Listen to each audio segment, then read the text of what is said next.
active. Did you ever finish your origami Nessie? No, I'm halfway through my origami Nessie. I have currently an origami triangle.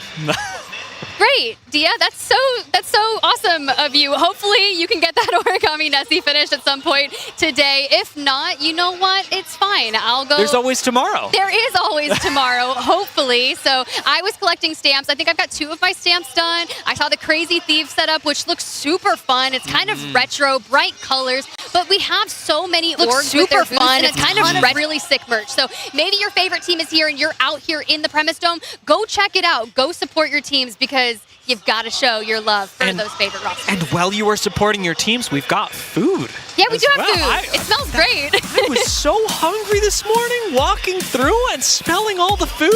You can support your teams and your tummy at the same time. And hey, speaking of supporting your 6 team, games after this, we're watching block how 1. Alliance He's going to be over that in after this comparison one last game. to Falcons Gen G. in And I think first what's really with important 2 about wins, this E36 is the in swingy second nature with 3. of It's Gen crazy. G. Check out Definitely that out first there to place, do. followed It seems by like Falcons and the E36. rest. I was going to say this is very Shopify That Rebellion was our of them last one. because Shopify Rebellion is so Going into hot March, and then they kind of E36 falter off. in second Gen G though, with that's 71. 25-point game Even with short. 3 That out of can 5 wins, get you through, again from the bottom a of lull the in place I've ever 1 seen or because 2 you're other matches in that first half. But we need to see that there's no performance points you're capitalizing in on. this second The set top here on 3 E teams District. right now It has are to actually happen, securing because if majority not, of the points you're every gonna time. keep on And again, dropping it doesn't into matter this if you leaderboard, play which is tough. not that momentum that you're looking for. And it puts a lot of pressure on you as a team when you get so much hype in international scrims, which basically, guys, you're just looking to limit test rotations and kind of feel your comfort out on different legend comps. You really can't take those to heart because once you get to LAN, you lock onto this stage,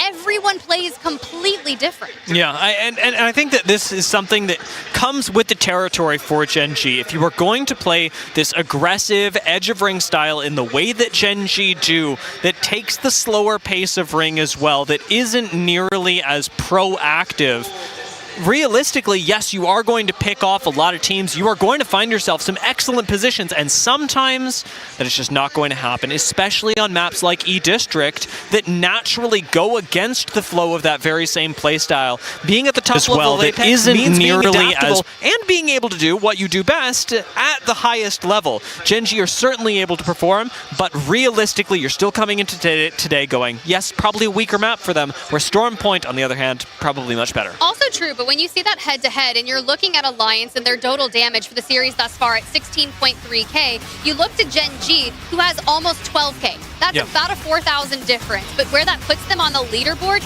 is 7 positions and 32 points.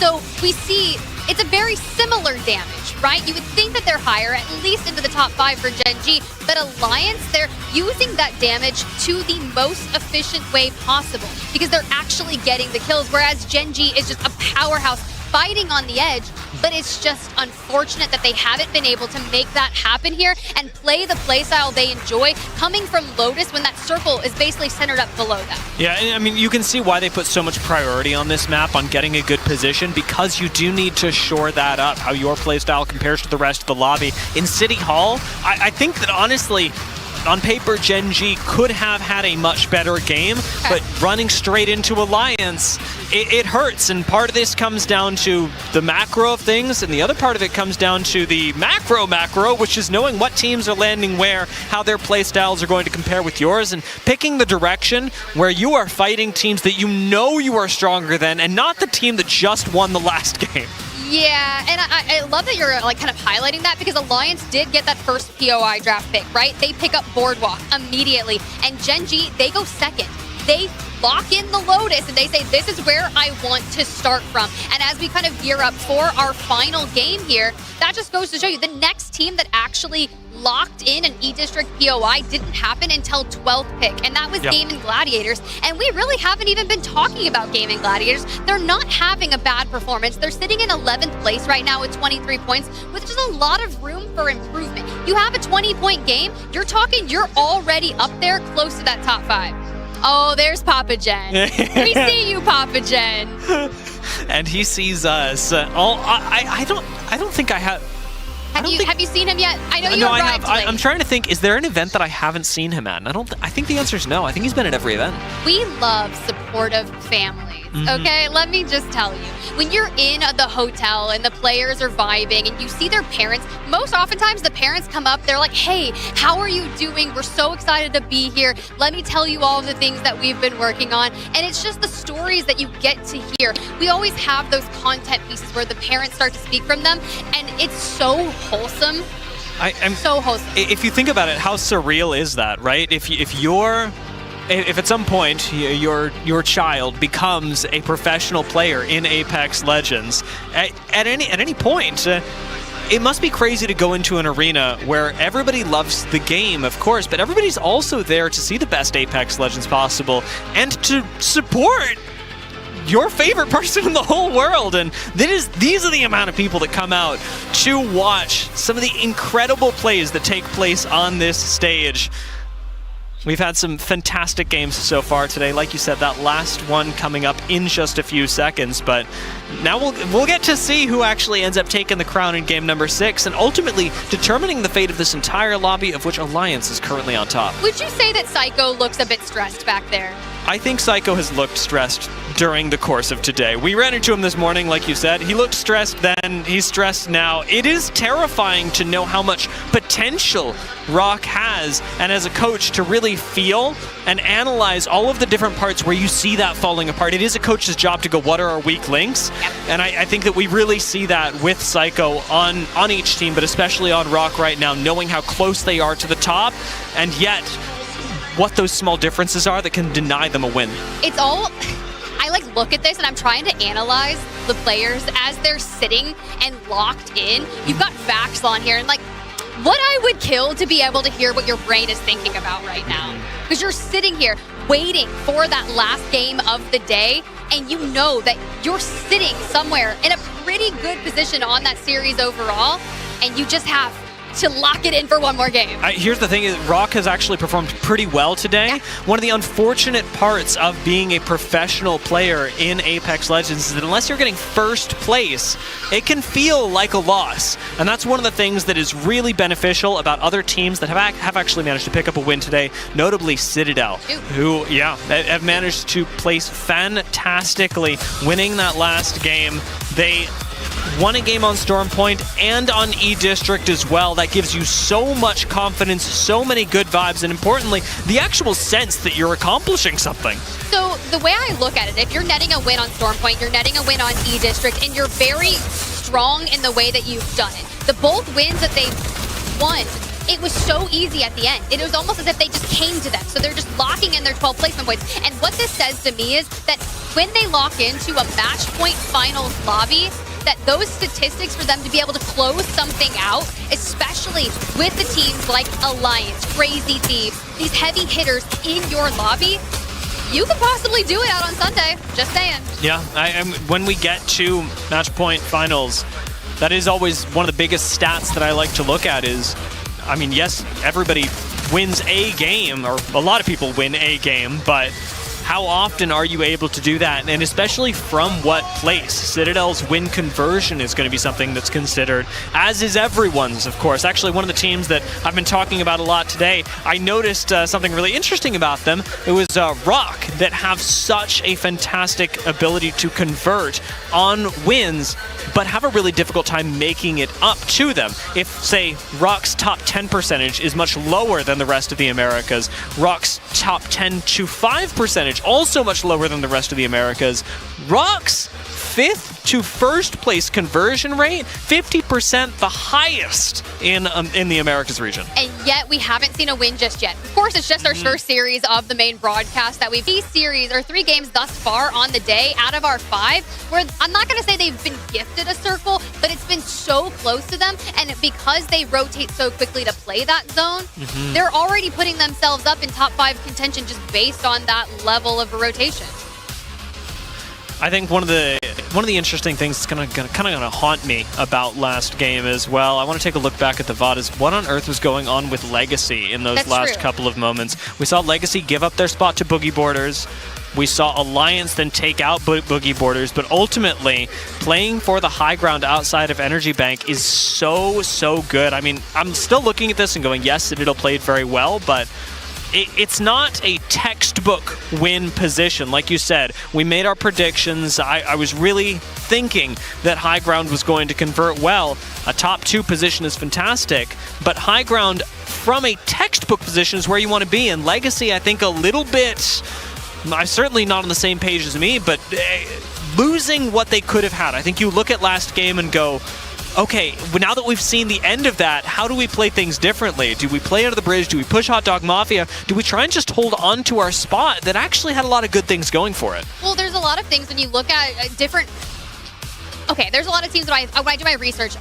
APAC North in particular, this is not an APAC North team, but there's something of the way in their culture of how they play, and it's with their IGL. You live and die by those IGL calls to eliminate any conflicting environment, right? So maybe they can look at that call and say, okay, later that call from Legacy wasn't the right call, but we still believed in our IGL at that point that we were going to just full send it regardless. And you make those changes later. It's the group stage. This is where you can kind of flex on things and just not only have fun, but it's literally the first series. We're just trying to get comfortable with how these teams are playing on LAN, what different choices we're seeing. And we know this squad is great. They're fantastic. They've put up crazy numbers in Game 6 situations to lock in. And, you know, they could do it. Also, I love the smiles. I love the vibes. I mean, keeping vibes high is really important. Actually, it's funny that we come off of Legacy and then are thinking about what a team that's just having a good time looks like, because Legacy are one of those more emotional teams, as their coach pointed out when I was speaking to him yesterday. And Amigo was like, yeah, I mean, realistically, we're feeling really good about our chances. But we do have to stay in a good mood, and I am hoping that after last game, they're able to do exactly just that. Our 6th and final game. Beginning just now, Tiff. A and B, starting off with our winners of last game, Citadel Gaming, still currently sitting 2nd in the overall leaderboards. It's wild that they've won 2 games and got 24 placement points attributed to those 2 wins, and they're 2nd. In the leaderboard. That just goes to show you how great that one game from Alliance was for them. Now, if you want to basically eclipse the top of the leaderboard and unseat Alliance from that position, you need to have one of the best games of the day right now. So just win again. Why not? Just win again. Simply win again. Just be better. Get a 50% win rate for the first series of the day, my boys. Well, I mean, honestly, this is a pretty good argument for why that might be a little bit more difficult. Granted, Citadel are still pretty close to this ring. SAUL, though, you could not ask for a better ring on paper. A zone team gets a zone on their face in the last game. This could be SAUL's chance to move on up the leaderboard that they have been slowly slipping down through the course of the day. Currently sitting in 12th. They could move themselves into the top half right now. Legacy right next door. Maybe a little bit more of an awkward zone for them, as they do like to play more around the edge of the ring. Gen G, yeah, also awkward. And the Gen G have a ring console. They're not even going to use it. They're going to insult me by not even using the ring console. But Alliance... Yeah, they take everything, and it doesn't matter what it is. They take your life in game, they take the information, they keep moving forward. But when I think of E-District, this is the specific zone that immediately comes to mind, because how many times have we seen a circle basically hover over City Hall? But a lot of people, they're hedging their bets that it's not going to land directly on the kind of that trio building right there where Serial had been on that map feed. They're playing north of that. And Alliance, they're kind of doing some of the same, right? We just saw the info that they want. And honestly, like, this is a perfect... of them. But this bridge gives you the info that they want. And honestly, like, this is a perfect play style decision from both teams. Unlucky's walking up to this. I mean, I guess he does his... Why not? This effectively have purple shields, and if he is able to win this fight, it's free kills. FX moved up as well. He's got the wrecking ball. Don't throw in the building, or do. I do love when people get a little messy with it. You've got the riot drill, and it'll essentially burn their feet from above. Your dynamic duo, and Hack is kind of hanging down from the back, making sure that if they need a reset, if something doesn't go their way, the tough part about this building is the moment you come on out, Wolves! Wolves moved in. They're gonna blow the house down. I can't believe Wolves moved so quickly. Look at Hackis, he's getting run down by No Name. That's gonna hurt. This is really, really rough. Cover, I think they've got one that managed to make it out. Yanya portaled over there and just went for the full onto Hackis. I did see a wall go down, and I do believe that Alliance is on the run, but for now, Fire Strays in 7th. When they were in the top 3, difficult situation for them as Boogie Borders have moved in. You drop the Wrecking Ball, but you don't have high ground, and Raki just looking to hit this. Can you withstand? No, you can't, and Boogie Borders puts 3 on the board. Yeah, nice moves from Boogie Border. That is our first strike onto FYR Strays, and the first 3 KP being picked up by Boogie Borders. I am amazed at what we just saw. So when we had Alliance sitting on top of the bridge and SAUL in the building, my first thought was, wow, so nice that we're setting up for endgame like this. You think that's what they're really going to do, set up for endgame? I guess not. I guess not. They're even struggling for mid-game right now. They don't have Hakis. Effect and Unlucky, though. We want to get Hakis back into the game, and there's not a lot of options for them to run through, but let's take a look at how the Boogie Borders just basically worked through. Panna, you've got the coverage here, you've got the angle, and Rocky just kind of moves in on top of them. You already have 2, you've got the knockdowns, you're trying to play around it, but to be able to make something happen when you're surrounded is tough. But it's an honorable last stand. Yeah, and you really see the power of high ground there, being able to retain that and decide when you take the engagement and when you do not. RRQ do take down effect, but it is just effect. The rest of Alliance still up. You say the rest. The rest, yeah. The one remaining member. It's unlucky on a catalyst. So it's not like we're gonna have crazy movement to just say I'm getting out. You do have your wall on deck if you need it, but most of the people have already committed to moving towards City Hall, so you shouldn't have any real contention on the south side of things. And as I say that, think of where Shipyard Arcade was. We've talked about Rock Esports all day. They're a Sown team, but this is going to be one of the longest courses of travel for them. They're going to be late to this circle, but they might find a boon along the way. There's no crafter at Blossom. There's no crafter at Neon Square. Going south, the closest crafter is at Street Market, and I'm sorry, I don't think you lived through this. Rock are right here. Surely Rock turn around? Oh, Rock? yeah. Do they turn around? No, they don't. Okay, but they're focused on their position, right? They love getting into zone and playing from there. They know what's going to happen here. You have one solo. They see it, they call it out. They're already looking to say, do we negative rotate yet again and run this down? And honestly, it's down. And honestly, it looks like they might. But I would do it. You throw a little shiny object in front of me, of course I am. And Boogie Borders, after that engagement that they had with Fire Strays, they're feeling confident. Oh my god, they just hit the respawn. But Rock right on top of them. That is 1 and likely 2, 3 kills going to Rock. And you know, then you just sit and wait to see if Hakis and Effect and Alliance can hold on to the top of the leaderboard, because Sauce, he's feeling pretty saucy here with this one. There's no way Sauce goes down. There's no way Sauce goes down. Alliance are gone. We don't have a Red Bull double strike, but if we did, that would be it. Oh, mama, Rock being right on top of that. Those are when you want to hear the comms of when the decision came through of, do we go ahead and take this? We need as many points as we can towards the end, because you look at where they are. They were at 40-ish points, okay?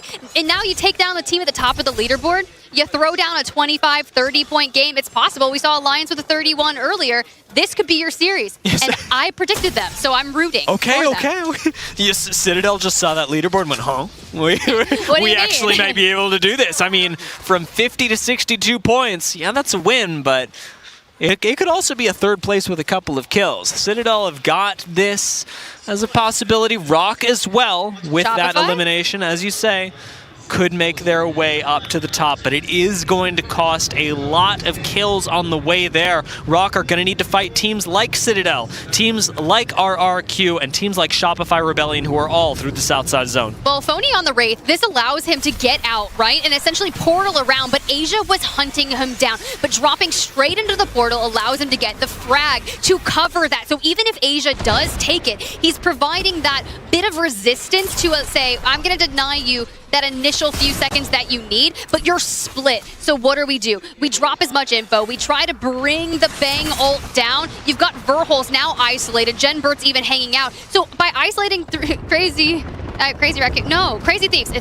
This is still really tough, guys. I'm not going to lie. At least they didn't choose 100 raccoons. Do you choose 100 raccoons or one person? Would you take down 100 raccoons, Dia? I don't think I could. I don't think so either. They're pretty resourceful and scary. I am one of those people who's like, oh, you know, like if there's like a big dog or something, I feel like I could do it. But 100 raccoons, bro? I don't think I could take 5. And I certainly couldn't take the Crazy Thieves in this game. So in terms of things that I couldn't take, Crazy Thieves is one, 100 Raccoons is another.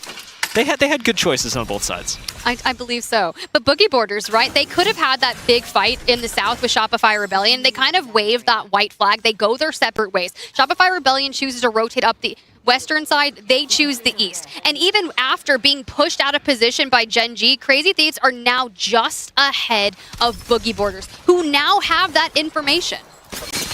Unfortunately, Boogie Boarders don't have a whole lot of high ground. Crazy Thieves could easily gatekeep this. We'll see if that Skynade finds any purchase. Bang ult defensively going to be thrown down. Let's take a listen in with Crazy Thieves, see how they navigate this fight. You got any answer? Yep. Oh shit, that's an ass here. Barely no one's over here. That Maggie, I think. Maggie bang something. I shoot on I don't it. see anyone high. I don't see anyone at all. Yeah. I'm with. Okay. They're shooting Evan. Front of me. This guy. Yep. Follow me! Look! I need you. Here, 70. I'm bowling! Need fight. Yep. Batting. Yep. Too close. Look at my back.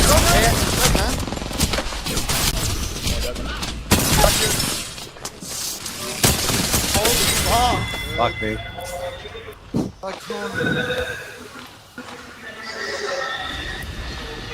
That hurts. And I say this with my whole heart because it was a very reactive play.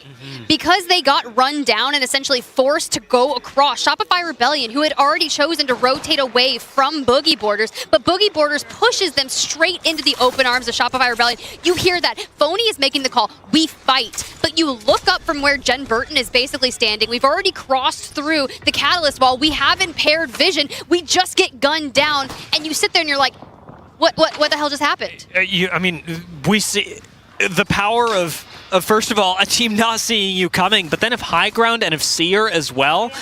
Shopify Rebellion had basically every card stacked in their favor. They didn't have the full attention of the Crazy Thieves, and now they've got 3 KP added to their tally for this game. Could even make a run for first place, much like we were talking about Rock earlier. You know that there's going to be a lot of KP that needs to come with that, but if there's a team I trust to put up that amount of KP, it is Shopify Rebellion. I did say it earlier. They're either putting 25 plus points up or they're putting 2. There's not much to be said other than that. They are very strong when it comes through. They've got 3. They're all towards Koifel, and he has spotted his next victim on the southern side of things, which is going to be a relatively interesting fight. You've got Fnatic here. You've got Citadel Gaming, who is looking to take top of the leaderboard. So that is going to be such an impactful fight when it comes to our group series.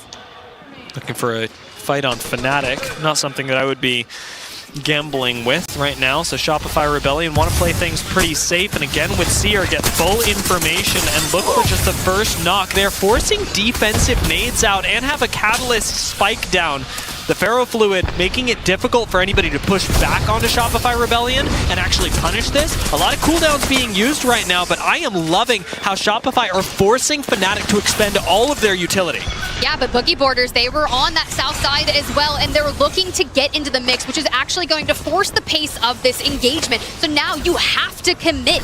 Elsewhere, Gen G has fallen, so a tough series for them in that mid-pack situation, but I love that we're getting to see what Fnatic can do. In that mid-pack, all of the points are so incredibly close that even if Fnatic walk away with 1 or 2 full team wipes here, they're going to move up 6 to 7 faces.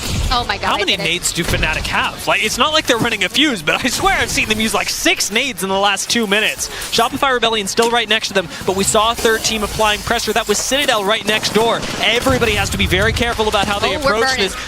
How many nades do we have, my brother? Oh, keep them going. Keep them going. Create the opening that we need. Yuka there on the bang, in which he excels so fluidly. Colonel Garcia, sure that's going to happen, but we get ripped apart from the side. Koi, the bane of of an existence for the rest of this lobby. Libel Ace, the last stand, cannot hold through, and Fnatic fall. Citadel show up immediately, hoping to take out Shopify Rebellion from here. We've still got one member left alive, and that's going to be enough for Shopify. As Citadel Gaming make their push for first, they're unable to eliminate the teams right behind them until they get a little bit of assistance from the outside. Damon Gladiator is going to contribute with a fight of their own. Shopify Rebellion do go down, but now Citadel in danger of being eliminated themselves as Team Mango fall. Tough position here for them. You see the arc star indicators coming in. But we're alive, we get one up, you get the banner, you get shield swaps, and you're within striking distance from the top of the leaderboard. You're down to just 9 points to tie, and you've got the tiebreaker with the wins already. Citadel really want the respawn, but Hot Dog Mafia not interested in letting them have this for free. It is just Albralele over here on the Wraith. He gets to move back to a safe spot in zone where Citadel, they respawn and have to think about how on earth they're going to get into the next ring. Reignite. Barely in this building, yeah. Roa is in. If they want to stay in this building, they can. I think so. I think you kind of just lock it in. You look at the kind of where we need to go from here.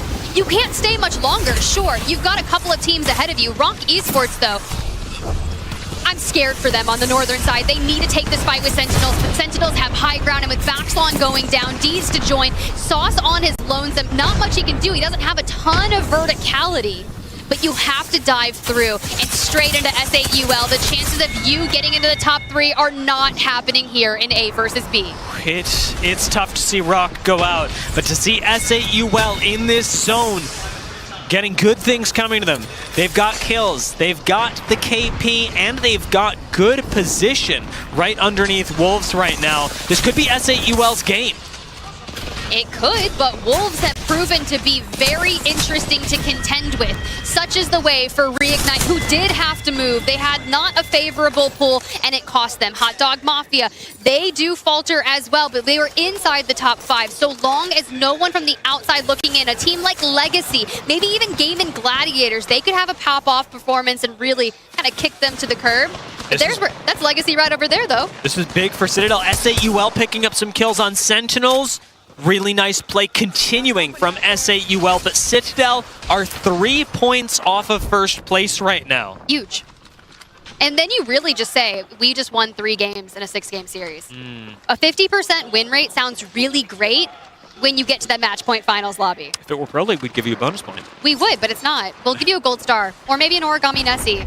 I will give them an Origami. I will finish my Origami Nessie if they win. Why are they dying? 3 games, and they very well could. Citadel, they are outside of ring, but got a pretty easy way to make it in, just rounding a corner. The question is going to be how they deal with teams like Seriale up on the high ground above them. That's the tough part for Citadel, who don't really have a lot of verticality in their comp, and additionally don't have the Kraber that Seriale have. Yeah, I do like a good Kraber, let me tell you that much. But Ayanaga is known for being one of the best zone callers in game. But we're on the south side. We're channeling for Citadel. Remix goes down. And we are just showing you why high ground is so important. Ayanaga actually used to play with Colonel Garcia, who's now over on that Fnatic roster. And we've seen what they were able to do together. So seeing this roster come through and hone that southern side, if you're taking down the team that's in vying for first place, you should effectively be able to clean it up. Legacy in danger of falling, have Yanya playing for survival and absolutely nothing else. Serial, they jump down to collect a few kills and actually could control this high ground next. Could even lead to a game victory for Serial, currently sitting in 18th place, but they're going to have to play things perfectly. What I love is how much space they're taking up. 150 and the knock onto SAUL. Legacy's down. Does that get pushed? Wolves! Wolves wool on this! Wolves are going to take out SAUL! Hey, they've been like coexisting over on that side for a long time, and you just need an opening, and that does it. Wolves Esports eliminated. Jesco trying to hit a reset. Boogie Borders actually aren't going to push over this, but will Seriali. That's literally a 2v3. I cannot believe SAUL won that. I mean, Seriale, they've still got a pretty good chance at this game, but I see whatever happened with SAUL there, and I am afraid for my life as any other team in this game. Boogie Borders still in between these two squads. And you know what they were basically just doing? Sending damage to force that fight. Sharky down and out, and sure, a trade comes on through, but look at the distance. They're still peppering from afar, and now Sirali moves in. They're getting feisty. They're trying to make something happen, and they do it. They get the win here in game number 6. The celebration, Ayanaga out there like, yeah, buddy, we needed those points. They're so critical to move up. A huge turnaround game for Sirali, picking up the 12 points with the victory and the kills that came with it. But I am gonna be real with you, Tiff. It was not as many kills as they could have if SAUL hadn't soaked up all of them. Oh my lord. 6 kills for Sirali. Moves them well up, healthily up. We'll see how far they've been able to make it, as this first group stage series is going to be really critical for them. We take an 18-point game all day. We do this. This is the APAC North Split 2 Regional Finals winner. The large majority of those points were from placement points. So it's very much indicative of what we just saw for their performance in game number 6. So I take 6 kills and I take them with stride, because you've proven that you can beat a game in a lobby with teams like Alliance, with teams like Citadel. So that gives you a level of confidence for your roster, and we know how powerful that momentum can be. 18 points, SAUL 17 points. That's a good game. I mean, SAUL really wowing me this game. Boogie Borders and Wolves both being shut down by them. Legacy right behind. We're playing a survival game for the majority of this one and actually managed to get a decent amount of points out of it. Really impressed with what they were able to do. Gaming Gladiators and Citadel Gaming coming so close. 3 points off of first here. We know they didn't quite manage to touch Alliance's position. It's difficult when you've got a ton of teams that are sitting around 6 to 8 kills. Even Shopify Rebellion, they were down there outside of 10th place with 6. So then we come to our series results. Alliance, sure, it was a 0-point game in game number 6, but 62 on that A versus B series. Citadel, they were mounting a nice comeback to try and take that win from them, just 4 points shy. But this is kind of that what we were talking about, right? Anywhere from Legacy to Rock Esports, that's what, 3 to 6 points, a 3-point difference. SAUL right there. Dude, it's so easy to move up or fall, especially if you're Gen G. They 11th, Dia. Yeah, this was not a particularly top-heavy lobby, especially when we're comparing this lobby to C and D that we've been talking about, where Falcons slammed. I mean, Falcon slammed. The CEO did CEO things. Look, that's an interesting roster. I might have predicted them, and thank God they got me 91 points on my predictions. But what's also really cool about this is Enderforce 36 is hailing from that matchup as well. And for 2 teams to go 91 and 75 total points, that hurts for the rest of the lobby in a group series standpoint, because you're trying to get as many points as possible, but that's a point sponge. It really realistically means that on average, groups A and B are going to be doing a lot better than those teams that played in C and D, just because you don't have that many points left to collect. Again, fantastic play out of Serial. I loved that end game for them. Their high ground control was really good. We saw them picking the right fights at the right time and ultimately capitalizing on teams that were unprepared to fight them for that final 3v3 win. Look, if you weren't prepared for that final fight, you better get prepared, because we have so much more Apex Legends to be had. And A versus B, it was so fun to be here, back on the mic. We're brushing off the dust. We're getting crazy. I'm happy to be back, Dia. It was brilliant. But let's go ahead. Let's get it back to the boys at the desk. Rain Day, how you guys holding down over there?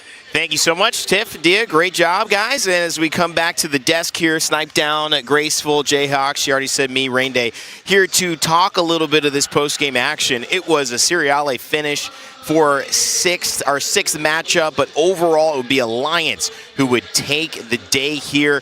A lot of news from the other side of the group as well, being played on the B stage. For those who are not noticing, same time here in Champs Snipe, it means that the pressure is on and everyone's comparing their results currently. They don't have to sit and wait. Falcons off to the record, 91 start here, but also Citadel Gaming, Alliance. I mean, very, very good performances here from those two teams. Yeah, I think the biggest difference, and Tiff acknowledged this, was the fact that the other bracket was incredibly top-heavy. This one, regardless of the placings, you're not getting placement points for this. It's all about just the total accumulated points and carrying that over. So for this group, this A versus B group, a lot more close-knit. A lot of these teams are going into this in a better position than in the other group.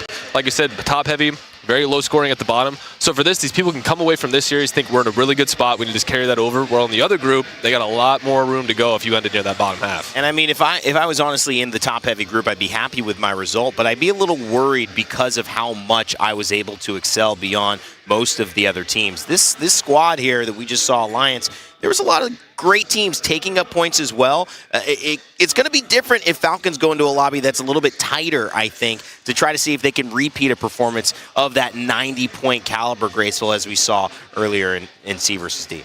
I mean, that's really how you have to play. You're forced to play the groups differently depending on who's in the lobby right now. Yeah. And we even saw a period of that now with Gen G having a smoother ride the first 3 maps, and then they ran into the same macro as Alliance on the later maps, and then they got wiped out. And when you have the same macro across the board, specifically tied to other powerhouses, well then, all of a sudden, only one team can stand if you're in a 3v3 against each other, and that can change the board drastically because we saw a lot of points early on and then not as many later on. And speaking of really the storylines here for today, it was Alliance that started the game out. We also kind of hit at halftime, Jayhawk. You mentioned how they prioritized the E-District map choice, and wow, did that make a difference. A 31-point game in 4.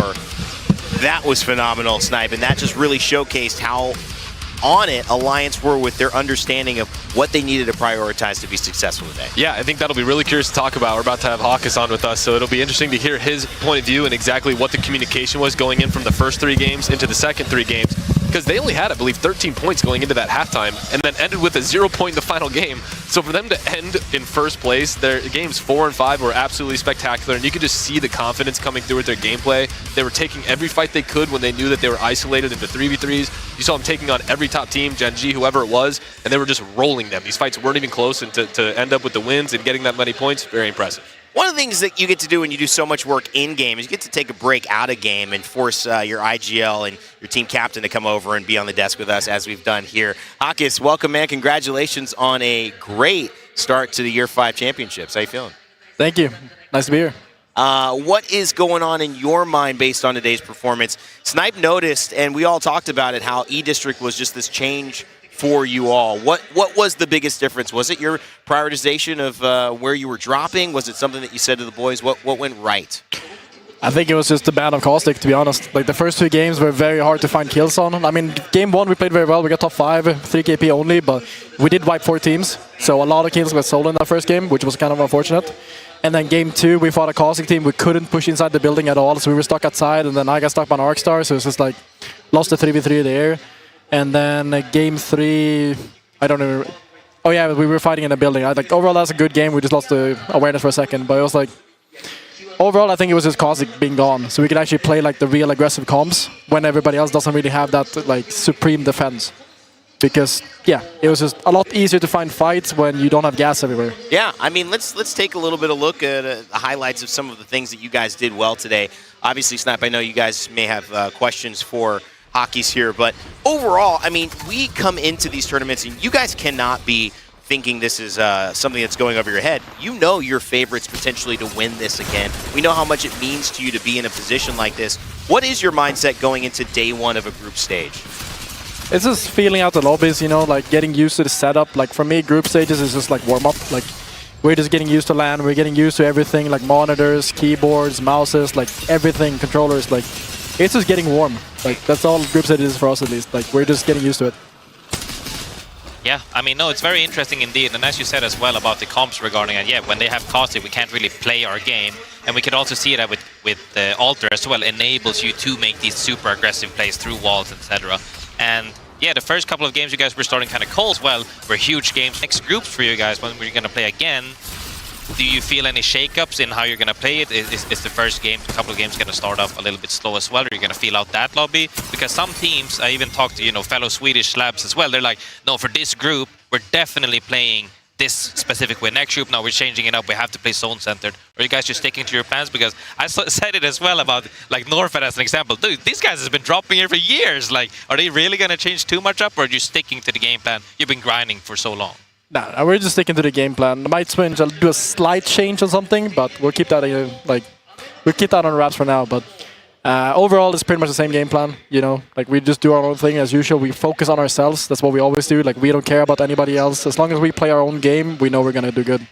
You talk a little bit about Caustic being a problem for you, Hawkeys, and stopping you from playing your game. What is your thought on the Legend compositions right now? Because Apex is in a certain meta where we are seeing some of these more stagnant playstyle compositions, but then we have these bans happen and now things open up for you. What's your takeaway on how you want to approach this? Is it being more reactive to that, or is it trying to get ahead of the game plan? Looking at teams like Gen G, running Maggies, committing to these aggressive comps, and just saying, this is how we're going to play. What's your take on that coming into this tournament? I think everything is like POI dependent. A lot of teams need to play more like towards their own POI where they land. Like if we play Edge, then we have to have an Edge comp. Because like if we play Edge and we have a defensive comp, and then we run into like Gen G, for example, like we're going to be at a disadvantage. So it's just like, it's impossible to play the game on Edge if you have an Edge POI and you run into Edge teams. That's why you have to like, if you're a zone team, you have to play zone comps. If you're an Edge team, you have to play Edge comps. Because yeah, if you run into vice versa, you just die. Just got to trust your game plan. Yeah.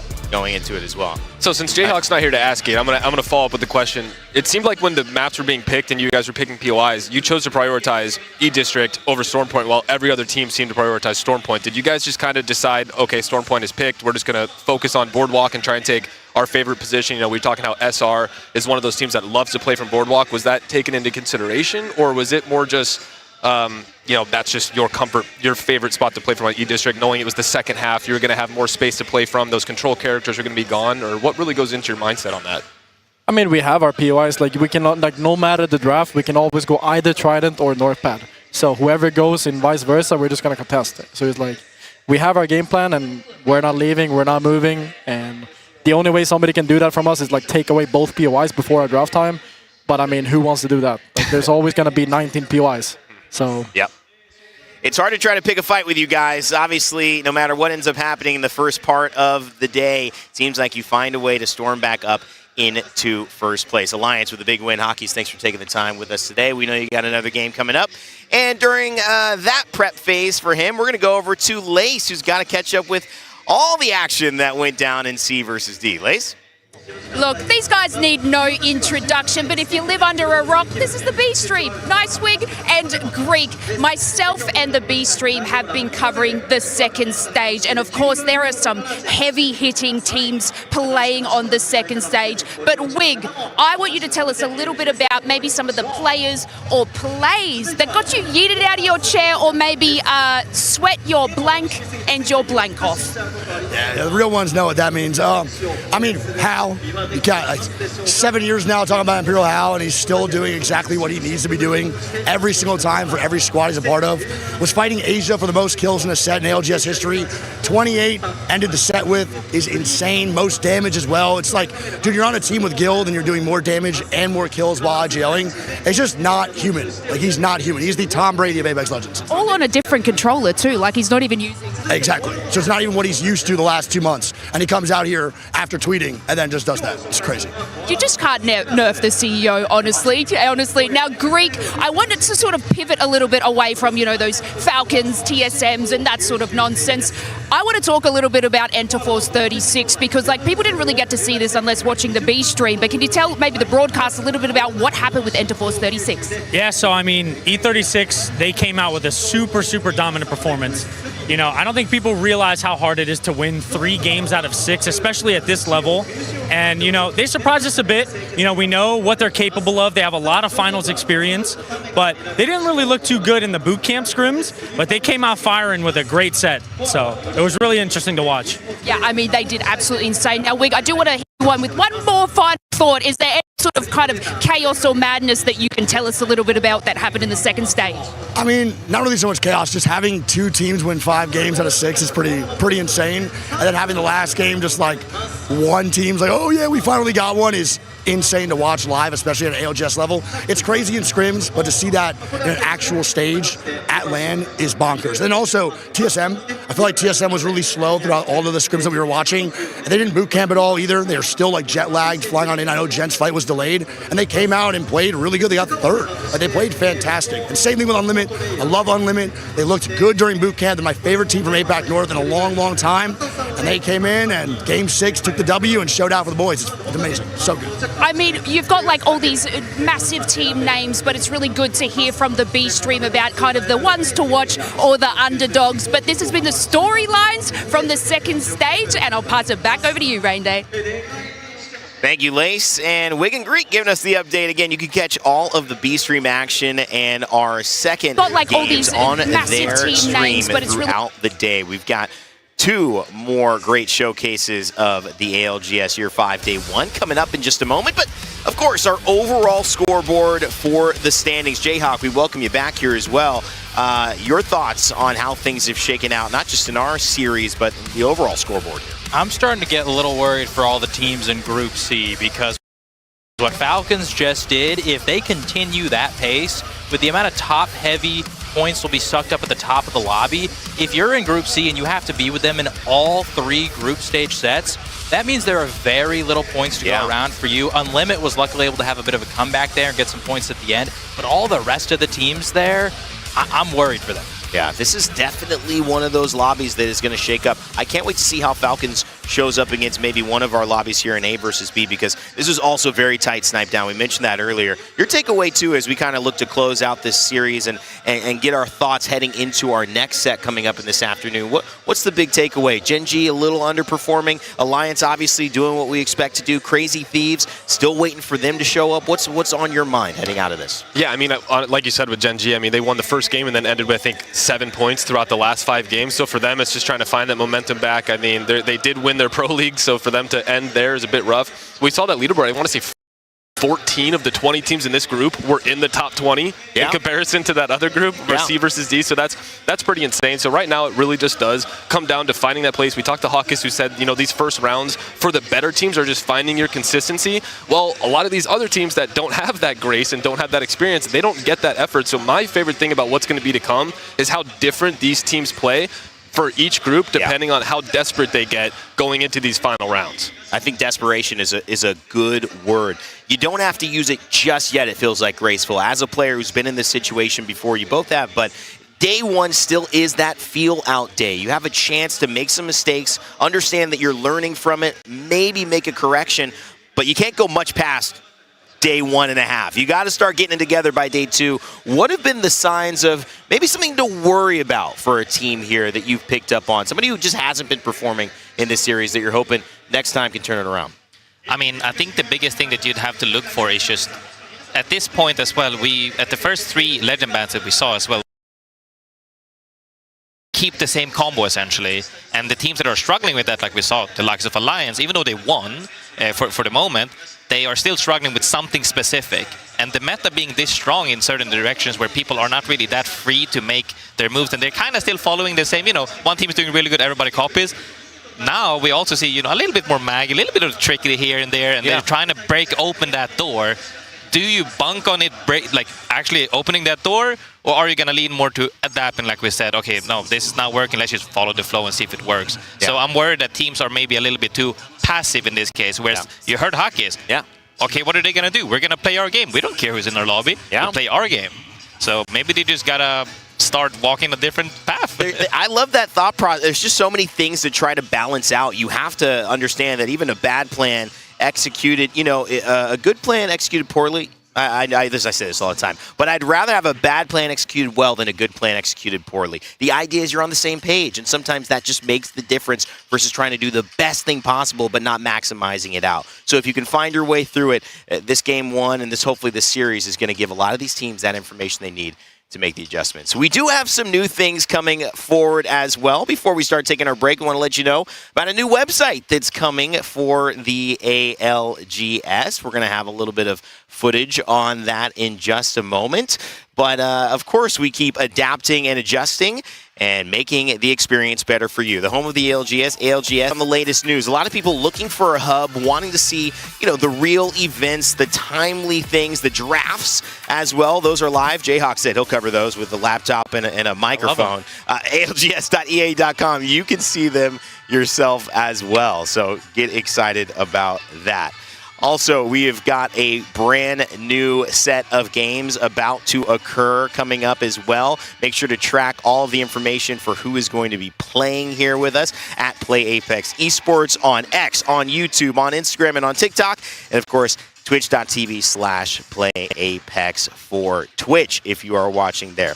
Okay, coming up in just a little bit, we have got B versus D and A versus C. A versus C is going to be on the B stage, so watch Nicewig there. B versus D coming up on the main stage as well. So A going to transition, B will stay here. We'll get to see our D teams coming forward in front of the crowd at Sapporo. It's going to be exciting. For this segment, though, we're going to start closing it out. My name's been Rain Day. It's been a pleasure. We'll be back on tomorrow morning. You'll see some of these guys later on in some talent roles, but of course, Snipe Down, Graceful, Jayhawk, great stuff for the rest of the day.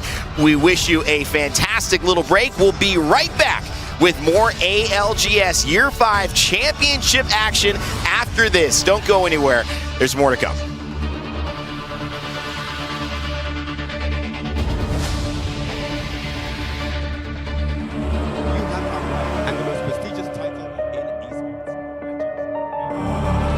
What you gon' do?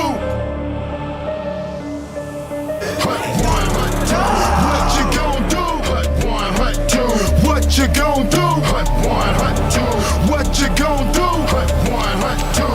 What you gon' do? We gets down for the crown. Offensive line can't shut us down. Throw a Hail Mary, bout to shut them down. 80-yard from the final touchdown.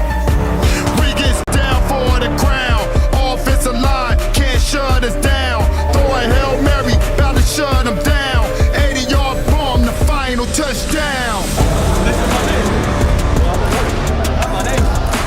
It's match 3, it's the final match here on Storm Point before we move over to E District. Hut one, hut two. What you gon' do? Hut one, hut two. What you gon' do? Hut one, hut two. What you gon' do? Hut one, hut two. What you gon' do? We gets down for the crown. Offensive line can't shut us down. Throw a Hail Mary, bout to shut them down. 80-yard bomb, the final touchdown. Let's go, boy! I'm the fuck up. That was it's okay. Scaring me. It's okay, it's okay. And Citadel Gaming, you posed for that picture because you guys just did that. You took down a team that we were basically hyping up. I'm on a 30-yard line and my team is so focused.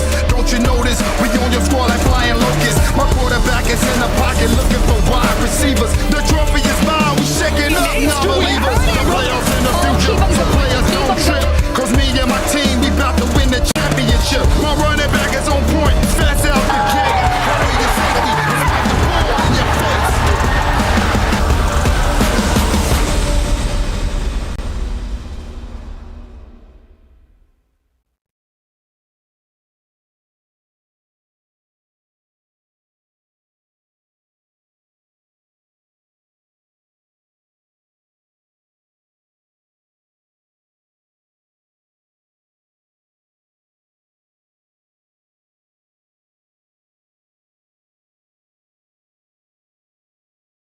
Red Bull is giving wings to the ALGS and the Apex community.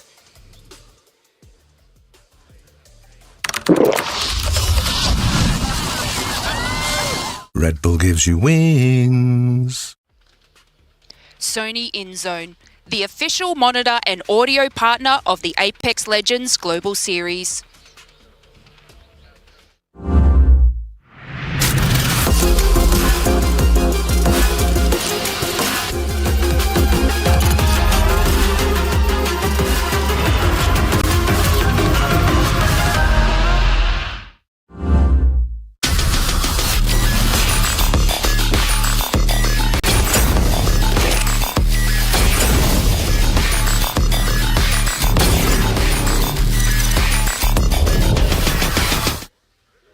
Razer, the official chair partner of the Apex Legends Global Series.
the official PC partner of the ALGS Year 5 Championship.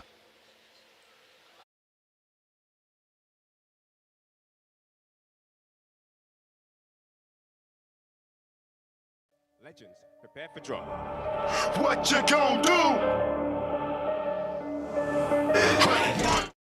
I just showed all the gas thing. Come on, kill back though, kill back though. Come on. 120. Dead. Spread cracked. One more. Dead. Come on, sit there. Anything else. One team, hard anything. Hold on,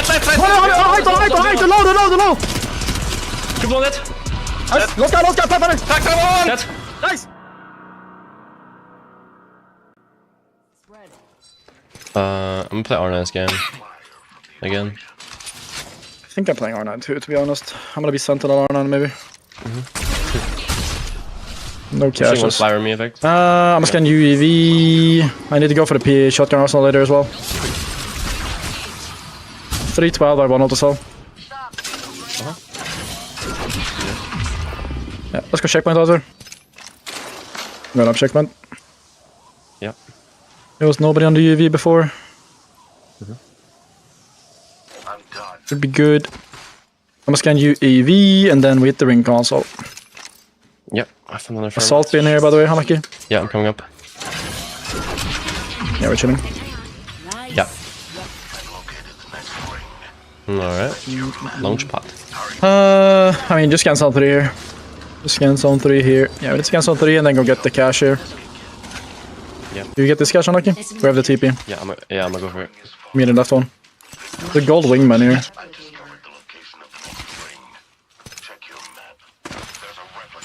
Yeah, deep launch pad. It's gonna be like on this building, I guess, or back down here.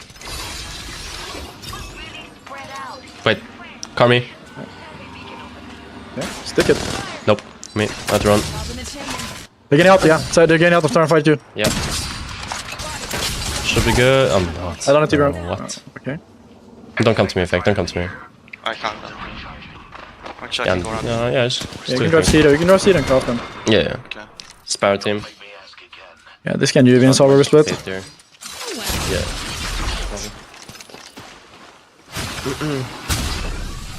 That was not nice. Yeah. Ah, you're fine. Should not be coming to you. I'm just gonna plug the effect. I'm plugging lucky here. And we can just CP out if you need to all three. We suck my though. Heavy. Yeah. Careful, they push you from this gate. Yeah, I'm holding. I mean, we just scan this UAV. That's all we need to do. Try to get your loot back and we scan the UAV. Yeah. Wait, what the else? What? Huh? Say TP? Yeah, I'm trying to. Say TP. Bro, there's no audio. You got it? Alright, good. Alright. They're netting the car. Oh, no. Yeah, I mean, we need to kind of play up. Jumping right side. Okay. I'm stuck in two. Where's our car? They're taking hell angles. They're taking hell. Oh, it's on the right. It's in spot. Wait, we just need to tank some. We don't have I a don't think choice. we can. How much do you have to? How much health you have? Effect? We have the car later. We can just go Cascade side. Okay. Or Jurassic side, I mean. It should be good. Alright. Go Jurassic. Hit the UAV here. We probably need to fight pylon. I don't know if we're much of a choice right now. No bets, okay? I took my bets. I have 3. Other than that, I'm good. Maybe get a bin reset in pylon or something. I don't know. We're shot going in here though. Yeah, careful. Try to look in. We need to hit this UAV, so. Yeah. Drop it back when you drop out. Yeah, dropping now. Oh my god. It's under the car. Okay, we need to go here. Like, we don't have a choice. We can go like this. Yeah. Let me drive. Okay. We probably need to go up Stormcatcher. We got Stormcatcher, you said, yeah? Yeah, go for the corner. Backside? Okay. Should ditch the car anytime soon, though. We probably need to go up here. I'm gonna put a TP here, though, so we can stabilize. Yeah. Go here, full heal. Are they fighting on the building? Maybe. Do you scout? I'm making. I'm making around too. I thought I heard the car spray. I'm not sure, though. I mean, I can boost underneath them in the cave and we can queue up into the building. They might have Gaussic, though. No, they're on the building. It's just chilling. They're just chilling. Not fighting. I mean, do we have evacs? No, we don't have evacs. We need to boost with the car somewhere. What if we... We need to go around. I don't think we have a choice. Like, go up north. Up? Yeah. Okay. Come So around. now it's time we get the alt tip here as well. We need to take the height here and just fight probably the building here back here or something. Yeah. No bang though, okay? 20%. Yeah. I'm just gonna boost to the tree here, okay? Yeah, go ahead. Bring out. Yeah, take height if you can. I got stopped a little bit. Yeah, fine. Should be good to me, by the way. You need to save space. Just take height. We got 30 seconds to wrap the entire outside. We need to wrap the entire outside and then just fight for the building, okay? Yep, I'm gonna have bangled for this. Yeah. I mean, we need to just force the building. That's all we need to do. Like, get a floor, like, smoke the gas, and then stabilize. Thermite if we get Costco to the... Yeah, I got one. Remember to smoke as well if you need to. Have to. Yeah. Guys on the left. On the Lagging now. Okay. I see anyone? They're not looking at all, by the way, I think.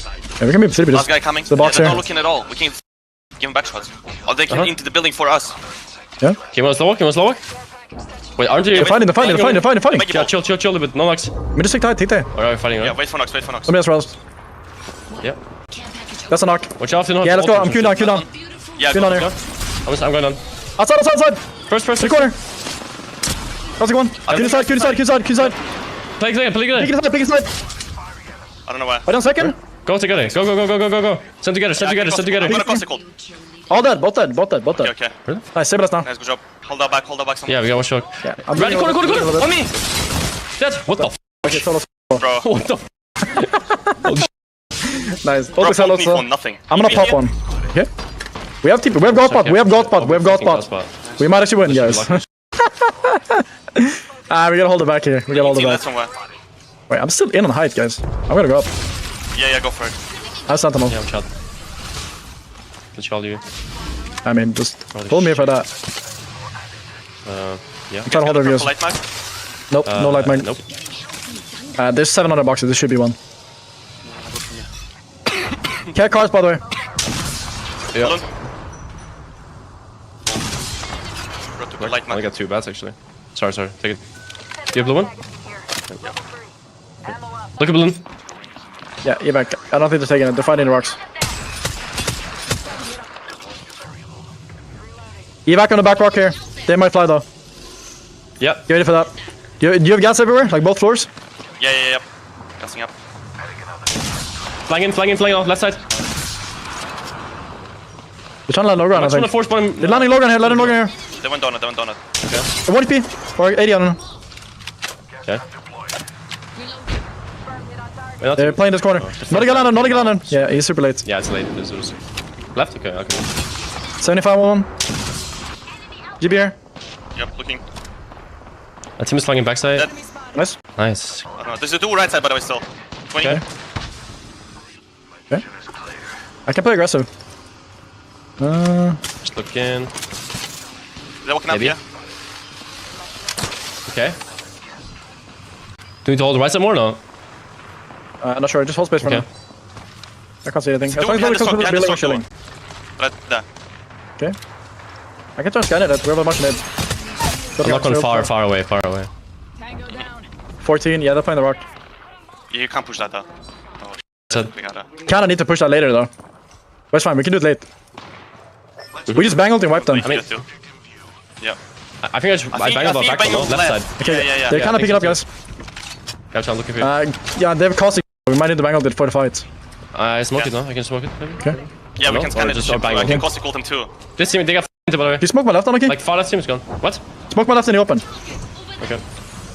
We just gotta carry the mirror from here, by the way. That's it. And from the low ground. Just go smoke or bad smoke. I can't see it. They're We should look to work them, by the way. We should look to work them now. Try to kill them, Hikers. I'm scared. Yeah. We gotta carry left angle by the mirrors. Don't play too deep though. You keep smoking left, Anarchy. Yeah, keep smoking left. Yeah. 88 bang! Coming. They one HP. Nice, push I just showed all the gas, I think. Come on, kill back door, Anarchy. Hold it back. Yeah, all your effects. Arianas. On your building? Yeah, just came out. Yeah, in the building. First floor. Take TP, Anarchy. We hold here. Sure. 80 corner. Yeah, so hold the spot. Alright, I'm coming. I'm pumping stones. Careful height behind you. Can't play me. Okay, yeah. Okay. Yeah, just walk backwards now. Yeah, okay. I like you good too. Yeah, Don't like it. give me another accelerant, okay? After. If you have one more. Don't have. I dropped on four before. Okay. Break the sky. No, from behind. Break it. Careful height. Yeah, shoot Vinus. I'm pumping sirens. If you need a smoke for right side on peak, let me know. I'm just holding right. TP right side, we good. Okay. I need another accelerant for Bangold. Don't have. I'm looking. I don't have possible too. Okay, I'm on it. Just hold it right I'm just side. grabbing nades. Yep. They're trying to fight right side. Hide and Okay. I'm lucky here. Are they fighting already? Here, I'm lucky. Okay, I'm looting also for you. I'm fine. I should be fine. Yeah, I'm just looting anyway. I got a bunch of nades. Look at this. No, yeah, watch right. Coming out. 120. Dead. Spare cracked. 80 Get the fin, yeah. I'm shooting through. Nice. One more. Dead. One more. Watch out, Watch out. Watch out. Nice. Are you good? Crack. yeah, I'm gonna stock one on the left. Okay, hard scanner, bro. Come back. Yeah. I'm getting arc too. Yeah, no. Can you come back? Yeah, take it. Nice. But watch out now. Nice. Hold the pot, guys. Yeah, no. We can shoot roof. Yeah. 9 headshot. Back. Backside you. Okay. There's a cruise on that, right above us, by the way. Right above us. Break it. 43. And I like. He's gonna call it nice. They're getting EP'd in the thingy. Right, I've only one bat, by the way. If you have more. Yeah. There's a bunch. So many everywhere. Okay. So much everywhere. Where's the team next to us? Left side? They're fighting. Which team? Yeah, don't go too deep effect. Carry roof. Get on roof, 500. Yeah, team bottom. He's gonna rest roof, here, brother. Yeah, like. You gotta watch nobody keeps all over the right side, by the way. Yeah. Yeah, I already put shops there. Alright. 30 on roof. Just chill, bro. We chill, we win. Yeah, kill one in the corner if you can, like, nade it. No, I don't want to ground. so much. I destroyed one door. Yeah, carry roof still. Let's get Hold the cellar, another one. I'm batting. Oh, that's right. Yeah, drop it on cellar, another one. I don't think I need. I'm just shooting nades. Scanning. But nade. Okay. So right. They're all gonna fight on the building, we're shooting. So we don't get to the right side. Crib John coming again, by the way. John's coming close. Yeah, break it again. I got scanned, buddy. A lot of nades. Yeah, a lot of nades. Do you want to sit there? Anything else? One team, hard anything. Wait, right. They're low. Where's the audio? Thank you. Crib John dead. Nice. Lost guy, better. Dead. Nice. Arms over breast. Bang on. Yes, I already did. They're fighting. Fighting. I'm just waiting. Play slow. Yeah, I'm playing slow. I must have left it somewhere, I guess I don't know where. I'm coming fight. Just chill. Full team. I'm hitting full. Lost to win. Behind me. Yep. Below you. Oh shit. Climbed up. Throw that. On you. On me. Hide. Throw me. Crack that. That last one. That's too easy. Come on. Come on. Let's go, baby. It's regen. Let's go, boys. Oh my god.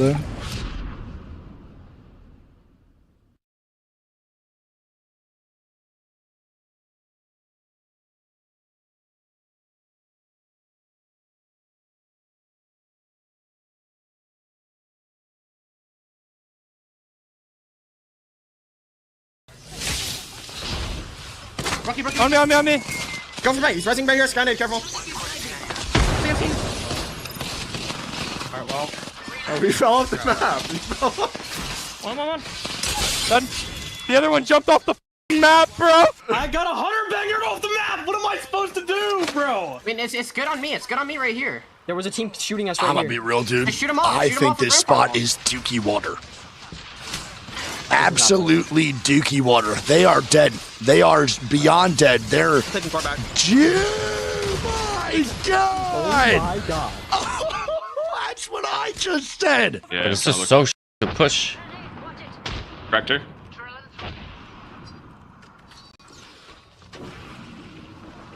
Nobody saw it. This guy not leaving. Oh, that's another team. If we can't do anything, like if they queue, we can't do anything. They're gonna go fight. AP me. Watch out, kill, below me. Okay, we're gonna look for it. I can it. Burning.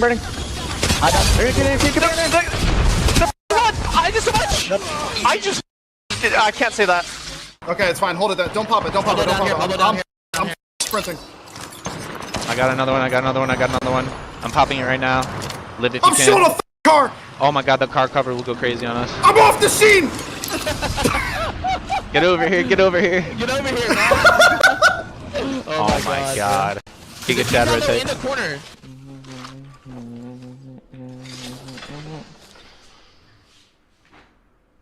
What? Okay. Ready? To drive here. So There's a top. Get in. You're getting paid, no? Coming. No. We're good. Spills. We're fine. I'm so weak. Guys, break. We're good. I'm out. Adding. Come to me, come to me, come to me, come to me, come to me, come to me, for the love of God. Wait, I'm there, why there? No, you're good, you're good. You're good. Tweakers, man. Alright. Damn your neck long.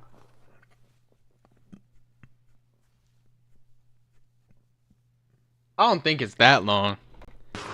Scan this pack. Care package there. Uh-oh. Nah. Uh-oh. Scary. No. Not good. We need tuck on me. Yeah, I'm jumping again. I got crates. I got great. The building's behind though, Curry. There's a king carring in front of me here. Toward you guys. We're kind of like right now. Oh my god. I think it's one guy. Oh, it's all three. I nuked him so badly, bro. I nuked him so badly.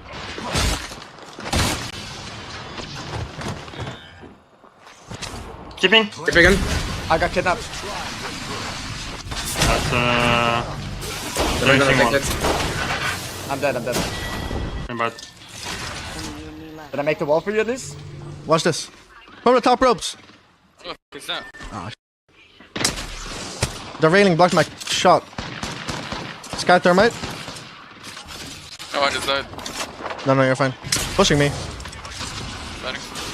Woohoo! You're such an idiot. Like. Makes sense to me. Yeah, man. I can't help it. I have to. Stop, Carter. Sit. Oh, damage. Oh my god. Like, No, you can't stop it. You could just ping him for me so I could get hurt. You know, that'd be nice. Yeah. You could just let the other guys have that. I'm hogging all the damage. Yes, mobile. Evan has mobile. Evan, you have mobile shield, bro. Doing. Nice. Nice.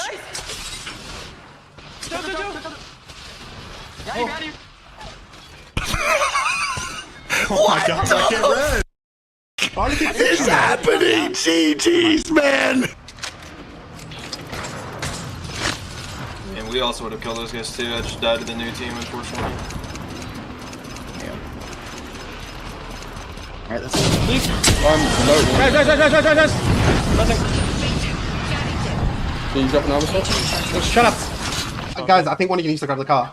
And then we can just bob it and boost on one. On the right somewhere. I think we need the car. Who's doing it? Okay. You've got it. I believe in you. I believe in you. Go.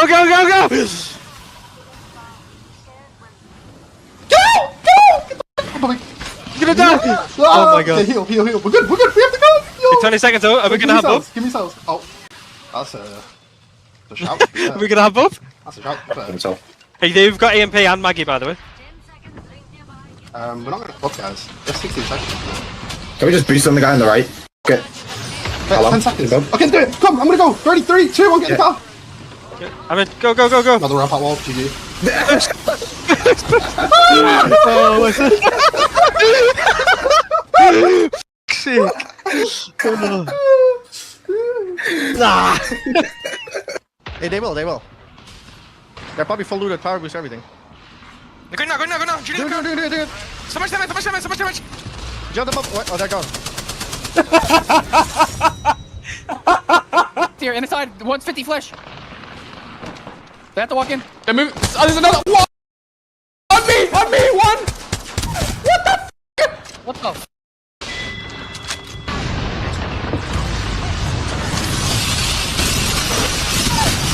Couple down, I'm right with you.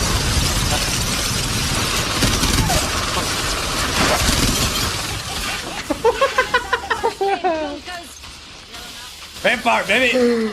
On krabera ma chyba. On ma zero, ja kidnap! Ja pierdolę! Chłopiec na tepie. What if my finger slips and I don't pull you? Why is boy so bitch made? Mommy, please! Yes! yes! He's rising now. Bubbling on the stairs. I'm peeking the back with not. I go crypto. He's in the bathroom, dead. Last guy. Bro, what just happened to me? Freddy's actually, yeah. Can you live, Keon? I'm TPing you. Ah, they're defending me now. We're getting pushed by a different team. We're dead. Take this. You can play back there probably. I can always zip for you later if needed. Dude, I just stuttered and it put me on the cannon. Looks fine. No, I'm just going up top. Oh god, oh god, oh god. Okay, no. Oh, he's like good. Come. Holy f, I see why people aren't in. Swap armor. Holy f, lasers. Oh my god. Yo, Yeah, bro, we get it. Be super easy. Hopefully can do it without drawing too much attention, as they do have that beacon down and ready to go. So Pioneers will be respawning back in. Will not be the first team eliminated, which right now with this situation is huge.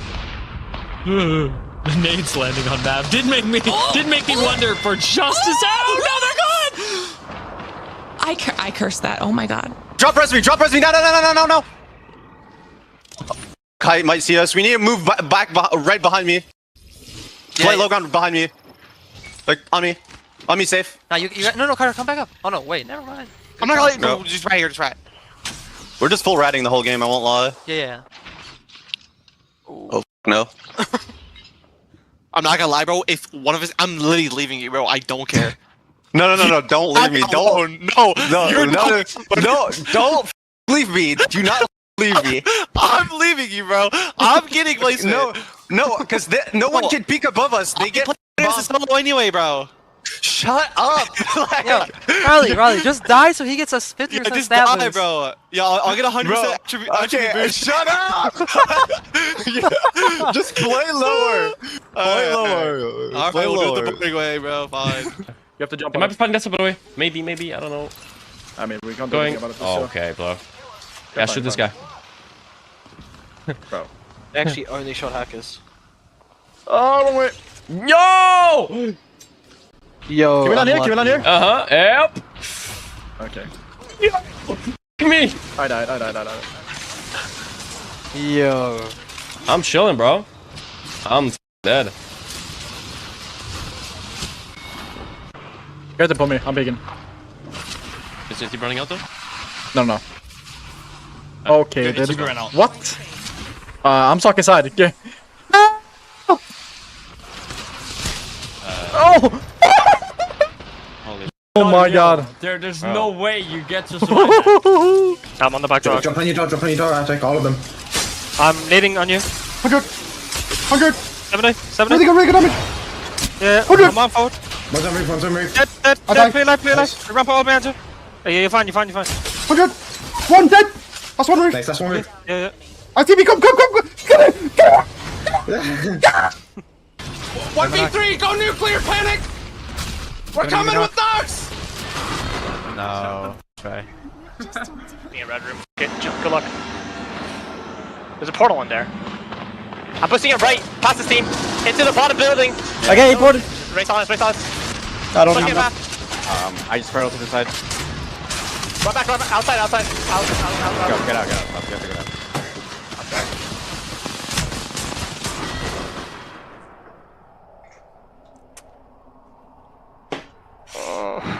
Oh god. Wrap it up.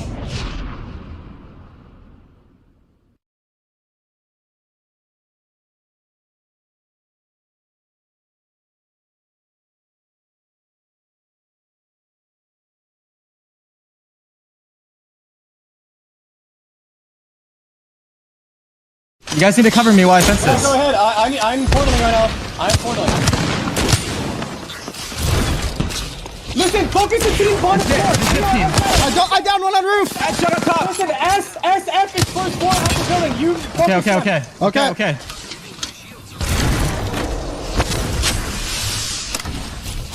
Place all. Oh. I don't have it. Hopefully our OP eats that. Hopefully it eats it. It's eating it. The rooftop team's got us. I'm holding this portal. Yep, get ready. They're gonna come in. Look at the bubble. Crack the bubble hard. I'm down it. Fight for it. I'm just throwing nades. Big nade, huge nade. Oh my god. Let's go! The 5-time, baby! Dude, that grenade! I killed 6 people with that! Holy shit, Mac! Holy shit! The 5-time, baby! Let's go!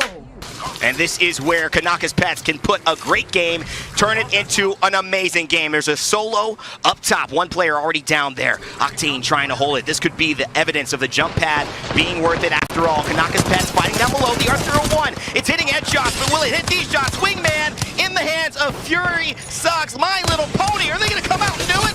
Will he be able to clutch Fury? Oh, he does it, and he clutches as a solo and takes game 1.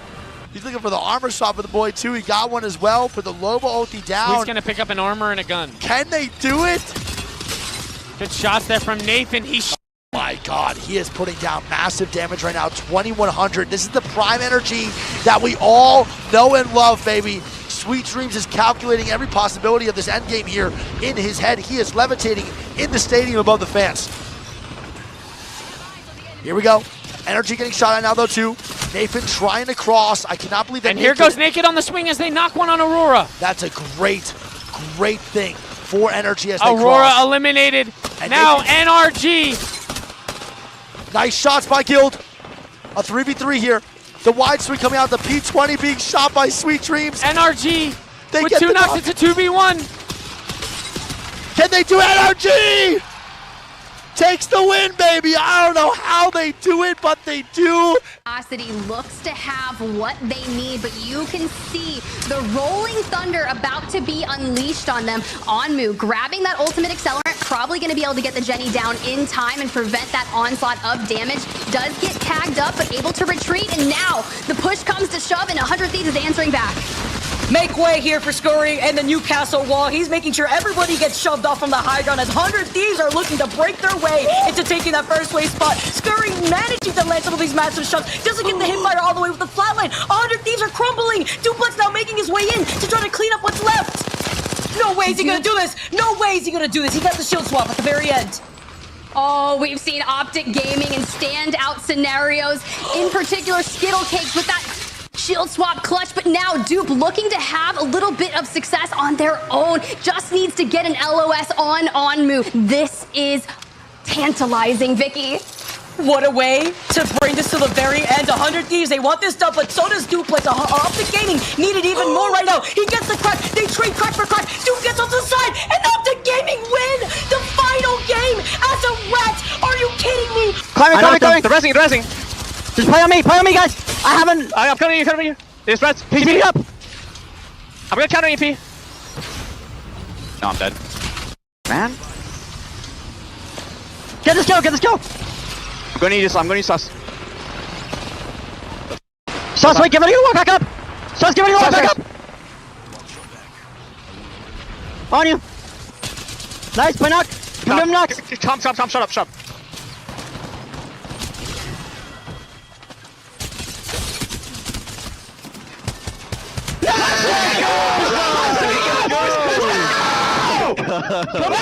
Let's go. Stick it. Bombing. He's gonna go. Give ult. I can give you ult. They're on our left side. Ult there. They're gonna have to jump soon. Give you ult on us as well. Just tank it. In the air. Take it out. Chill. It's eating it. Yeah.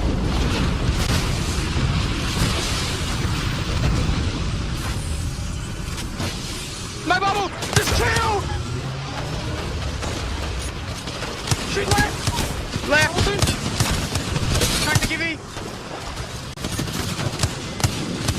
Last guy! One guy! Let's go! Plugging them in before he heals. This would be a game-breaking moment with a clutch run from Wolves Esports. But Crazy Kong gets taken out and the zone is closing in. BKG are primed. It's only up to Sentinels to keep this up. Loader taking height right now. BK Gaming now trying to follow up. That one member of Ziki tries to fly away and QQ takes too much damage. Dead GR out and now Wolves Esports make their move as Wolves get the knockout Sentinels.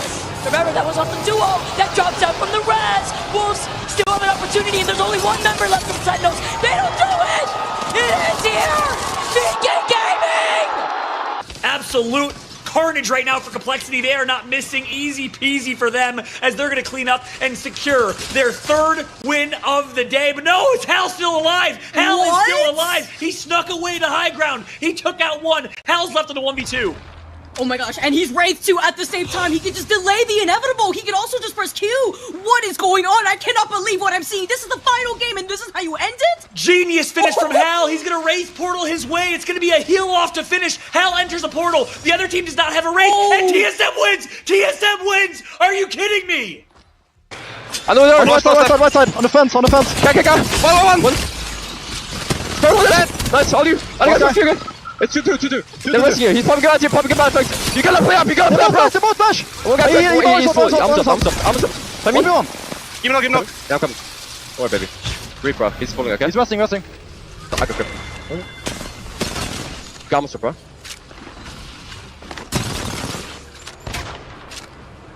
Slowing cover.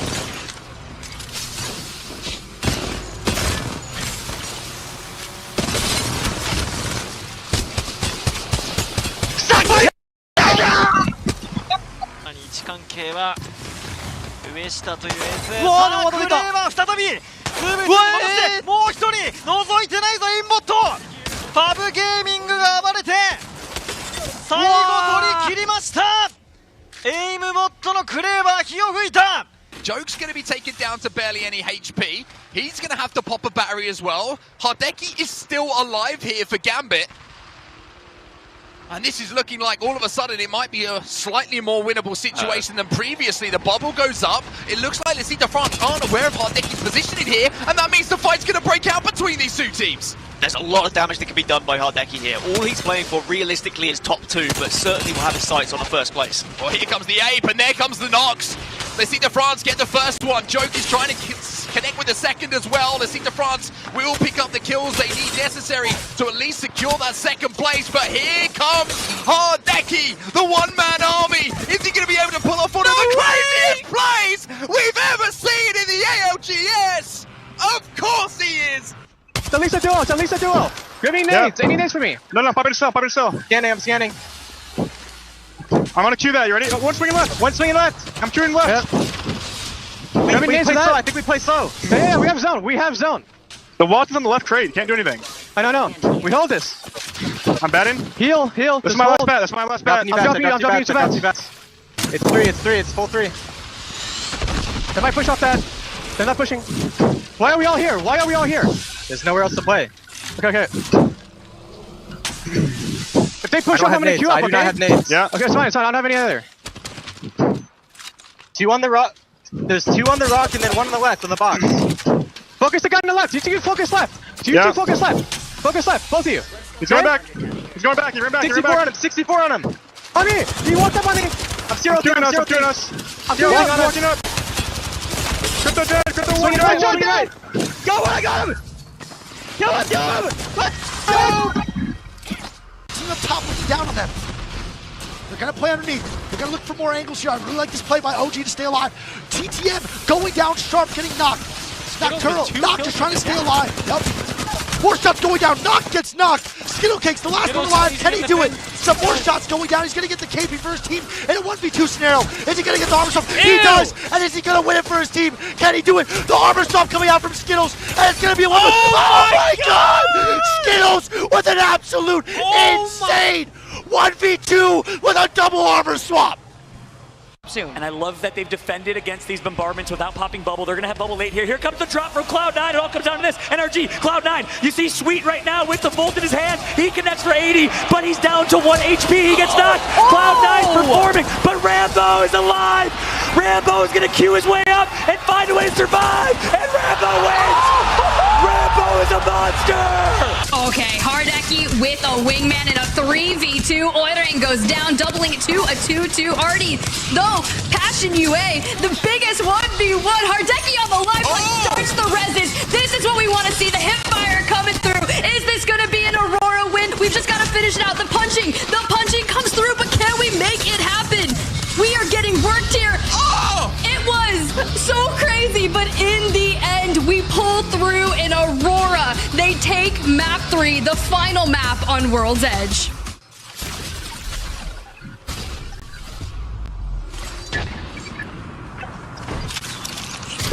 You can maybe climb up. Oh. Fucking huge. Take the head with the Q, Timmy. Yeah, I will. Oh, come on, I can see. I can't see anything yet.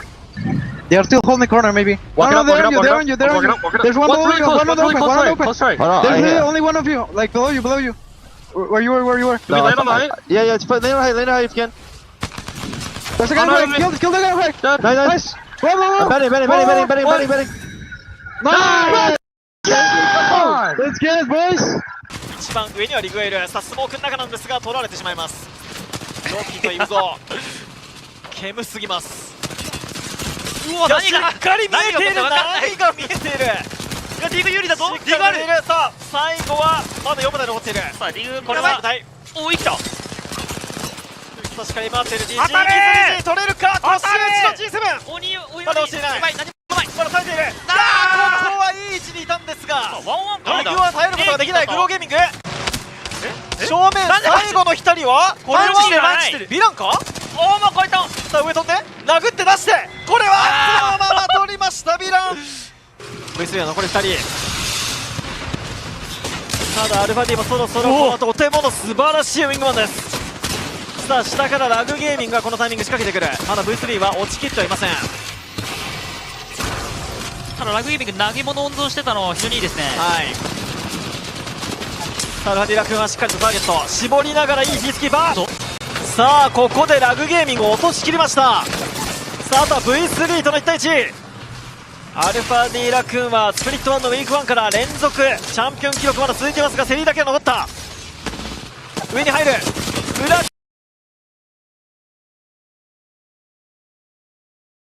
Off here, okay? I'm gonna find side.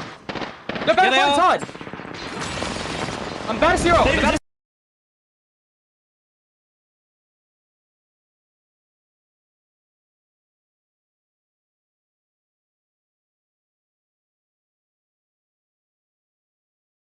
On you. Almost cracked the cat underneath. It's a full team and then the solo. Yep. Did you goo the door? I have gooed it. I've gooed it. I cracked the side. Oh, you passed it. Nice. Get goo down. Get goo down. Get goo down. We're in the zero. Like get your spikes down. I'm on cooldown. Get ready for them to set. Send it. Weak, dead! Almost cracked! Go boys, just keep it up! Go! This is going to be SAF versus TSM in the final fight. 3v3. A chance for Legacy to become a dynasty for TSM. The zone cut in half. Pressure on Verhulst as the catalyst to make a play. Starfight could play pie poopers here, and TSM are going to have to wait. These Watson fences could be massive. Apex Folklore once again repeating itself as how, once again from the heavens, gets the opening knock. The CEO with a hostile takeover. TSM are your champions.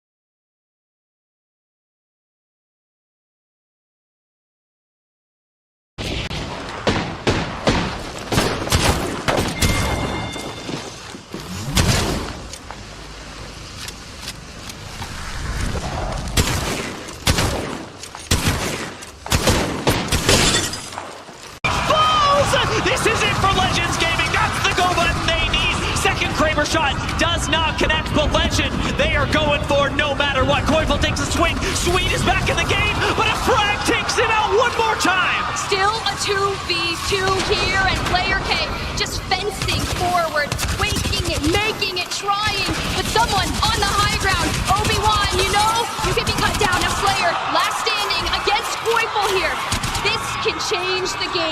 here for now.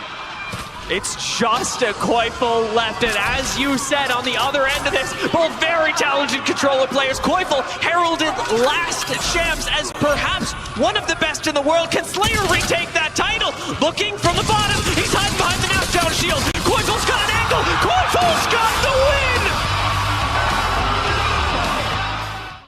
Respawn beacons can be absolutely massive in the end game, and of course you drop with shields now, you can pick up your loot, and every team is going to be trying to drill you, but if he can get to his box, if he can armor swap, get those weapons, that could be absolutely massive, as now teams are starting to move towards the circle, because this building is not going to be it. Reps just waiting for the drop. How doing likewise. Shots coming down from above, but going to be exchanged. They're going to be caught in a caustic gas mess at the moment, but TSM kind of just watching everything go down. How managed to get a stick there onto Bronzy as well, as now Letter E are going to make their move. The bubble goes down, the ultimate goes down from the caustic. Keeping our eye on the feed as these teams fight, as Snipedown is brought back into the game. He's only got an heirloom to work with, but Snipedown's still trying to do what he can do. He got 2 kills with the heirloom, but he's going to go down, and the rest of TSM is all down to Reps, and Reps goes off! And what have I just seen? What did Reps just do? Somehow, one of the best players in Apex has come up with one of the biggest plays we have seen in the Apex Legends Global Series. Reps is an animal.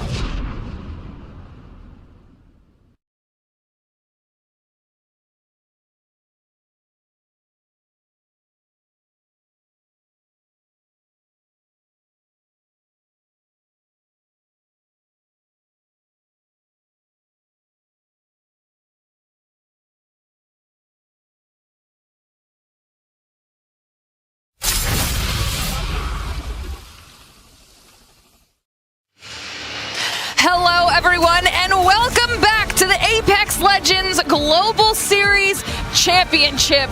We are live from Sapporo, Japan, as we continue on with day 1 of our competition here in the group stage, as our teams are really starting to get a feel for the competition. It's been a really fun day so far. Believe it or not, we've already made our way through 2 whole series, and it's time for us to continue on with everything. My name is Glitter Explosion, and I will be your host for this next series. And joining me on the desk right now, we have Jayhawk back up here in the action, Dia and Spider Tiff. Jayhawk, I want to talk to you here first, give you an opportunity to say hi to everybody again. And you joined us in that first series, so how are your thoughts on the day so far?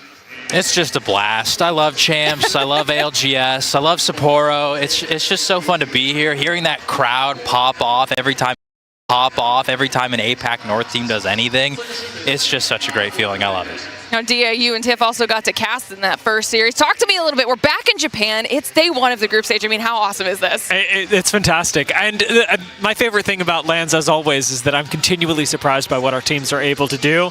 Even before we started casting, having Genji find the first win was wild. And then, of course, as we got on the desk, E-District was really something, Glitter. Yeah, and Tiff, that's what we always like to talk about here when it comes to champs, is the fact that when we get to this global stage, we genuinely don't know how it's ever going to play out. Yeah, I mean, we get to sit for a couple of weeks and watch international scrims, and you think, oh, I've got the greatest average. Things are going to work out for me. No, what did Haka say when he was on the desk at the end of that series? He's like, this first day for us in groups is all about warming up. It's getting used to our peripherals. It's getting used to the PCs and how everyone at LAN is playing. Well, now that we're got a series under our belts, okay, let's turn it up. Let's see what we got. Yeah, it's only going to get even better from here. But if you guys are just joining us, let's take a quick look at the schedule. Like we mentioned, today is day 1 of our group stage. Earlier on here on the main stage, you saw groups A and B face off. That was C and D over on the D stage. Now, or on the B stage. Now we're on the second half of today, which means we're going to be looking at groups B and D up here on the main stage. And of course, groups A and C will be playing over on that B stage. So make sure you're following along with all of that so you can keep up to date with your favorite squads. And we'll take a look at what the standings are looking like now after those first 2 rounds of matches are done. Now, we didn't get to see them. They were over on that B stage. But Tiff, I see your face. 91 points the way of Falcons right now. Yeah, I mean, that's pretty good. That's pretty good. You guys all saw how Howl was feeling just, 12, 16 hours ago? And I think they made it very well known. I'm never not impressed by Waltzy, Guild, and Howl. And their dynamic, I just want to see this move forward. I think a lot of people would agree that Falcons, yes, they're a powerful org, but they might be the team that can win it all here today. Or not today, but obviously today. But Sunday in Sapporo. I mean, all weekend long, we saw E36 up there as well in second place. Alliance taking home the win out of groups A and B as well. So it's already heating up here, and we've barely even gotten started. So I hope everyone at home is ready to see how things continue to play out over these next few days. And like I mentioned before, we've got a lot of things going on, including that B stage. If you want to be keeping up with all of those teams, some of your favorite players, make sure you're checking that out, because we, of course, have Wig and Greek back here with us, running it back on that B stage. Everybody, we are live at the B stream over at twitch.tv/nice. We are twitch.tv/Greek. We're going to be watching groups A versus C for the next set, the most banger of a lobby of the day. So get on in there. We'll see you there. Peace. It's just as hype as you always expect it to be, and it's a really awesome way to keep up with all of our series. So make sure you are popping on over there. But it's time for us to start talking about what we've got going on here on the main stage. Let's take a look at those squads. You got to see them a little bit earlier when we had Group B up here, but now we're also introducing Group D into the mix. Like we just saw on the standings, Enterforce 36, a big player in that first series. We've got a lot of recognizable faces in here, Jayhawk, so this is going to be a good matchup. Absolutely. E36 winning 3 games. Like, I know we're focusing a lot on Falcons, but 3 wins is incredible. That's a ton of placement points. Can they continue that? I'm also looking at some of these teams like NIP who didn't have as good of a performance. Does the main stage and the crowd and the atmosphere maybe bring them back to life? I mean, that's certainly what a lot of these teams are going to be hoping for. And when we're talking about Group B, we also had Shopify coming in 4th overall, one of the squads that did end up doing well for themselves, but not too far behind them. In 6th place out of Group B was also another squad that did well, and that is going to be Rock. And that's a team that we've highlighted before in the past throughout various stages of our competitive year in the ALGS, and we're going to be highlighting them again here right now, and I'm going to allow Dia to do that. Before I let Dia do that, though, let's first take a little bit of a deeper look here into that Rock roster and how they came to be.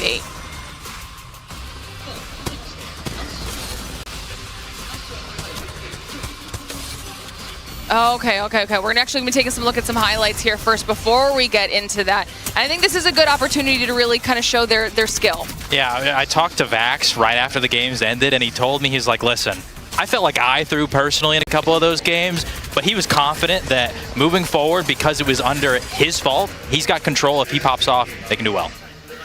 I mean, great person to be talking to kind of get some insight there from the roster as well.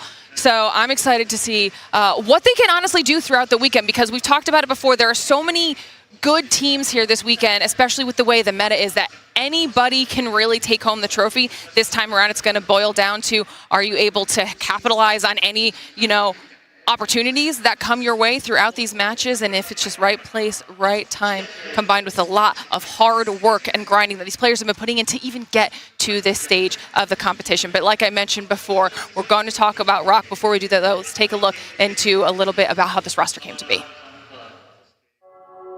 At the midseason playoffs, Rock Esports finished 2nd place, inches away from winning the whole tournament. Moving up the whole saucer as a solo looking down at Curve, NIP get eliminated as it's a 1v1 saucer!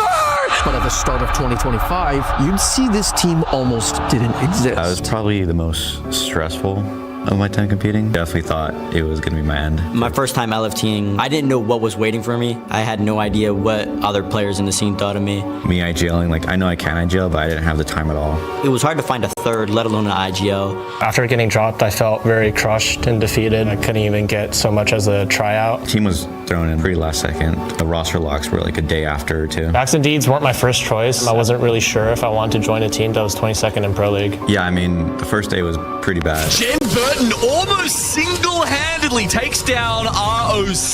With Saucerer, the only one left alive, Blinkster pushes all the way in. in and cleans him up. Rock is out. I knew that Sauce mechanically was one of the best MK players in the game at the time, and it was about putting it all together and making it work, making it fit. 5 more shots in this Peacekeeper that has put in so much work for Deeds. 1.7k damage.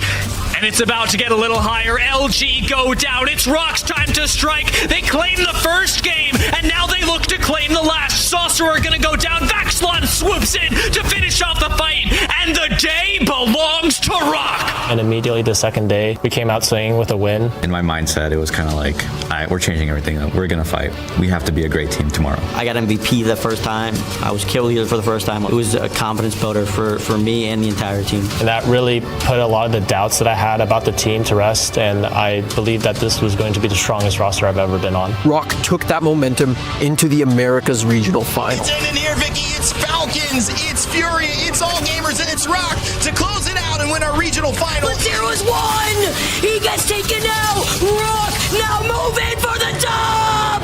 Rock, are you? Winning was new for me, and it was something that I wanted to continue chasing. When we won that day, it really put into perspective, okay, we can do this. It's an all-out brawl! And I get eliminated as it's the 1v1! Sorcerer with Rock! Take game number 2! I mean, last-minute team put together, we just were constantly trying to surpass expectations. 120. 100 meters! Don't die, don't die. 100 meters! Don't die! Yes. Dead. Kill him. Are they all dead? Camera back! Yeah, I really did have a chip on my shoulder, and I really wanted to prove that I'm not just another MK player. I want revenge for last year for not making it to finals. This is the biggest crowd that Apex can offer.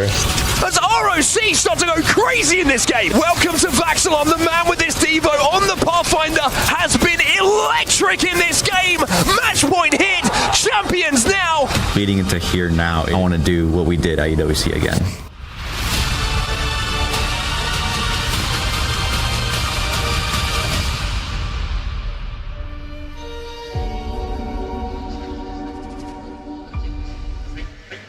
Glitter said she'd let me talk about him, so I'm going to start talking about him.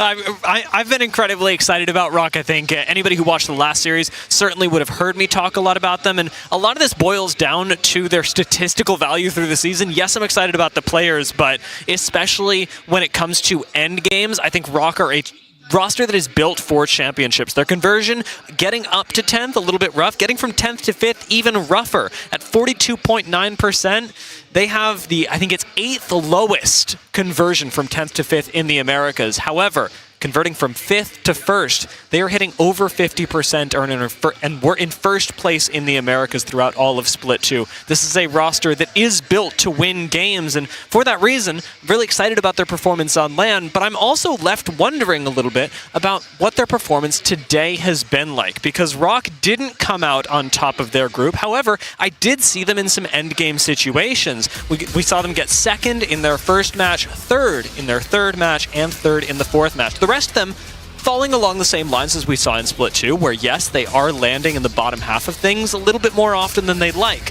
However, the lack of conversions to wins is a little bit of a question mark for me as we came into the first match series of the day.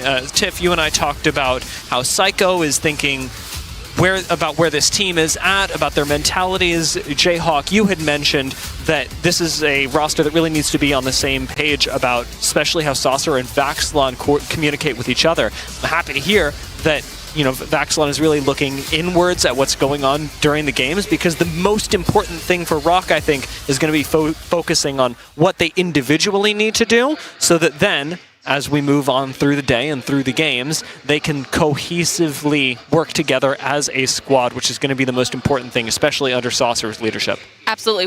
We know what they are all capable of on an individual level, and it's just really about kind of bringing that all together, get together here on the international stage and making it work in their favor. But those are just some of those teams that are out of Group B. We haven't even gotten a chance to see Group D up here on the main stage. So it's time for us to say hello to some very familiar faces as they join us up here for the competition. And let's see what Group D can really bring to the table.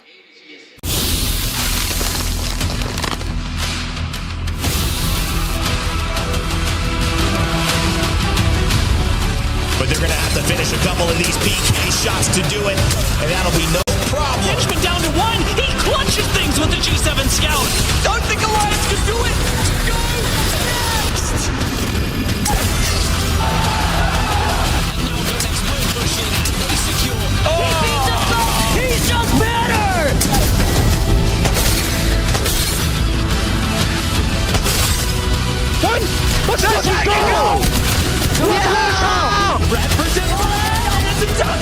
There's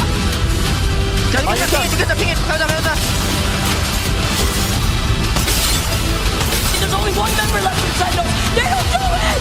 It is here! VK Gaming!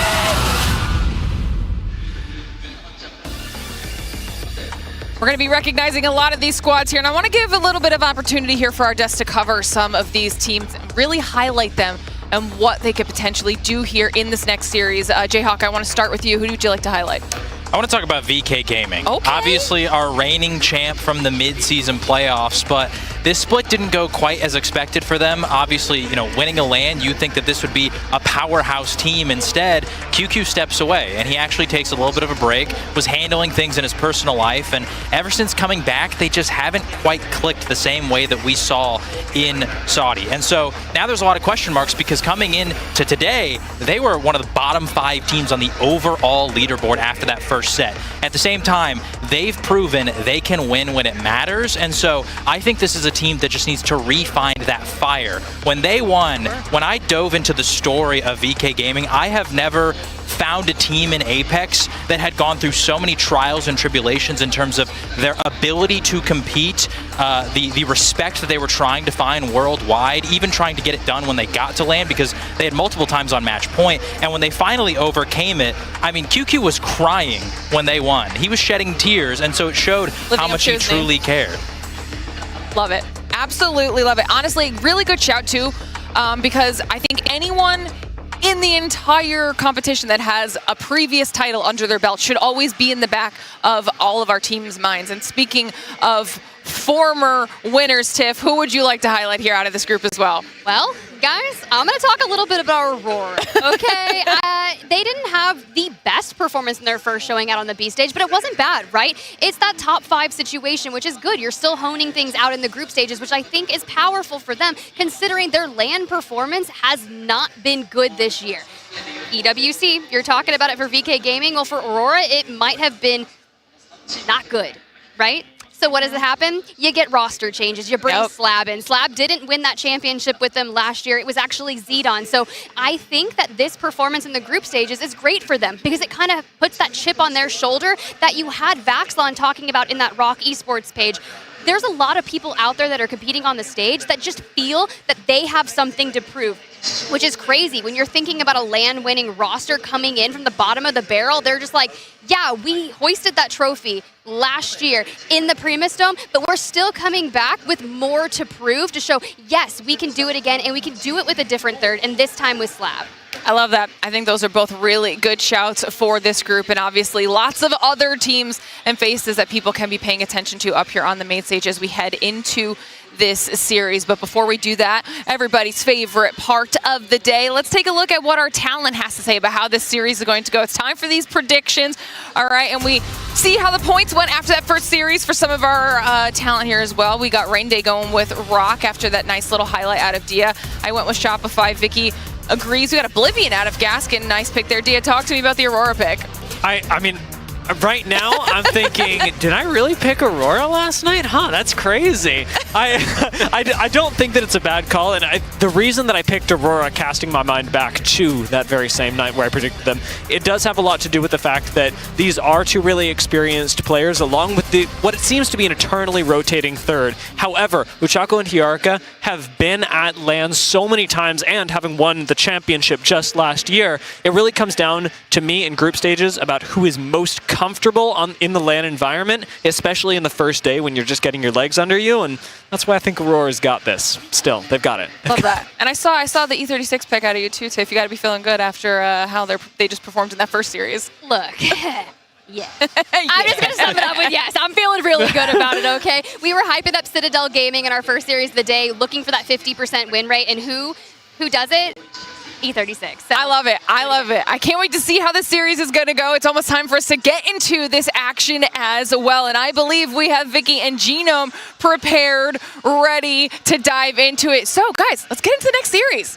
Thank you so much, Glitter. I'm back once again with my partner, Genome, at another championship. Welcome, everybody, to the ALGS Year 5 Champs. Time flies by, but it flies even faster when you're having fun, and we get some more Apex here in the arena of Sapporo. It's freezing. I'm cold as somebody coming in from Miami, but it's cool because the competition is heating up. Oh, look, well, that's why I'm covered in an entire sheep right now, Vicky. It is a little cold in Sapporo, but hey, I don't get snow like this back in Australia, so I am having an absolute blast. The smile has not left my face since I entered this country, and I'm going to be honest, I doubt it's going to leave it for the next 3 matches either that we will be here taking you through on E-District. As we start things off on E-District, everybody, it's important to note that we flipped a little bit, right? Because in our first series on the main broadcast, we got to see the action kick off on Storm Point. This time around for Groups B versus D, we are starting the action on E-District, and that's important when some predictions like Tiff's with E36 popping off, really winning that back-to-back there on E-District, started things off as we take a look at the draft. So as we go into the draft here, you can see there's a seed number, right? The teams, however they played throughout the year, is actually dictating the picks that they get throughout this POI draft. Now, this is why I've actually predicted Gen G here, because Gen G had the first seed going into this B and D matchup. That means they managed to nab Street Market with the 21st pick, and more importantly, Skyhook West once we get to World's Edge, an unbeaten POI over on that side of Apex Legends. But here over in Street Market, they're going to be having a great go. We'll have a quick look here at Enter Force 36. Now, this team won twice already on this map in the previous series. 75 points they ran away with. That's more than anybody in the other series that we had on the mainstream. Yeah, it's so hard to be able to catch up to what Falcons was able to put on, how literally it was just farming the lobby, literally got 99 farming right there, right in front of us, just in the span of like 2 hours. And then here we have E36 winning the back-to-back on E-District, but because we are starting things off on E-District, Genome, we got a bit of a different legend ban system going on with this first game. Yeah, so it could have a bit of an impact on that. We were having a little discussion about how much alter we might see, and I think, Vicky, you know, you can definitely point that out here. We've got a fair few in the lobby. Interestingly, though, it's in addition to the Caustic, right? We were talking about how the picks and bans sort of evolve throughout a series. Alter usually gets banned as the 3rd most prolific controller class. Of course, she's not naturally a controller class, but she has access to the perk that gives her the ring consoles. In this particular instance, though, you are seeing so much Caustic who, you know, I mean, that's just going to happen throughout the series. Of course, in our first match, though. Yeah, it is actually Caustic. It is actually Caustic that got the most picked right now. And it actually falls similarly to what we saw from Groups C versus D before, where Caustic was the first legend banned out after the first game. But let's get started here, because the action hasn't stopped with Monsoon being on the high ground. And, of course, who wouldn't be rocking the charge rifle if it isn't Monsoon himself? Don't see it in the kill feed all too often these days, but if you do, exactly, there's a high chance Monsoon's name is going to be next to it. A couple of the APAC North teams, unfortunately, racing for the same building, and it looks like Sarale and SBI there are going to have a bit of trouble as Monsoon does have the overlook position here with a charge rifle. He is stacked with a charge rifle too. Hold up, and nobody is safe in the distance of Monsoon, whoever is in his line of sight, as he is stationed down up on the high ground with the Newcastle wall, bunkering down, just trying to hail from above, but Go Next in some trouble, looking to reset here. Henchman, the last one alive, popping the med kit from the other side of the wall. His teammates close to the gas there. It's Light that gets taken out, but now kinda Henchman trying to work out if he's got time to get this revive off, and he actually will. It's the duo. It's floating from Men of Culture, our NOLA standout that is coming to give them a bit of grief. Yeah, Becky joining them just tomorrow, but this duo has been able to get some KP, as you can already see right here. Cersei getting involved too, being able to find Henchman in the feed. Floating is going to be able to get the reset too, going to be able to get that new evil shield as Candace tries to back away. Henchman looking at Cersei, but even while he's one shot, he can't clutch it down. Men of Culture floating, being able to clean up what is left right in front of them as Go Next get eliminated. It's a kind of confidence you want out of this guy. I mean, I think he even tweeted me. He wasn't feeling that great today, but I mean, you're feeling pretty good after you get a couple of kills as a duo to start the game off with. I mean, honestly, all you need is, one unsuspecting down, and then it's a 2v2, and you can play it out in a little more even of a fashion. But regardless, you take any points you can get until your teammate joins you tomorrow. And Floating was the player that really impressed so many people back in the open, right? And then here he is as a duo. They're still able to get some KP. I mean, it's really difficult, especially in this environment, to be able to do that as a duo. And you remember, he was one of the few players using the R99 in New Orleans, and now we've come full circle. R99 is fairly meta at the moment, and well, I mean, obviously the guy's going to be locked in. He has been using this gun for the past year. Thank God, I'm just about to say right now, I'm so happy the R9's back. Let me tell you, last season, the shotgun meta, I was hearing PKs in my sleep. I could not rest. As we take a look at where everybody is stationed, of course, where the zone is also pulling over to that northwestern side on the outskirts of Energy Bank. You got to take your eyes on these chokes, especially when you come out of Blossom Drive, where Shopify Rebellion are taking their time here. And as they're here in Neon Square to get that information, they're playing objective, right? There is a ring console here, there's a survey beacon, but they can also gatekeep the teams that are taking their time with these southern rotates, as Reignite also were able to clean that up on the south side, as SBI are the next to go back to the lobby. Shopify and Gen.G both still skirting around the outside. Two of those edge teams that we've seen come to blows several times already in Sapporo here in the Year 5 Championships. I mean, they are two of the most aggressive, most, their play style is very much geared towards edge play and getting kills. Later on into the game, it does become a little bit more difficult for them. If you compare them to a team like Falcons at the moment, who I think is genuinely one of the only teams who you can reliably count on to go from a third ring scan and then make it into a playable spot later on in the game. For these other teams like Shopify, they really do rely on the KP a little more. And while we take a look at everything going on, guys, thank you so much for sticking with us. Let's take a look at the first squad, actually, who had gone and wiped out with our Red Bull first strike. It's important to know as we get into this next series, because we are still in group stages, right? So it's about accumulating those points. Who is going to be the sponge within this lobby? Men of Culture being the duo that we just saw, by the way. We're able to capitalize on an opportunity here, and when you're playing the Caustic and Alter, remember the two legends that we were highlighting getting started on E-District, you have the ability to reset so well, but also you have the Caustic Heroes to act as your insurance policy before they were able to move in when they saw another team move up from the other side of GoNext. Ah, right. So it was Fire Strays that was helping out. So it was actually less of a 2v3 and more of like a 5v3, unfortunately, for GoNext, but get yourself caught in between two strong teams like that, and it's going to be a little rough. I mean, when you take a look at where this zone is pulling towards City Hall, I think that's the most important thing, right? Because there's so much coexisting, especially on E-District overall, but in these buildings too. And yeah, look, with where the zone is centering right now, sometimes at City Hall, it'll go further towards, sort of resort. It'll finish around the water in those two buildings that are sort of sitting in the middle in the water there. This time, it's further up, and I think that's why teams are prioritizing spots further up the hill. They don't know exactly where this zone is pulling, but the way the City Hall infrastructure works, you really like to be up the top because if it does pull away from you, you've got that height advantage as you push into the other teams, especially in Game 1 with Caustic ults. That can be really important. You've got, the terrain spread out in front of you if you're slamming a castle wall down on top of them. There's just a lot of ways you can use your utility there to try and wreak havoc on another team and press that advantage. That's why I think it's so interesting. If you just take a look at the different compositions in this Game 1 of this lobby specifically, you have, 2-3 cryptos here? Kinotrope, Aurora, Gen.G, rocking the cryptos. Man, it'd be quite a shame if everyone has to move away from the bunker down Caustic comps that they relied on to then get hit with an EMP with all that hard work just disappear in front of them. Even better if you're in Newcastle and you've already set down your wall and the EMP goes in and ruins that opportunity for you to negate that damage with the Caustic Nox grenade. Yeah, I mean, exactly. The addition of the electrification to the Newcastle wall was a massive buff.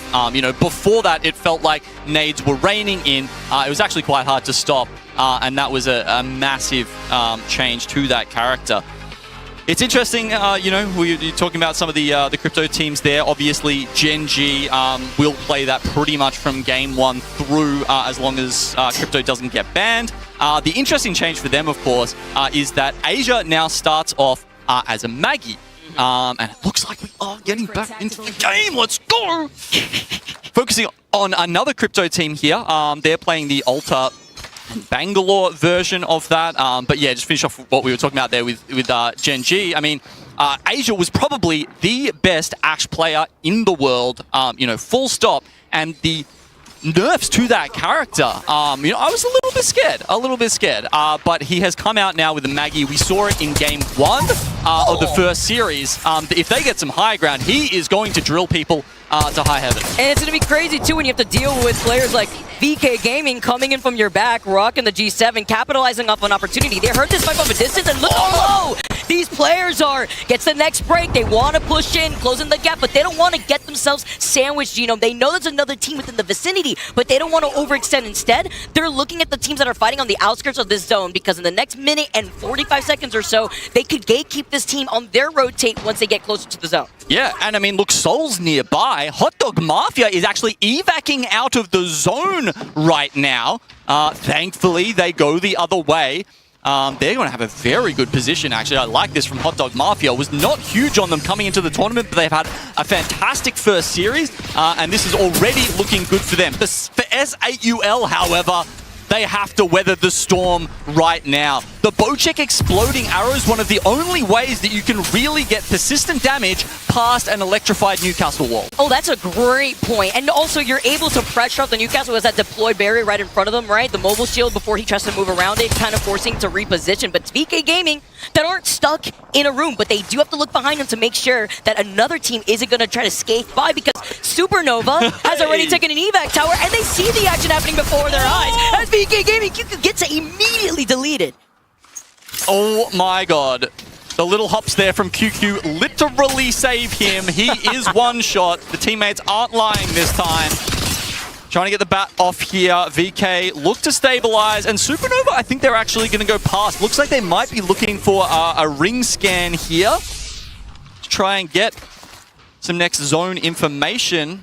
Gen G are lurking as well, though. Shopify have done their job. They've made their way very much into the back of the zone. I like their spot, whereas Gen G still prowling, still looking for kills. VK Gaming got that reset too. There's something else that you get to see a lot with these altars, and of course on E-District, since you have so much of that coexisting, it's great, but we don't see a lot of those considering those constant traps that you're going to have to be faced with in a lot of these end zones. But the reset comes in clutch with the way that VK Gaming are trying to take these fights. But the only thing is, Genome, because this fight has taken so long, Supernova, who had taken that evac tower, are just going to look at this fight for free. They're going to be the ones to now gatekeep VK Gaming, and this is going to force VK Gaming to completely back away. They just used up so much in a rather expensive fight, and now forcing them to back away to go to Galleria, but at least they'll be met with a survey beacon there.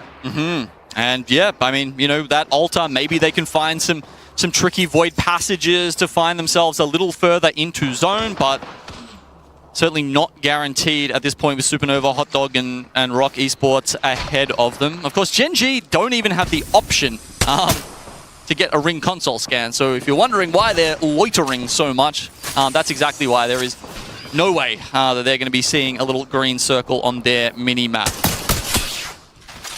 Rely on outside information here. The zone closing in on their backs now, round 2. VK Gaming ready moving up as Fire Strays, though, stationed up to look up to the north. Because guess what? There's also going to be that red bin that spawns over to the north side where Hot Dog Mafia were able to walk through. So they'll probably have access to that, but no one's just going to let them get that for free. The Fire Strays are looking at them. E36 are within the vicinity, as you can see here, too. While Crook looks down below, a lot of open areas inside these buildings. If you play by the chokes here, they open double doors. So you got to be careful if other teams want to try to pressure you out with a lot of the long range that we're seeing. And the fact that we've got a few altars in this lobby is important with a City Hall zone. Like you were saying, there's a lot of empty space inside those buildings, but they also are very much approachable by the altar void passage, and teams will be looking to just send you, without a moment's warning with that ability. That's kind of the point and kind of why these teams have doubled up in some ways on Alta here, using her this time as the recon character instead of the controller character. Oh man, I mean, aside from all the Valkyries taking the sky's being a little congested here, I have to pinpoint that this zone, by the way, is completely pulling to the south on top of where Oblivion, Serial, and Grow Gaming.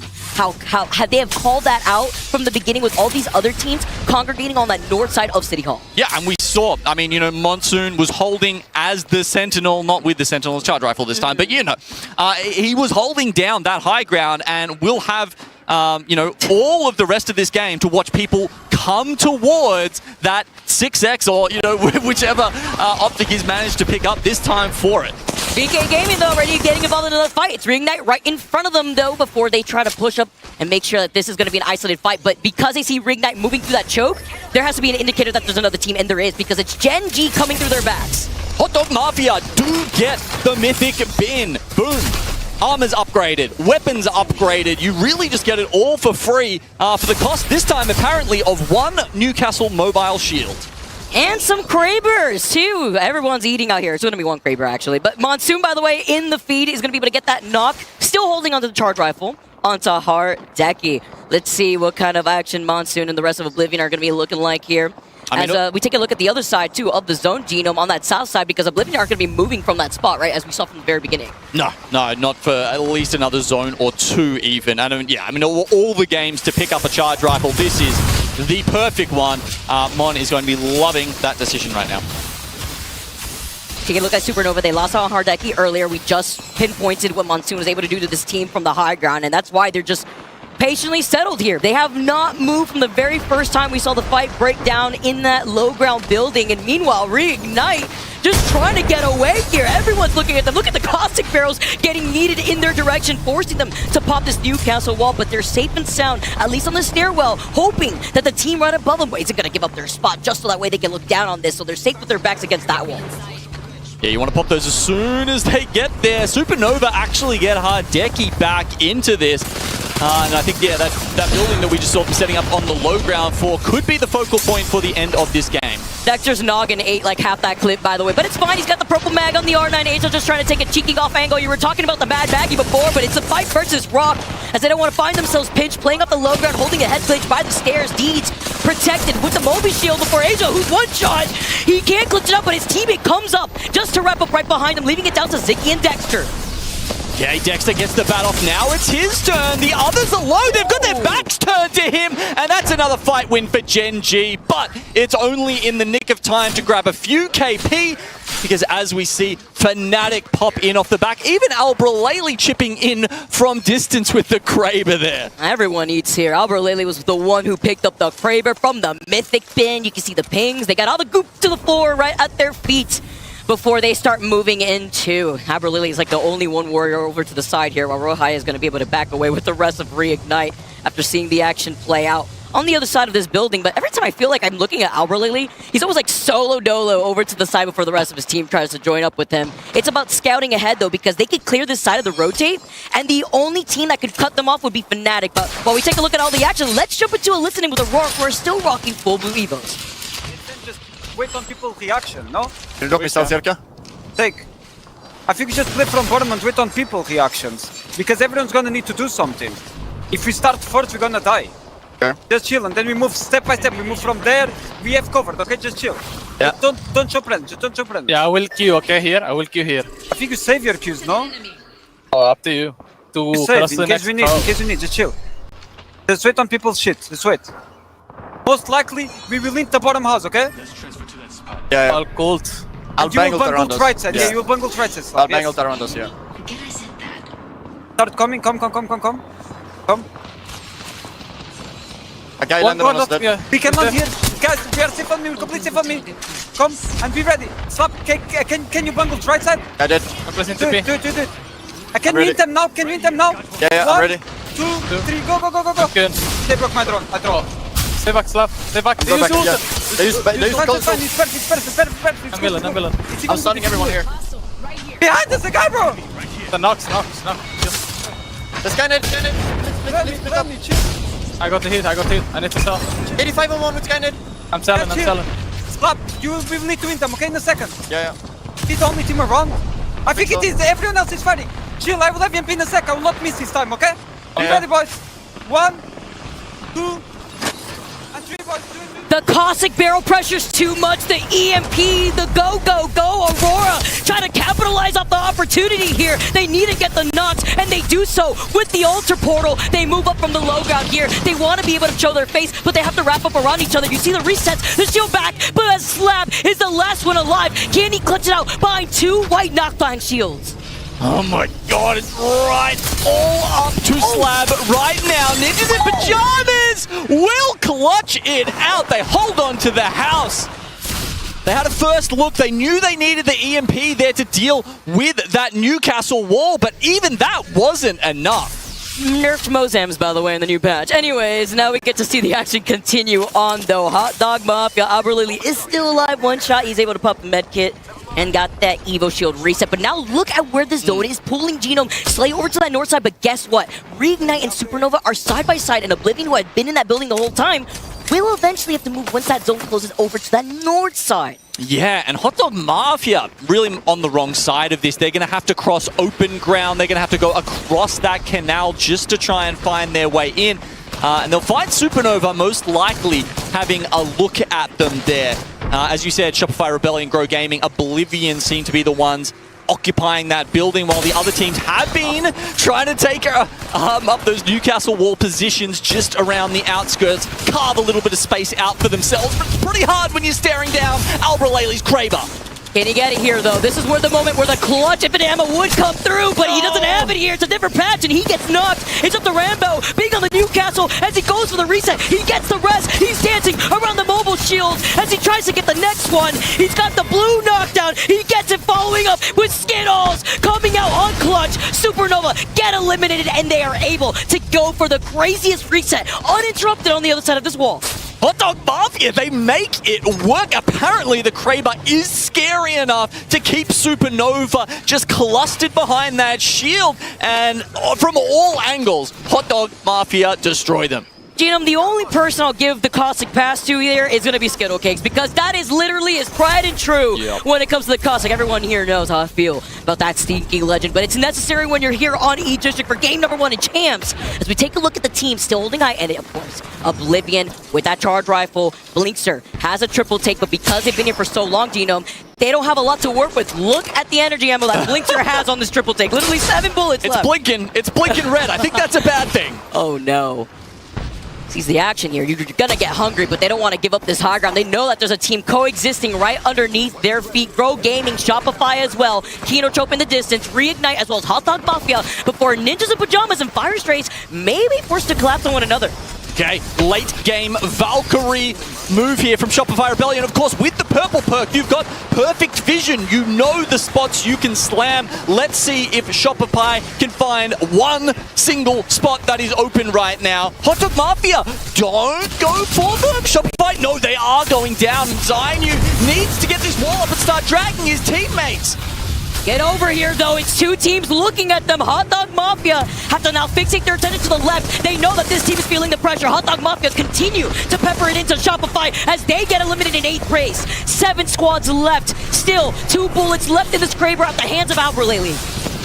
Aren't going to be any shots left that he didn't take. He's only got 2 left in the chamber. 10 down already.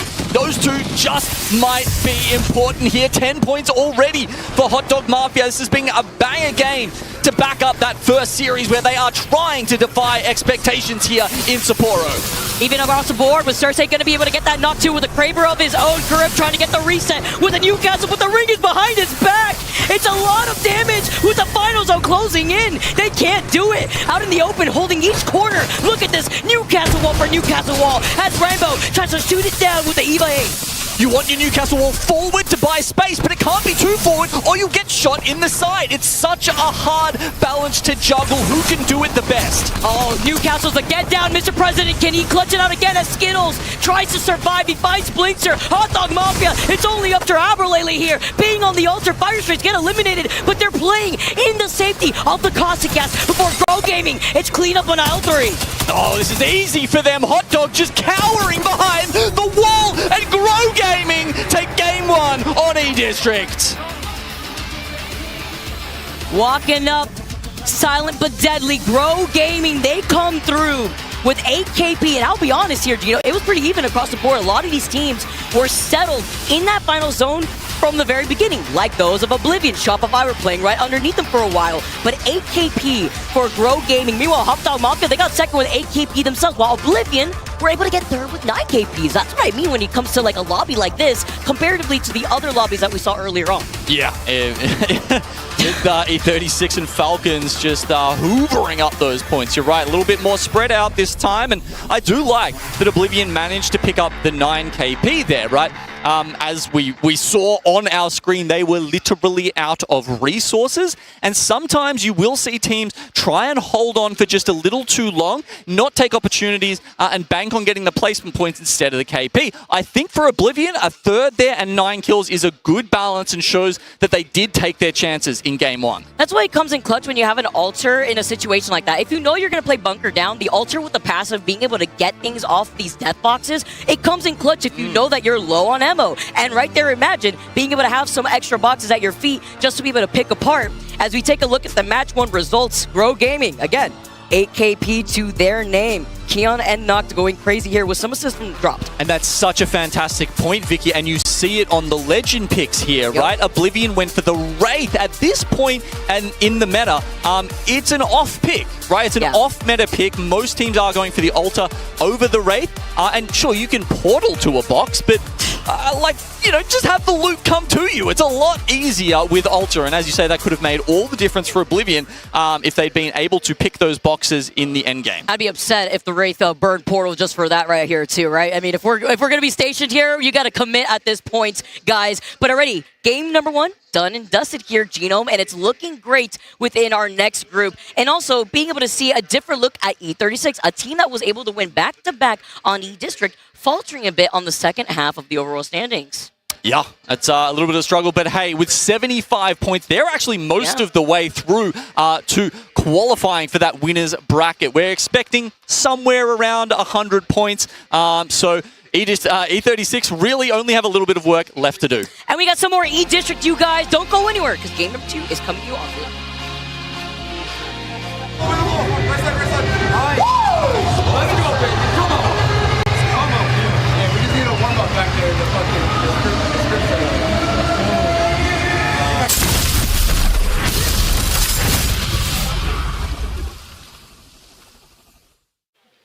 Red Bull is giving wings to the ALGS and the Apex community. Red Bull gives you wings.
Welcome back, everyone. It's been a great time so far. That was match 1, done and already in the books, guys. We are speeding through this. Grow Gaming, they had won that with 8 KP to their name. We get to see the wonderful crowd of Sapporo who have made their way to our championship.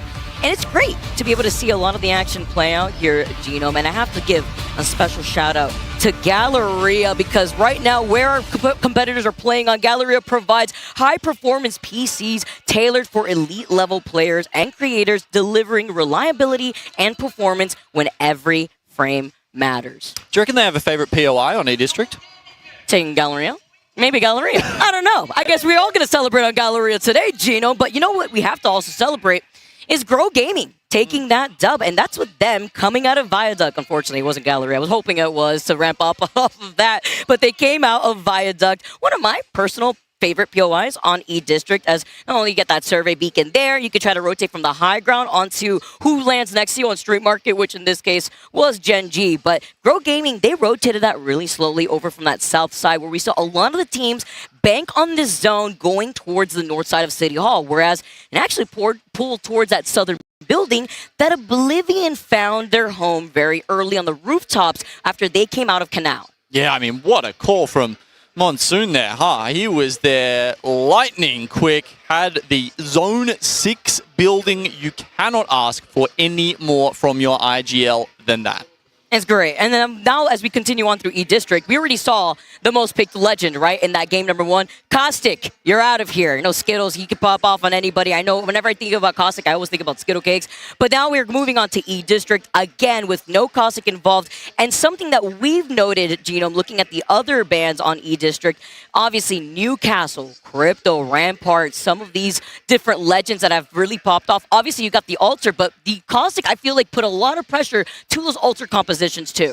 Yeah, I mean, you saw it in the end zone. Nobody is actually playing like in the center of that space, right? They can't, because there are barrels, there are caustic ults, and it is, you just take too much damage now. The amount of flesh damage it does to you is just frankly ridiculous. Oh, yeah. And that's why he is most likely going to be the most common game 1 ban throughout this tournament. Where it does get interesting, Vicky, is especially in Game 2, because a lot of the teams who like those bunker compositions, they'll just move over to Rampart, and we'll start seeing the walls have some Rampart amped cover to back it up, and it's often very interesting because we get this sliding doors moment where we might have Rampart banned and we might have Newcastle banned. If Rampart gets banned, most likely you're just going to see a bunch of controller characters and Altar get banned in a row. But if Newcastle gets banned, all of a sudden, the series is completely different. You've got all of these teams who like to play zone, who like to play bunker compositions. They can't do it anymore.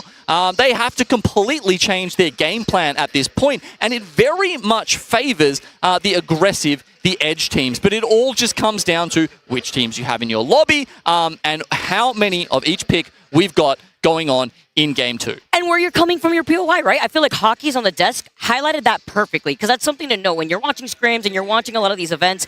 You're wondering, you know, because of now the legend ban system that we've had in place for some time, you're wondering how a lot of these teams are going to roll out with this, how they're going to play to their strengths, because now they have to readjust consistently. And depending on where you land in your POI, you have to make sure that you play to your advantage. If you're going to be playing on the edge, you don't want to play bunker down composition, because that's not the goal of an edge composition team. So that also goes into play. And the wrench would also be, Genome, Watson. Watson was the other legend that we saw a lot on E-District. But the thing is, Crypto is not in jail yet. So Crypto can be out and about with these EMPs. And once again, same case scenario where deletes all of your progress. All these pretty fences, unfortunately, it's not Picasso. You're just going to be able to write all over the painting here and delete it with your EMPs.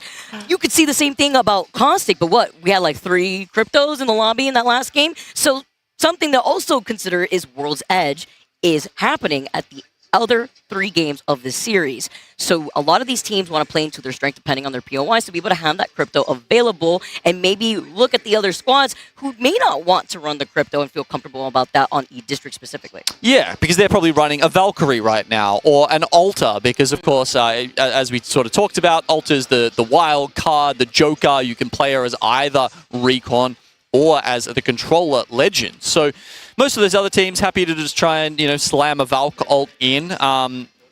As soon as Newcastle gets banned, you will see a drop-off in the amount of Valkyrie, because teams do enjoy basically just going for the skyward dive and then slamming a spot with all of that defensive utility. Without that, the plan kind of changes up a little bit. Take a look at Aurora right now. who fell in 14th. I heard those comms. They wanted to take that fight. They fell shortly afterwards there too because they weren't able to get a full reset, but also they were contesting a fight while playing off the low ground. I believe it was the Newcastle that had the high ground who already had his wall out too.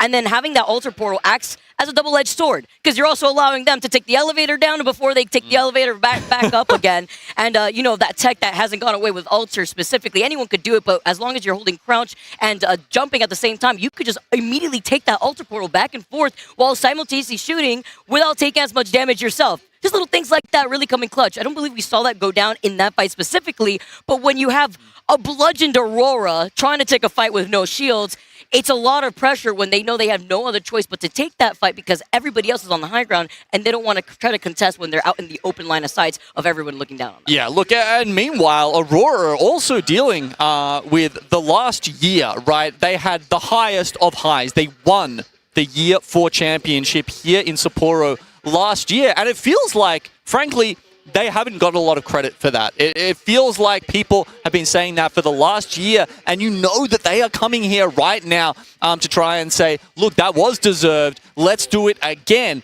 And while you sit here on a tech pause, you know, the teams that have done well, they're basking in the glory, they're enjoying, they're chilling out, waiting for the next game. The teams like Aurora, who just had a bit of a failure in game 1, they're sitting there, you know, drowning their sorrows, kind of like they have to sit in those feelings, and it's not comfortable. And you're taking all the points that you got from your previous series, right? And you got to roll out with that momentum. Whether you faltered in that first series or you didn't, and you want to be able to push that forward, it really gets to your head. But you got to keep it together because, again, Genome, actions speak louder than words. And if people see that they've unfortunately haven't been able to maintain that appearance after winning champs last year, a lot of people want to make sure that those results were a fluke. So they're here to prove something. When we take a look at our other squads that are just getting ready here for game number 2, I'm excited to see how a lot of these teams want to approach this because that end zone, Genome, was so volatile, but even better for the teams that were able to get into that building so early. But playing off those fence lines, having to play off that low ground gets crazy when you're having so many Newcastle staring at you from each wall side by side.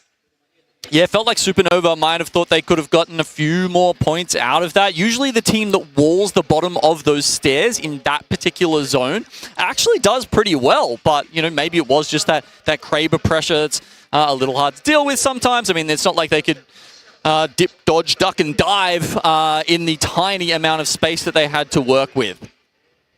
Just taking a look how everything's played out thus far. Falcons, who had farmed in their last lobby, by the way, is actually insane. Aurora, though, I believe they came in that top 5 wanting to make sure that they get a lot more done here. Taking a look at also a lot of our players who are just getting set up. Hardeki here, too. Just over to the side. We saw fire popping off in the feed. Looks like we're rearing to go here, but it's just getting started. Once again, everybody, E-District is our second game before we go on to our third game, which will once again be on E-District. And then we move on to World's Edge. Caustic will not be played for this second game as he was the most picked legend in our previous game. And as we get started with E-District 2, I'm expecting to see a little change up of these zones because when it comes to those City Hall zones, Genome, it gets really chaotic, but I'm here for it, especially when there's a lot of space to coexist. Whereas on a POI like City Hall, until you see where that next zone is pulling, it's really risky, right? Because if you call that 50-50 pull wrong, then guess what? You're going to be stuck like a lot of these other teams out in these buildings when everybody is able to have a way better position up on the high ground to look down on it. Yeah, the slope, the terrain there in City Hall does make a massive difference depending on what side of it you are on, but the sneak peek I'm getting of the next ring says that we're going to be going somewhere a little different. Wait for the second zone just to fill you in on that, but we are loading into the second game. People are dropping in. It's game 2 with groups B and D. Let's get this rolling with our Game 1 winners, Grow Gaming. Just talked about them landing over by Viaduct. Good rotation once they get information off the survey beacon after getting their loot. As we know that Gen G do land over by Street Market, and since we are seeing the zone pool and shift over to the east side this time around. Okay, moving over to the northeast side. Rock Esports are going to be very happy about that one, but it's going to be a little bit of a trek for Grow Gaming depending on how they want to move up. And they're one of the teams, by the way, that will be playing on the edge. When we talk about knowing where your POIs are and what you try to take a lot of these fights, they know what they're going to be rocking when they're having the Altar, Rampart, and Newcastle lineup. Yeah, so exactly what we were talking about. You just you take the Stinky Boy out, you start putting up some walls. So Rampart is now equal with Newcastle. So I think that means we're going to account back the tiebreaker to see which legend will be banned, will be how many times they've been picked throughout the series in total. So if we go back to the first game, Newcastle was picked 16 times, and that means we are having that sliding doors moment, Vicky. Newcastle gets banned in game 2. Bunker enjoyers, zone turbo rotators are not happy about this. They will have to change their plans significantly with that outcome. Because then it goes hand in hand with what you mentioned about the Valkyrie. You want that bunker down as Oblivion Fun this time around says, let me get a piece of that charge rifle. Finds just not in the distance. E36 in some trouble here, but still alive as they were just able to find that one player pickup. Another upgrade. Got to be wary of that. Dropping at Canals. Oblivion have the option to run at them very, very quickly, and you can see Enterforce 36 have been caught off guard by that, but luckily they only lose the one man. I mean, look, revives and respawns, I should say, are easier to get than ever, so if you have just one loss early on in the game, you know, I'd say you've got more than a 50% chance of getting that guy back in the game and being able to continue, albeit at a slower pace and probably finding a worse spot in the zone to do it. It's always scary, too, when it's near Newcastle, right? I mean, at least you have the insurance walls of the Rampart to come in clutch, but you get some information, Snap being on that Valkyrie, seeing what they're going to do to try to get that. They have the respawn beacon right behind them as well, but they don't have the banner is the case, so maybe try to go to a replicator if they can. They're going to be able to take to the skies, but no purple perk, which is important to note. As now they're going to be able to move around. They won't have the extra jetpack, but at least with the blue perk, they could get the human UAV up in the skies to scan through the wall. Yeah, I mean, look, we do see the survival slot. They've got the respawn beacon there ready to go. So as long as they just get far enough away from people, I mean, you're not expecting anyone to still be sitting around in Electro. Damn, Hot Dog Mafia would have made it out of there quick smart. So it should be a safe res for E36 up in the northern parts of E-District. Taking a look at the other squads, though, have moved up. SBI Esports, they get eliminated. S8UL were able to pick up that KP. First squad wipe here as E36 now looking around because they didn't have a replicator, looked like, on that side. So they have to back around, get the survey beacon, and then take their time. But the fight has not stopped because S8UL, they're collecting more. It's Hardeki who's the next victim.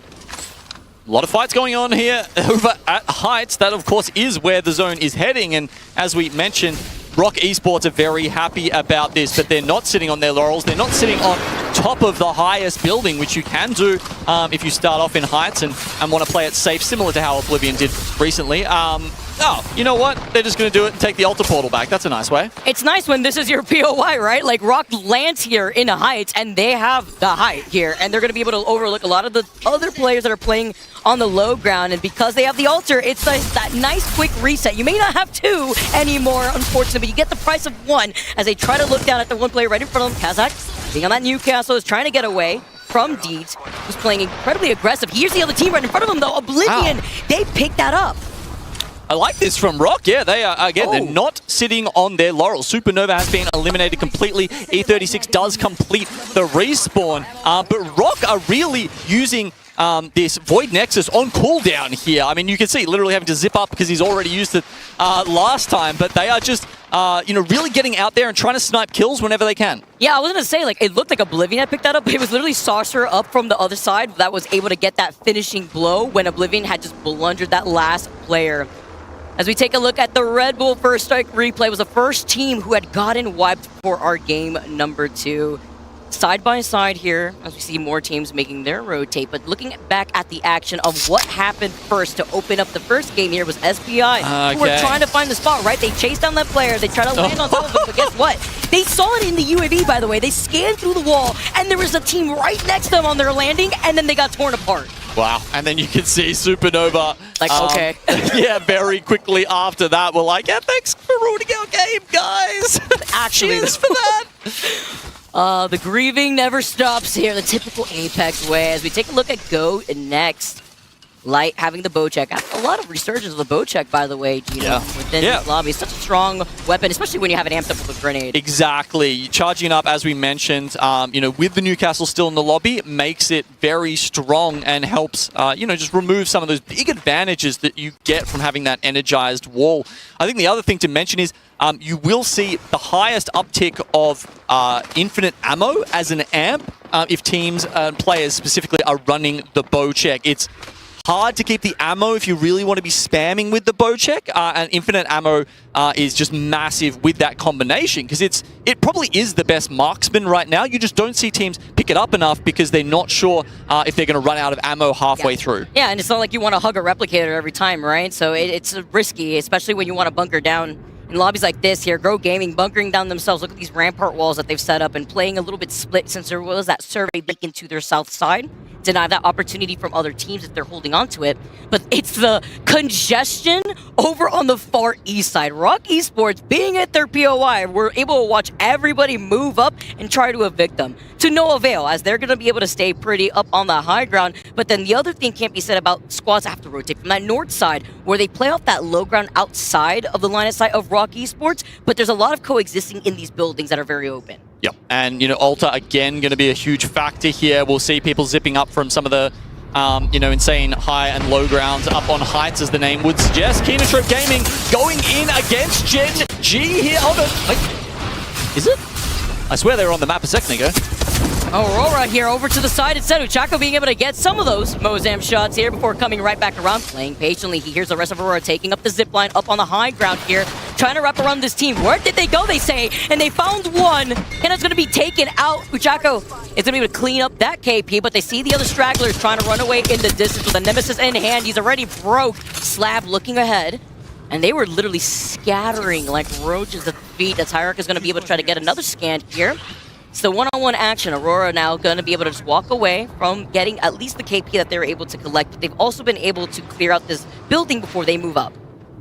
Yeah, just on the outskirts of the ring now. You saw Gen G in the distance there. I think they went a little bit more south to finish their looting and, general edge gameplay that they like to make sure they've got everything in their kit upgraded as much as they like before starting to take fights throughout this mid-game. So Genji, don't know if they've got the scan here on Kinotrope. It might be just within, maybe just outside of the range of the survey beacons these days. Kinotrope obviously trying to find his way back to respawning his teammates in here, but they will have noticed Aurora, so I feel like Gen G against Aurora could be our next scuffle. It'd be their focus. Again, like Gen G running a Mad Baggy Bang composition with a Crypto, it's not like they have a Valkyrie, right? That they could just take off and try to contest those solos that they may have scanned on that survey beacon if that one solo of Kinotrip was within their line of sight there. Go next, though, taking the Hail Mary dive off the Valkyrie back and finding themselves in some trouble. Kind of looking for the res. He gets it off. Nice protection off the deployable barrier here, while Henchman, he's bunkering down together with the rampart walls covering his head. But it's great cover here because they took the risk and they find themselves a clear building for now. Solid slam from Go Next, of course. No purple perk. Their eyesight, essentially, to try and identify available. And I'm hearing Rampart Sheilas around the wall here. It's like a circus. Oh! No, got kidnapped! He gets kidnapped! Oh no, the Ultra V Ultra Violence, and then they dirty him. How unfortunate can they get? Not back. Drop was able to at least get the banner this time around, but it's bunker down time as they're building up these walls from each doorway. Can they get the reset? That's so unfortunate for Grow Gaming. They've got a nice little spot, and wow, good piece of utility there. Just gets knocked, absolutely smashed here. VKG now, surely they can take over the rest of the building. They need to start being a little more aggro with that. As you can see, Kinotrope Gaming have managed to get the respawns over in Energy Bank. Gen G did notice it, but they have decided not to push that initially. They're actually heading more towards zone. potentially to try and play some gatekeeping down there. Could have some angles onto both Aurora and Kinotrope as they come in further towards height. We should also note it's a very southern pull. It's going away from that top building that Rock Esports are holding, and more so towards S8, who have had impeccable zone calling for the last couple of months. And look at this too, Bro having that Moby are able to get the res. They bring Nox back, although the deployable barrier right there gets shaved off just in half, but because they're able to get this, now you see Keon set up with the Sheila looking down in case BK Gaming decide to move up. They already called in the Amber Alert when they got the kidnap before, and Nox gets right back around. He was ready to call it in with that portal at his feet. Yeah, the question that we can't answer right now is, why didn't VKG finish their meal? Did they have the info that Grow Gaming were down a member? Or are they just not willing to potentially push past some of those amped covers and whatnot to take the rest of the building for themselves? Could come back to bite them in the ass later, we'll have to see. Shopify Rebellion are slamming this position. I can tell you that while Alta still remains in the lobby, this is not a great position, but hey, they've got as much cover as you can possibly want. I just still don't know if it'll be enough. I mean, at least they're in the middle of the zone, right? They got to make up what they got, and they're building a maze, it looks like, side by side with these rampart walls, as well as in addition to the Newcastle wall. This looks goofy, but it may be just enough. Hopefully, Crypto doesn't fly in and EMP all their hard work at their feet, and that's something else to consider, because coming out of our point from the first game, it could equally happen here, deleting those amp walls, but also taking away the electricity that the Newcastle wall has. Yeah, and you know, Aurora are the ones to the south of them, and they've got both Crypto and Alta, so they've got plenty of options to push in there and take that spot away from Shopify Rebellion. Kinotrope, obviously, with the late respawn, have a late entry into this. Seems they've got an idea that there might be a player around. Haven't quite spotted out Men of Culture just yet. It was floating. It was floating that was hiding over to the right side of that. They haven't called them out. I think he got the Void Nexus back to the north. Oh, wow. We may have not have seen the trail for that, but he has joined back up with his duo for now. But then again, Hot Dog Mafia's on the other side of them. I don't know if Men of Culture can survive this sandwich. Going to be difficult with Hot Dog Mafia on one side. They brought out the condiments. They're going to put ketchup and finish their meals maybe, with Kinotrope being on the other side. As Oblivion looking at this fight, but they all know where the zone's closing in, and now it's going to be a bloodbath with the next 40 seconds coming up with this fourth round. Kinotrope dropping down, trying to call out the duo of Mana Culture, but it is a lot of damage, and they try to push onto this fight. They can get 3v here, but he gets knocked. Doesn't manage to get the Void Nexus off. Teammate can't recall him in time, but his calls are accurate, and it'll be Hot Dog Mafia to get the kills. Was a little bit of revenge from that other player from Kinotrope, right? Men of Culture. We're trying to get the clutch here. Hot Dog Mafia probably gonna be able to get that knock. Let's dump into a listening with Hot Dog Mafia.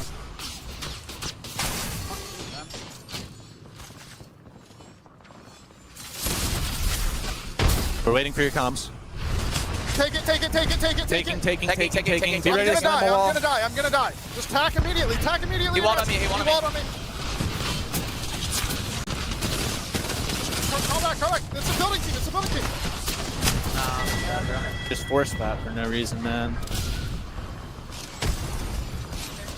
Well, Albralele ends up with a Kraber in 2 out of 2 games, but this time they can't make it work, and it will be stolen from him by Reignite. Kinotrope looking in the distance, though, after Hot Dog Mafia want to scoop up that duo of Men of Culture here. And before Ninjas in Pajamas overlook the action, Crypto drones have taken to the skies, and Kinotrope try to take that fight from the north side. Cannon, though, gets knocked by the ring. It's a lot of pressure here, while Monsoon, this time, with the R9 in his hand, is able to find that knock to IOL, but Reignite, they get eliminated. Rock Esports, all eyes on Rock, as they came up from their POI to drop down on their heads to take this fight versus Genji. That was a hell of an EMP by Baxlon there, perfectly timed so that the nades just rain in and destroy their competitors. Rock Esports will be a little unhappy that the zone hasn't pulled to them, but it's panic stations right now. Arrows raining in, Baxlon's gone down. They try and get through the wall, but Deeds and Swords are under so much pressure. This is the Genji team fight that we were expecting. Saucer, he clutches, he gets a knock, but Dexter with the Kraber finds the following up, and the Rock Esports gets rocked down to the lobby. Okay, kill leader for now, but Aurora have heard this and they are hot on their tail. Meanwhile, teams fighting up on the north side as well. It's Grow Gaming versus Go Next. We're taking this fight. Is another fight happening on the other side with Aurora and Gen G here, by the way. Grow Gaming, the winners of game number 1, have now lost drops. They are stationed up, ready to go. Say hello to the Sheila real quick if you decide to take that Ultra Portal. I'm not expecting it. They hear it, rearing, ready to go. Can they get this reset with Go Next being on the outskirts? S8 firing from a height advantage here, but no one is in the zone. No one in the lobby right now is in the zone. Fnatic, maybe the first move is here, but no! Yuka, he gets shot down on the ascent, and that means the whole team is eliminated.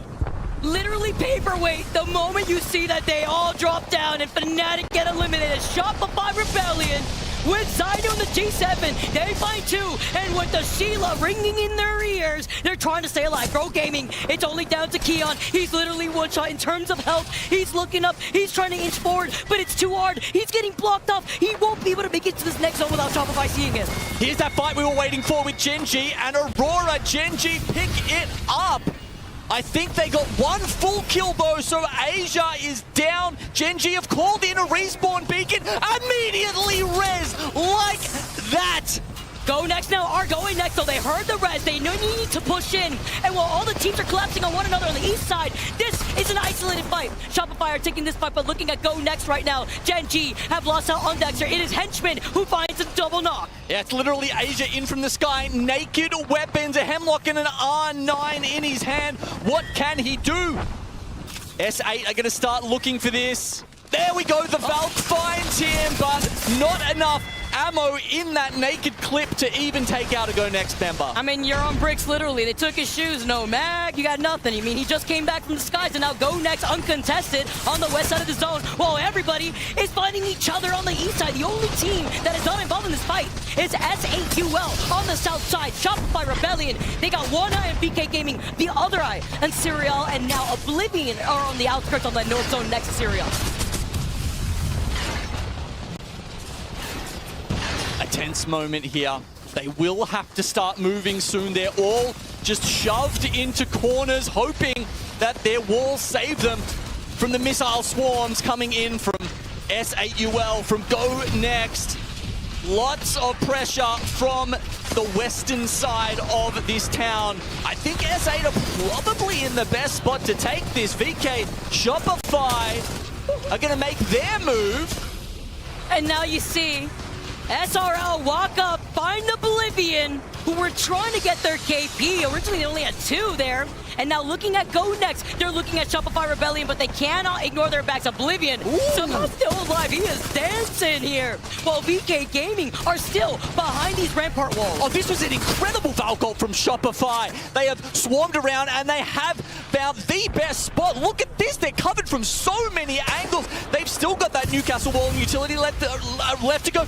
Not even to mention the fact that we've got 11 bullets in the Kraber left for Zap. But S8UL, they start making their move, swarming in from the eastern side. They've got Oblivion between them. Can they clean up the third party with Go Next and Shopify? They found the rat of Oblivion. Bleacher, who was dancing around a raid portal, going crazy. Now it's up to Go Next versus S8UL. Shopify Rebellion falling down in our last 2 squads. S8UL, they're able to take game number 2.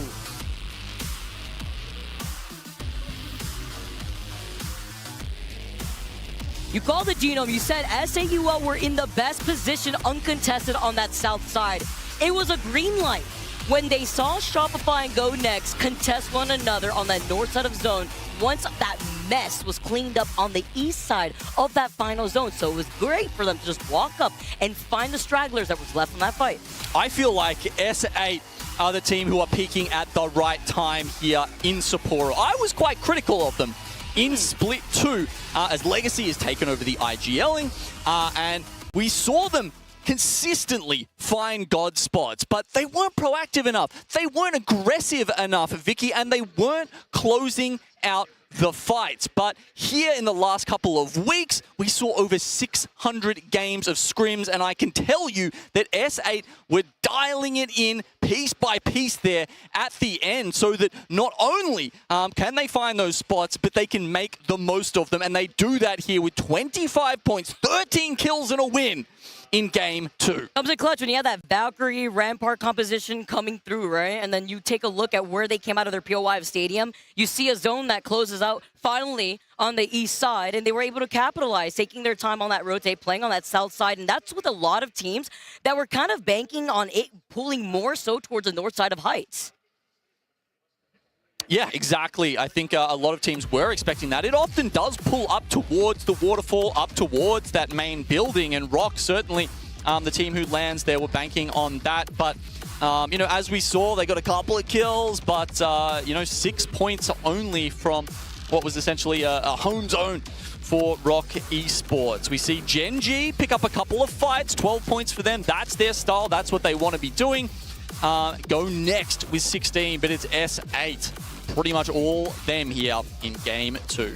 And still with one more game to go, right, on E-District, and with Newcastle not being involved after game number 2, we're going to see these Valkyries fall like flies here. Taking a look at our top performance thus far, Dexter with 7 KP to his name. Well, it's the Apex Predator of this specific game too. Yeah, LD there picks up 6 revives, and it's always Ziki with the assist, the 1-2 punch. This time it's actually Dexter. Usually it's Asia we're used to seeing on there, you know, the current kill leader for any series. Wait, did that get broken, by the way? By how? We heard he was on track, but I'm not sure if he actually got there in the end. Either way, it might still be Asia at this point with, I believe, 34 kills in 6 games. It's not the story here today, but it's certainly something to keep in the back of your mind when these teams are trying to do it, especially when it's champs, when it is the hardest lobbies that you will ever play in Apex Legends. Even better when it's part of my fantasy league. Let's go, Ziki. Coming through. But it's S8UL that came through with the double-digit KP points, getting that first-place spot as well as a first place spot in the series just because of that performance. But it's not a big gap, right? Because in that first game, we saw a lot of teams tied in terms of KP, side by side, whether it be a 1 KP difference. But Oblivion are right behind them. Even if they went down in that previous game with, what, like 2 KP or so, they've been playing with positioning involved, and they still had Blinkster on the Wraith survive until, what, like top 3, top 4 or so. So they still were able to get that placement despite them collapsing in that second to last fight. Good work there by Oblivion. And yeah, I guess with the points not being super high in that first game, it did allow teams to surge ahead of them like S8UL. And it hasn't stopped here, guys. Thank you so much for tuning in. That was just game number 2 in the books. We still got game number 3 coming to you. That's great.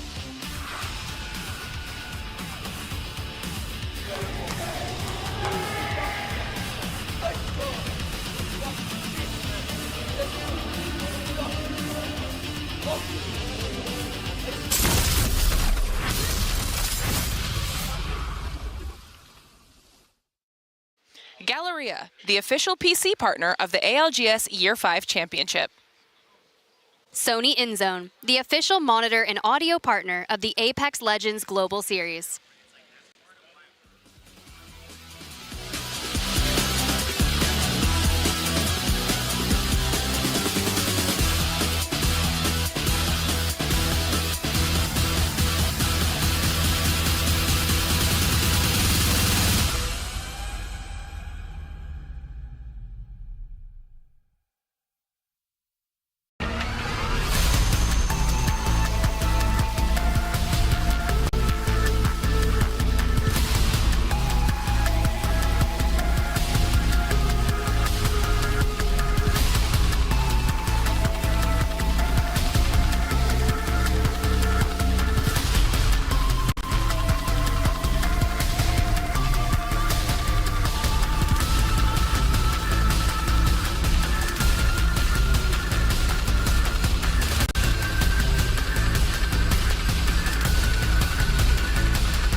Yeah, last one, last guy. Reloading. Need to play out. Against Rock. On Rock. It's Paul. It's bad on the rock, it's bad on the rock. It's on us. It's right here. One. Did it. Batting. Left side still. I'm taking space and right. Yeah, keep jumping. Valkyrie 80, Valkyrie 80. No name left. Dead. Walking above, no Q. In them out. Solo. Weak. Nice. Let's Good go. shit.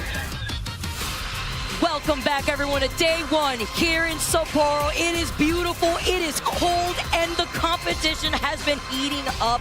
It is such a beautiful city. The food is amazing, Genome. It's been great to see a lot of our players coming in after a snowstorm, getting chilly, but also it's great to be reunited together with your friends after so long.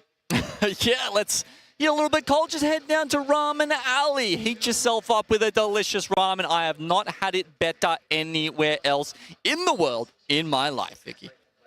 It's great. Aside from the food, we got a beautiful crowd out here in Sapporo, and it's only going to get bigger as these days progress and as these matches continue on with the action, because we got game number 3 on the horizon. And we don't have Caustic or Newcastle involved, but we still have, of course, E-District for those of you guys just tuning in. Okay, we just went through the first 2 games with our Legend bands, but there is that transition after this game, Genome, into World's Edge. Yeah, and I love it. I love it. Get Newcastle out of here. All of a sudden, those Edge teams that like to light up the early game and the mid game, they're going to come alive. No pesky Newcastle walls keeping them at bay anymore. It is going to change from this game on. Honestly, that final zone too, let's be real, like it's pretty brutal because it pulls out into the open by the canal that leads you outside of Heights. And it's like a lot of teams that were banking on the safety of these buildings. You take a look at Rampart, Newcastle, obviously.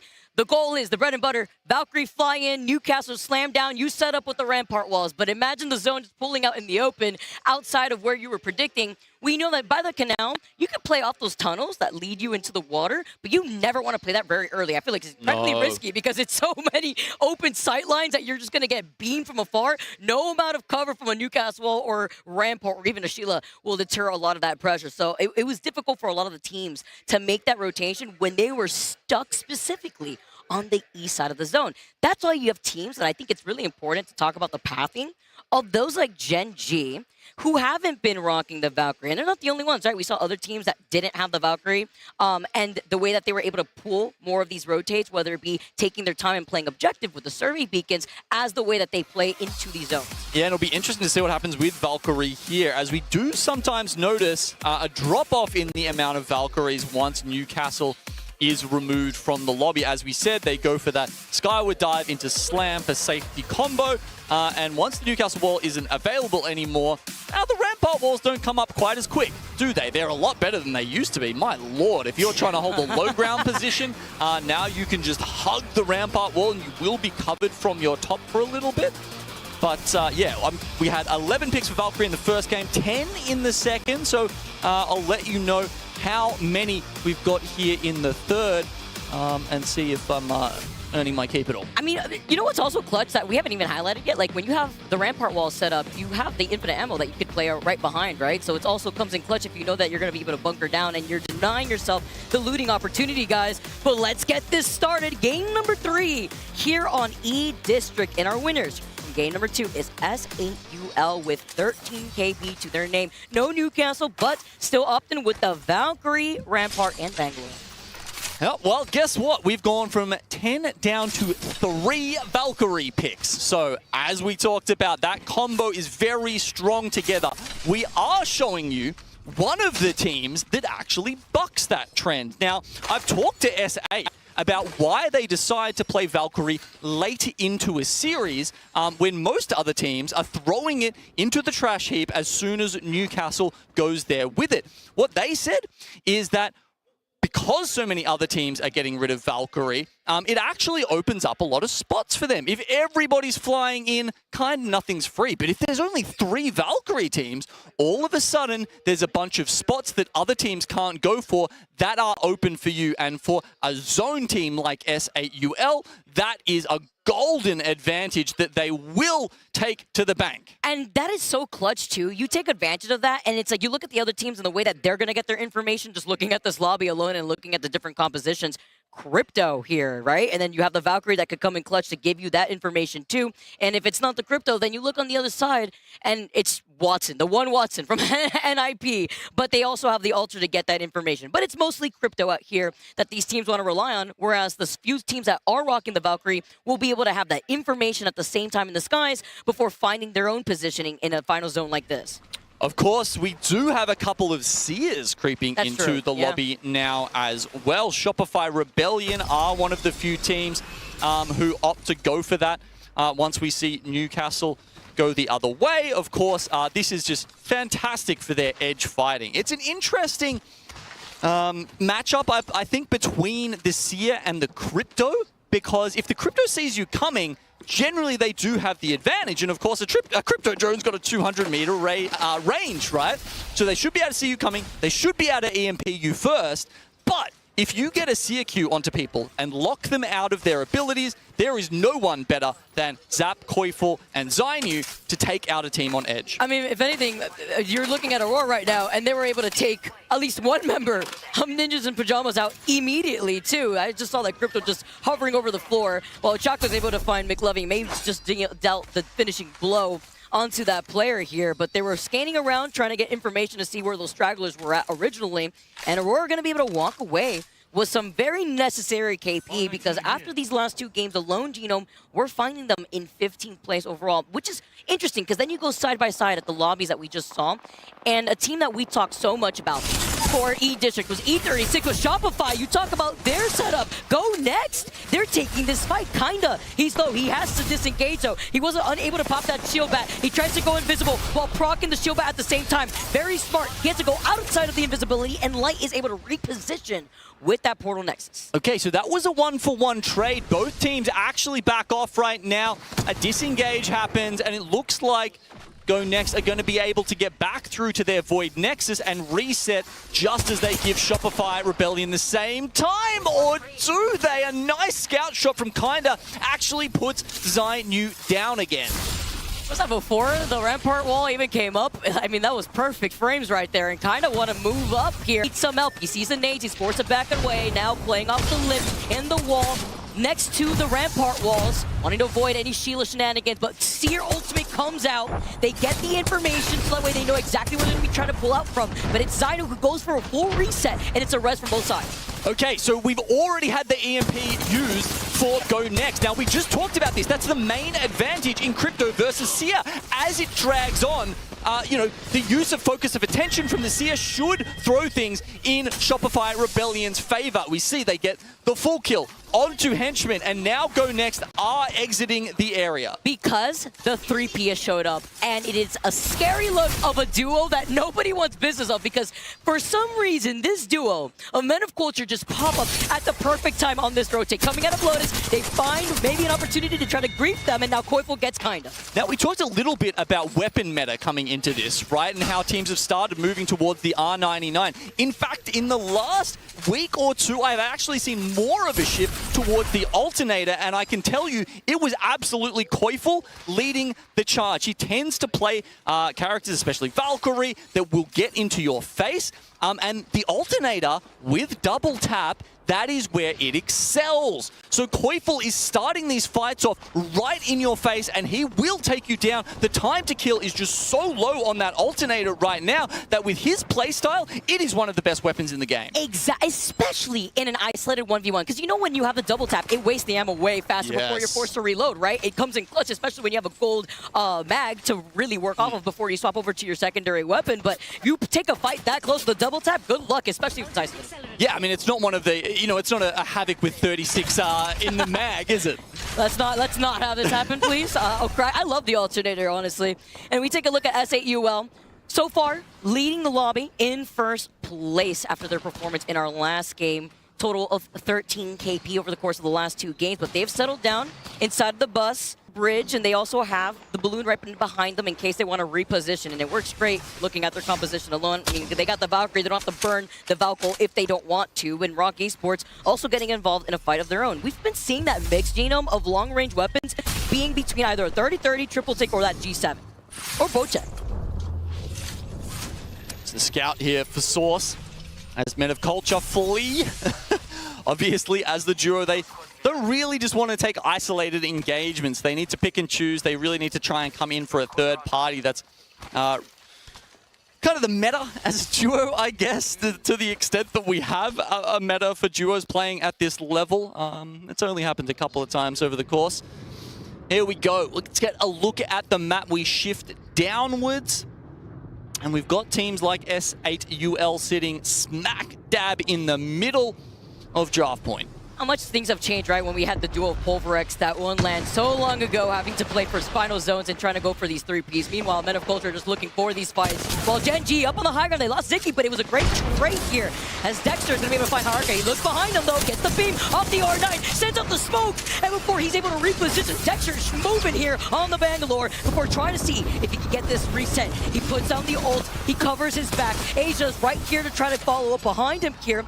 But they can't fully extend. If they could get this res, this full reset, it could come in clutch, and it's even better on Baidu. Yeah, now you can tell this fight is not going the way Gen G wants it to, because if you do, it will always pretty much be Asia going down first, and then Dexter, and then Ziki. Ziki goes down first, it is chaos for Gen G. Because it was not only the fight that they originally wanted to take against Aurora, but like, Bro Gaming are here, they're getting pinged from afar. You see a Wraith portal in front of you, it makes me think, is Blinkster still around here? Because we know that Blinkster's always out here on the Wraith. But instead, takes the portal right back around, and Gen G gets reset. Yeah, Grove Gaming, the only other Wraith in the lobby right now. Yeah. So, now looking on the other side, aside from Grove Gaming, oh no, Oblivion still got it actually here with the Wraiths themselves before backing away. Oh, Aurora just rezzed it back, yeah, I think. Yeah, anyway. Seeing the reset, at least with the res coming out of Shopify now, move up. Wraith, rather the Ultra Portal, just TP right on the other side of this wall before moving up. By the way, just to note, 20 squads still left, despite seeing the KP flow, is feeling the pain of trying to reset. Still 20 squads in the lobby, however. No one has bit the dust permanently just yet here in match 3. Last game of E-District for this series. Shopify making their way up to one of the Men of Culture. Will they take a right turn and head in towards Ninjas in Pajamas? This is about the time that you would usually see them try and make their move into zone. Floating, he's playing big here, but unfortunately he's up against Asia, who's going to be using that heartbeat sensor to identify that there is only one legend in their vicinity. However, exits via the Void Nexus and now will be behind them. It's not as scary as it was, like 2021's here. We don't have to worry about that one anymore, but at least you still have to worry about how they're going to be able to seek you out, get that information. Men of Culture now are going to be rotating over to that left side, playing off that Mad Maggie and the Altar. They're trying to isolate themselves coming in from the north side of this rotate, but Go Next are also taking their time because they had a survey beacon over by Energy Bank, and they're not alone because there is an Evo Harvester there that reignites, could camp out if they call out Go Next. Men of Culture could inevitably hear this fight, but if they want to commit moving up from the west side of this next zone pool, they are going to get gate capped by Shopify Rebellion, who are behind Rampart Shield.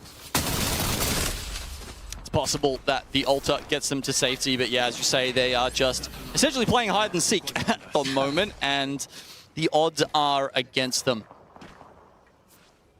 Go Next on the north side of this circle. Might have Men of Culture in their sights soon, but it's Reignite scouting via drone from their east side. The zone shifts very much to the east, and that'll be fantastic news for Enter Force 36, who could be looking to pick up their third E-District win of the day. I mean, you know, when we go into match point finals, we're always talking about who's had the big wins. Well, Enter Force 36 looking pretty good so far.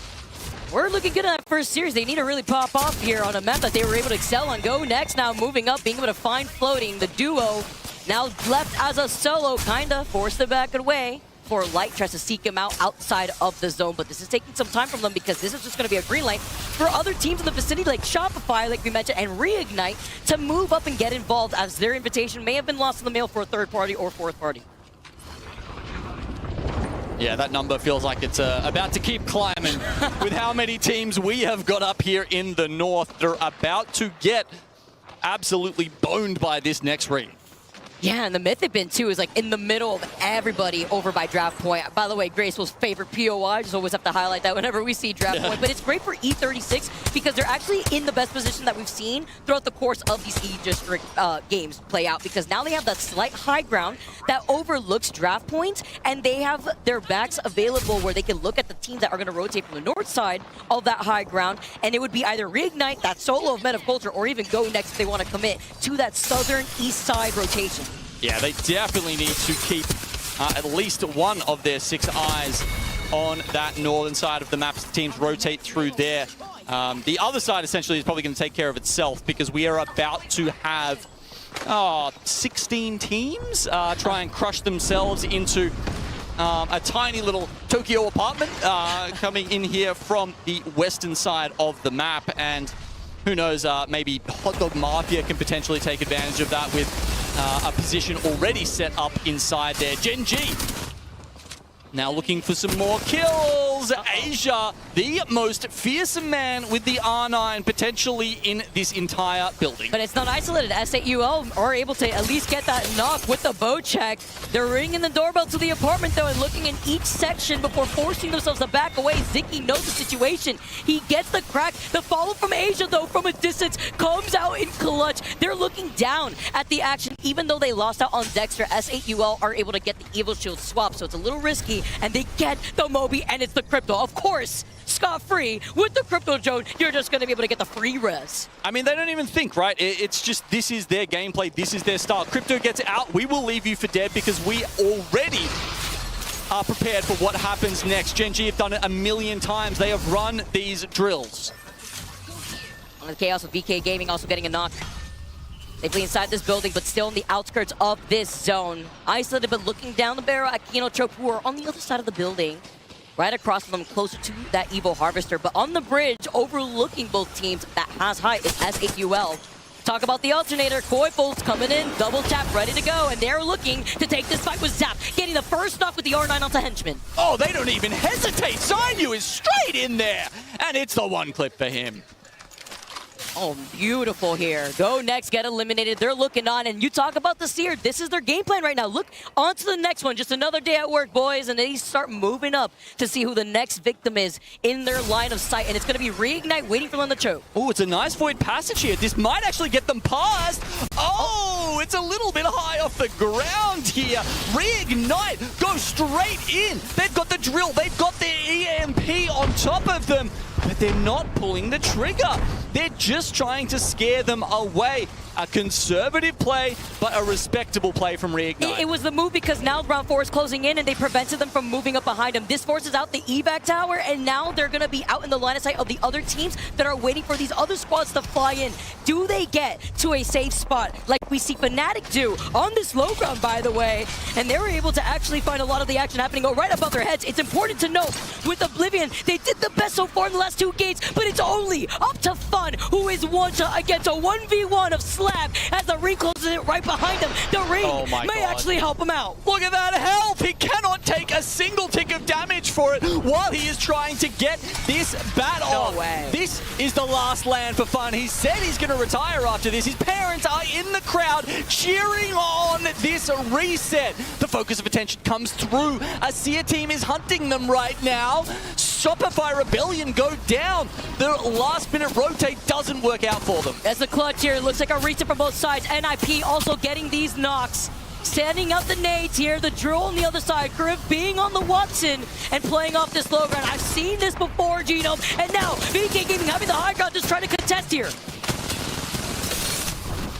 Cracks coming out here, but one left in Castro. I'm not sure if he's going to get through this.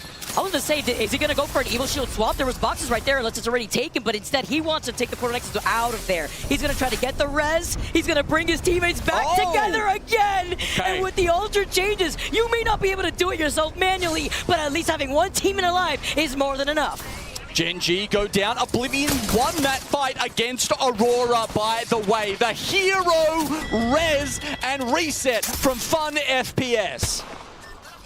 Fun wasn't stuck in Tokyo for no reason. Him and I had to deal with the same scenario with the storm coming in, and now they're bringing the storm as Kino Trump also move up and find NIP. 10 squads left, by the way, as the Renock comes out, and VKG can't get that same reset that we may have seen from Oblivion's side. Oh, Casa completely caught off guard, or perhaps he just knows there is no other option. He has to try and get out, but VK Gaming will be eliminated.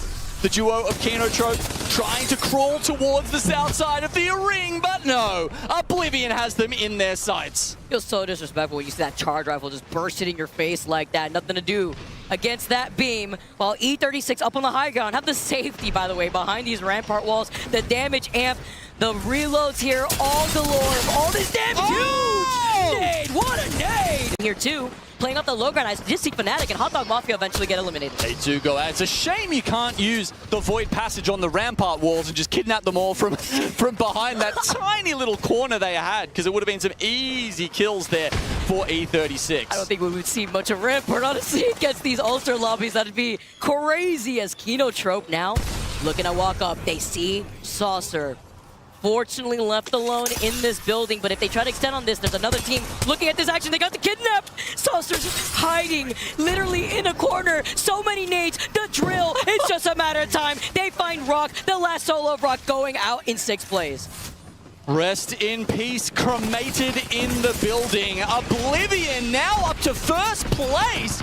It's been an incredible run, but Blixer and Fun go down. Perhaps it's Mon's time to clutch up for the team. Fun's done it enough today. Sirale are running from him right now, but it's a portal on the backside, and even Monsoon cannot get away from this one. It's fine, they get the placement. Again, they're doing better already in these last few games compared to their last match series. You walk away from that, but you want the dub. E36 are looking to redeem themselves. They were like, what, 18th place overall in a map that they won back-to-back on? We talked about their rotation, and now here they are, sitting in 13th. They got some KP, 4 squads left to go. I mean, if this map belongs to anyone today, it's to E36, and here they go, trying to make that happen again here with groups B and D, but it looks like they're going to be forced out. It looks like there are some shielders pointed in their direction. This is going to be a tough exit over the wall. Not too sure if Reg has enough energy ammo, but he won't have enough cover to hide off both because of that slowdown. The Crypto EMP, one solo Valk left, takes the skies to delay the inevitable. With 4 squads left, Yuka is able to get the next knock onto SRL. E36 are trying to dance around these portals. They see the rampart. He runs right past him, but there's nowhere to go with every squad looking at you. Oh, the double tap alternator might be able to finish this one off for Fnatic. The crowd starts ramping up. The Japanese home team is going to take game 3. The Fnatic fans are here, and they're rallying behind their team. Literally an umbrella of Fnatic fans above the casters' heads have popped off out of their seats. Fnatic, all smiles, and in a very chaotic end zone at that, Genome. These guys are first into the arena. They grab the first row of seats. They have the most fans in the house. If I had to stake my life on it right now, waving to the crowd that just adores them here in Sapporo. Love the energy. You got to bring that forward. I like the mood here too. It looks like the vibes are high for Fnatic. I mean, it's a top 4 finish for APAC North here. Fnatic, Kinotrope, Sirale, and Enterforce 36, giving the crowd something to cheer for. Move them up too to 7th in the overall series after that 3rd game is done before we transition onto World's Edge. And with no Alter, by the way, because Alter was the most picked legend in that 3rd game, it comes to look at what maybe these Skyhook zones, if we see any, will look like moving forward. As we see the bunker down and the match 3 results, Fnatic get the 5 KP. It may not have been an explosive game, but you know who did have that explosive game is Kinotrope. And they were able to secure 13 KP. Serial also being able to get 3 KP at that. One of the craziest stats, actually, I've seen just pop up. Fnatic won the game with a negative damage differential. And I guess that's sort of reflected here by the 5 KP and taking it out. But they actually took more damage than they dished out. Extremely rare to see that for a first place team in a game. be difficult. You're coming out of Old Town, right? And you're trailing right behind Kinotrope, who had an insane game with 13 KP, where they were trying to cut off Grow Gaming, BK Gaming as well, coming out of Humbert. And, we talked about the seeds and how important that is in, claiming strong drop spots to be able to play from. And Fnatic this year, I'm pretty sure, have a lower seed than they had coming into the Year 4 championship. And that means they actually have to do, have an outsized performance here to try and grab a better seed going into the winner's bracket should they make it there. Yeah, second time's a charm. Honestly, like you heard it in the interview, they wanted to make their fans proud. And this is the best way to do it, to kickstart your championship day one with a dub out here on E-District in game number 3 within our Groups B versus D series. But again, that was only the third game. Can you keep that momentum before we transition into a next map? Is always what we look at for a lot of our players, because they have to make that readjustment with the legend bands on top of the transitioning maps. Exactly. And yeah, Alta going out as the second controller character is a little bit interesting there. Often it will be that Rampart that's getting banned out next. So the fact that that survives into World's Edge means I think you can expect a bit of Sheila over there. Oh, you know what? It's okay. I'm okay seeing my sleep paralysis demon, especially when it comes to hearing the Sheila in my ears. But continuing on going into World's Edge, Genome's tired of me, guys. I mean, this is what he has to put up with all the time, as well as the players. But it's been great. I want to hear more thoughts from the desk, especially breaking down the action that we saw from Fnatic. How are you doing, guys? We just saw some great action from Fnatic, taking that dub for game number 3. I mean, we're doing great. That was a heck of a way to kick off our series here. Fantastic job, Vicky and Genome, getting us through those first 3 matches. And we got different winners for every single game, unexpected winners out of every single game. Let's start breaking down what we saw out of our first 3 matches here in the second series up on the main stage. I feel like this has been really exciting so far, Tiff, because when we started things off, it was Grow Gaming that decided to pop off. Yeah, and I'm totally fine with that. They needed to have a pop-off moment, and to kick things off in game number 1, I feel like as if you're already lifting the weight off your shoulders. So when you jump into this game, the first thing that I say when I see this end is, thank God Grow Gaming is still there. Now, what you're not seeing is that Oblivion had been on the roof of Grow Gaming that was keeping all of these teams at bay. So when you get to jump down off the high ground that you've claimed and held for yourself because you've been inside, you don't see a lot of their POV on the main broadcast. So now that we get to jump into what they actually did behind the Newcastle wall, it's a stand and fire kind of thing. But since they were inside the building, reluctantly, they still picked up a ton of KP to maximize that performance. Yeah, S8UL here in game 2. Listen, they're a team, they're accustomed to chaos, but they thrive when they have a foundation to work with. And this was a very favorable zone for them. They start at Stadium, it pulls just to the north of them, and they played their space masterfully, making sure that they were on the negative side of zone where there wasn't a lot of teams, and then able to clutch it up in the end with an easy wipe. Game 3 was, I think, more audible in the arena than it would have been even watching. Yeah, true. Like, you could tell that Fnatic had a really good chance at winning because everybody started focusing on them, cheering for what seemed like inevitable victory, which is funny because Fnatic didn't hold a power position for the majority of this game. They were playing underneath the bridge, but then ended up fighting E36 in this super isolated fight, and from then on had high ground. It was great conversion, but an even better story. You know, we talk about how when we are here in Sapporo, Japan, getting any of the squads that are local here to do well is so massive for the audience. I mean, we heard the casters talking about it too. Vicky and Gino were mentioning we're literally right under the massive Fnatic audience crowd. Yeah. I mean, we're right next to the Fnatic booth, so we're right in the thick of what you're talking about, Dio, with all of that cheering and the love, and you know that this is what all of the local fans are really pulling for. And like, it's awesome when we get games like this that they're able to win. I'm really excited for what Fnatic will continue to do in the series, because even with that win, it's been an incredibly competitive one so far. Oblivion had really stood out to me, and of course Kinotrope, who now take first place. This series has not been so much about the winners of the individual games as it is those teams that are consistently in the top 2s and 3s. And it's the teams that are now in the top 3 now, as we are looking at these series results, that are not the squads that people were really talking about heading into this series. I mean, we've got Kinotrope, Oblivion, and S8UL in our top 3. That is exactly what the group stage is all about, Jayhawk. Absolutely. Another team that was up there, Hot Dog Mafia in 4th. Yep. They were a team that kind of also flew under the radar in the earlier set, but just consistently getting points, consistently getting to end games. they're really impressive to me right now. And if you build that confidence here now, where does that like lead you to when we get to match point finals if you can make it there? Yeah, I mean, that's really important too, Tiff, because we do highlight how the group stage is the opportunity to really get a feel for how these lobbies are going to be playing out and how the teams can make these lobbies work in their favor. And right now we're seeing a lot of teams taking advantage of that. Well, dare I say that teams like Hot Dog Mafia, like Oblivion, these are some of the underdogs coming in. Sure. They're not at these heavy-hitting orgs that they have people that have historically competed under those titled names. So people like Fun, right? Monsoon, Blinkster, that's Oblivion. You should be familiar with those names. They've done some amazing things in the past. So to see them find success in the group stage, great. It's about time that roster has kind of locked in and found that. And we got to hone in on that final circle where Grow Gaming took the win in match number 1, but Oblivion was right there. When you start talking about the final circle in match number 2, guess who was also in the mix? Yep. It was Oblivion, but Hot Dog Mafia could say the same thing. That's why they're up at the top.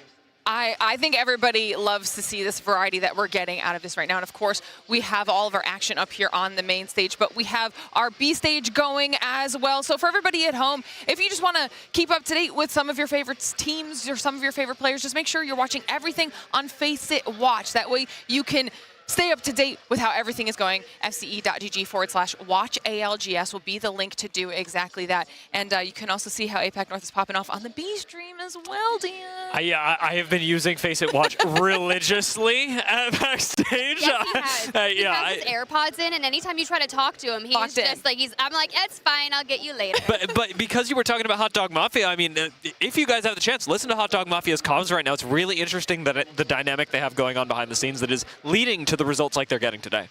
I love it. I love everything that we're seeing. We also probably need to give a little bit of love to Gaskin for making that Oblivion pick. The only person that shouted them out as one of the teams that was going to be at the top. How does he know? Just a nowhere. Impressive, okay, because he's going to get some more points on the board for those predictions after the first round. So I know he's going to be pretty happy about that. So chat, let us know your thoughts here and how these next 3 matches are going to go. Obviously, this is only halfway through our series so far. We will be switching maps as well, and it's going to be a really fun way to close things out. And speaking of the man himself, we have Gaskin and Onset standing by, ready to get into the next 3 matches. That's him. He's here, and he knows. He knows what's going to happen. He's a knower. I'm a knower. And understandably, he's feeling quite chuffed with himself right now because Oblivion looking pretty good, Dan Gaskin. Pretty good. I may have had 45 points in the first 2 sets and did terribly, but you know, you miss 100% of the shots you don't take, is what my mum used to tell me. Anyway, we're going to get into this next set of games. It is going to be on World's Edge, Mark, and I'm quite excited for World's Edge because we haven't seen it thus far today. Yeah, we are going to see Old Faithful, World's Edge. He's getting dusted off and he's going to be played for the next 3 games. Shout out to Fnatic, by the way, with the big win in that previous game, game number 3, the conclusion of what we saw on the previous map. And I mean, we felt it in here. It's not just hearing it. When Fnatic do well, you feel it in the building. And the Fnatic fans who are very, very close to us, just above our heads, actually, in the crowd, you could feel it. You really could hear it and feel it when that pop-off moment happened. Big moment for Fnatic. And I think it's kind of the tale of 3 games, kind of the underdogs having a little bit of a run here. Yeah, Kinatrope, Oblivion, SAUL, Hot Dog Mafia, Grow Gaming. Then you get Gen G and Fnatic. But I mean, even with that win, Fnatic only pushing themselves up to 7th place right now. They're going to need more wins if they are going to find themselves a little bit further up. But look at the man himself, Monsoon. Oblivion in 2nd place. I can't tell if he's trying to seduce me or the audience, but either way, I am all for it right now. All I can tell you, Dan, they're on top of the world. Is that is all man. All man. That is all man, top to bottom. But we knew Oblivion were capable of this. Of course, they qualified through the LCQ. What an incredible moment that was for this team. Yep. They didn't know if they were going to be here in Japan. You heard the comms as well when they did make it here. And now we've got the twerking happening. Goodness me. Well, we had the twerkaholics back in NOLA. And now we have Monsoon showing us that he can make it move. And, you know, he's making moves in game, making moves out of game. Dan, what can't he do? He can do everything, I think. But sending shockwaves through the building in more than one way. Can he get it done on World's Edge is going to be the real question. Because it's all well and good being in 2nd place, being on 32 points. But when you have teams like Shopify Rebellion in this lobby, all it takes is 1 win from a team like Shopify Rebellion from Rock. They're capable of big, heavy-hitting wins. We just saw Fnatic get a victory. They pushed themselves up to 7th. But we've seen previously a team like Shopify Rebellion get a win with 16+ kills, and then suddenly they might be at the tippy top of this leaderboard. Teams like Kinatrope and Oblivion need to be aware of that, need to keep being consistent, but maybe need to be looking for a few more KP here or there to try and keep teams like Shopify at bay. A team like Shopify is going to love World's Edge as well. You know, historically, they've been very well-versed, very very good at finding the moments and when to capitalize on third-party opportunities. Always feel when they have to be forced to play Edge on World's Edge, which I feel like is one of those maps, depending on, of course, where the zone is going, that gives you the opportunity to play Edge a little bit more. And Shopify Rebellion have been able to do that pretty successfully in the first set that we saw today when groups A and B went up against each other. And we got to remember as well, we're 3 games in. We're halfway. It's the halfway point of this match that we're seeing, this series that we're seeing right now. So there's a lot of points still available. The standings right now, you'll be very surprised if they looked the same after another 3 games. Still a huge amount of points to pick up. And Shopify Rebellion, who are on your screen right now, I don't think they'll be too worried. They may be a little bit disappointed at what they've produced so far in those 3 games, but you look back at what they did in that first set, and you look at some of those dominant performances, you would not be surprised to see a team with this quality, this new leadership, and with this kind of passion and drive to come through these next 3 games and be at the top of the leaderboards when we're all said and done here. I mean, Zion, you seem very animated there, just getting the troops rallied and making sure that they are going to be locked in for these games, because even though they have quite a bit to do, it's not going to be a guarantee here for Shopify Rebellion that they're just going to miraculously find points. They have to play at their very best if we are going to see him come back through. Now, Alter is going to be banned going into match 4 here. No Alter for World's Edge, which is going to be quite significant. It will mean we might move over to different legends to be moving over to find a little bit of traversal, maybe a bit of Wraith here or there as well. Yeah, a little bit of Wraith, maybe some Bangalore, all those good things going to be potentially coming to the fore here. But 3 very important games to go, of course, in this group stage between our 2 groups that we have in front of us, B and D. We'll have to see how the final standings are going to look after this game is done. And with Kinotrope Gaming at the top of the leaderboards now, and they will be very, very excited to see that happening right at the end as well. I think it's set up beautifully, right? It feels like the big dogs are chasing down the underdogs at the moment. It's a battle of the dogs, Dan. And this was something we were talking about prior to this tournament when we looked at these groups and when we looked at maybe Group B in particular. There were a few teams that really could take advantage of being a part of this group, with some teams that maybe looked a little bit weaker in scrim, some teams that didn't have the big names on this roster. And actually, if you can take this group by the scruff of its neck, suddenly you might be looking at finding yourself into the winner's bracket rather than the elimination bracket. This could be the decisive moment where you look back on this tournament saying, actually, if we didn't perform in this game, in this set in particular, maybe we wouldn't have made it this far. Yeah, something to keep an eye on here is the northern side of World's Edge. You saw some of our powerhouse teams all on that northern side. You saw Genji going to be over at Sky West, so they're going to have Sky West in trials, and they actually have the entirety essentially of Skyhook to themselves by the looks of things. And then you have Shopify Rebellion. They're going to be playing Survey Camp and the tunnel just next to it. Ninjas in Pajamas, they're over at Climatizers. That north side is very, very busy with big hitting teams. And then over at Epicenter, you've got the leaders of the lobby at the moment in Kinotrope Gaming. So we're going to have to see how we progress now. We're into match number 4, though, and we're jumping on board with Fnatic to start off the winners of game number 3. And can they use this momentum now from the crowd? As Onset was saying, it was insane in here, just with the Thursday crowd, which is massive, but the noise was immense, and I'm sure that will now really boost Fnatic's hopes, and, well, we'll see whether they can go on and maybe produce something equally as special here in match 4. Zone-wise, we are going to be heading up towards Epicenter, where you were talking about Survey Camp, where Shopify Rebellion are going to be. And the real question is, can they make it count, dropping up in the northeast?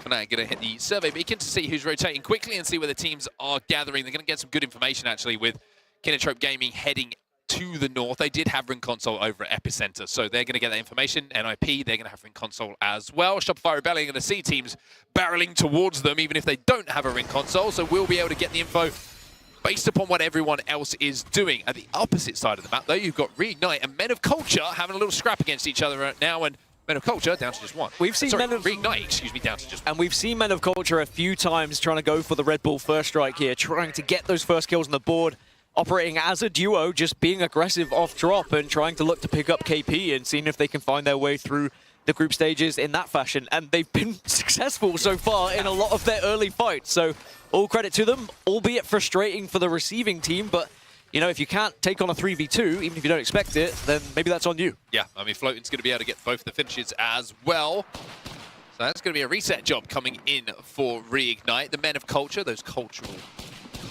hounds themselves, they're going to be able to pick up the KP and maybe clear out that northern side. Supernova are looking to move up on them, though.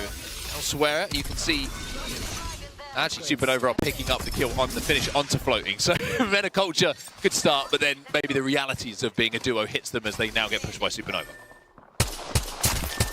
Switching over, a few teams trying to move pretty fast through the map at the moment to try and make their way to the northeast. As you can see, Men of Culture have just now respawned floating. So they'll be back up to a 2. But I can see already 9 teams that have moved pretty quickly to the northeast side of the map here, and actually Oblivion being one of them. You can see Blinkster at the moment taking that Wraith portal. The Wraith has been very important for them so far from those initial 3 matches, and now we're going to see a lot of teams joining them on the Wraith. There are 7 Wraiths in the lobby, but it is going to be Rampart who will be banned going into the next matchup. 12 Ramparts here, as we've seen Caustic, of course, go away initially, and you do start to see these controller legends kind of swip and swap here and there. Shout out to Men of Culture, by the way, running Horizon Bangalore as a duo. They know what they have to do in this lobby to get points. Elsewhere, Reignite, you can see, trying to get the res, and I think they're just about going to be able to here. Looking around, Aurora are in that vault tunnel, but 7NE's done a good enough job to set Rohai and Resi. Come and join me again, friends. Let's give this one another go. In the feed, Monsoon was there with that charge rifle. He refuses to put that thing down, but look at this. Aurora actually moving up from that vault tunnel to try and finish off 7NE and then just have easy kills on the 2 respawning players. They do part 1. Rohai might be saying goodbye very soon as well.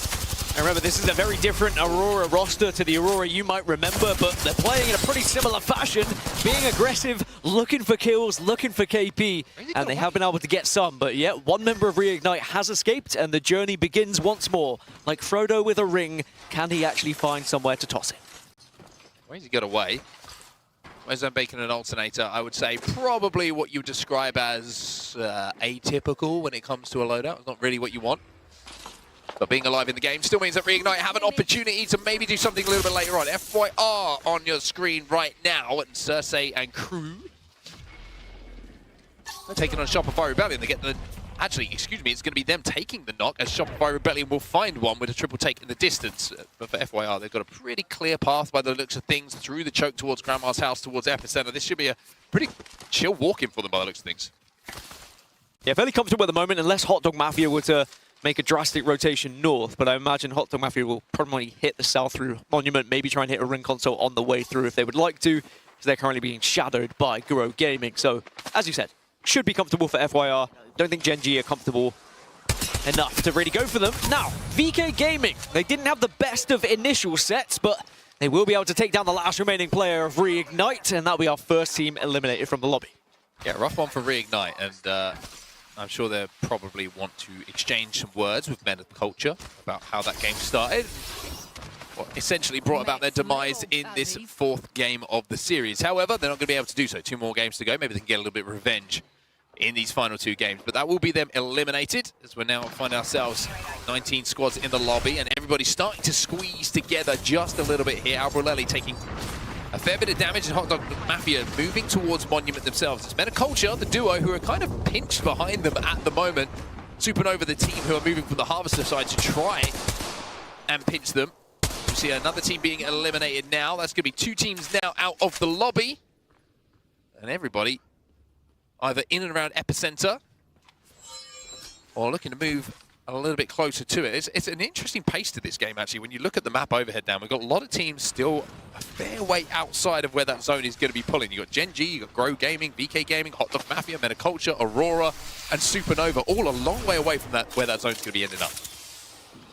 And Oblivion just trying to move a little bit more central as well. Have been able to find a spot, but there was a grenade on the end of the side of that portal, so they might reconsider the position they want to take. But if you look at the map overhead, they're in a pretty good spot right now, albeit a vulnerable one. Yes, it is central. Yes, it is somewhere you can hunker down, but if several teams start focusing you, you might not like this position as much, which is why they're trying to maybe just scout a little bit, see if there's someone more comfortable that they can work with a little bit later on as we jump back on board with Hot Dog Mafia, which, by the way, I mean, this roster, I love it. If you think about the history of this team and, like, all of these players and what they've done on different teams, and now you put them all together, there is no reason, in my opinion, why this team couldn't go on to win this whole thing. I think they are more than capable individually. It's just whether they can mesh as a 3. And if you do that as like an unsigned roster as well, a Hot Dog Mafia would be unbelievable. But again, I'm getting ahead of myself. Still a long way to go yet, but I really think this is a team we have to look out for through this tournament. When you think about some of the greatest players in ALGS history, right? Albrelelli, big nade, huge nade, huge nade.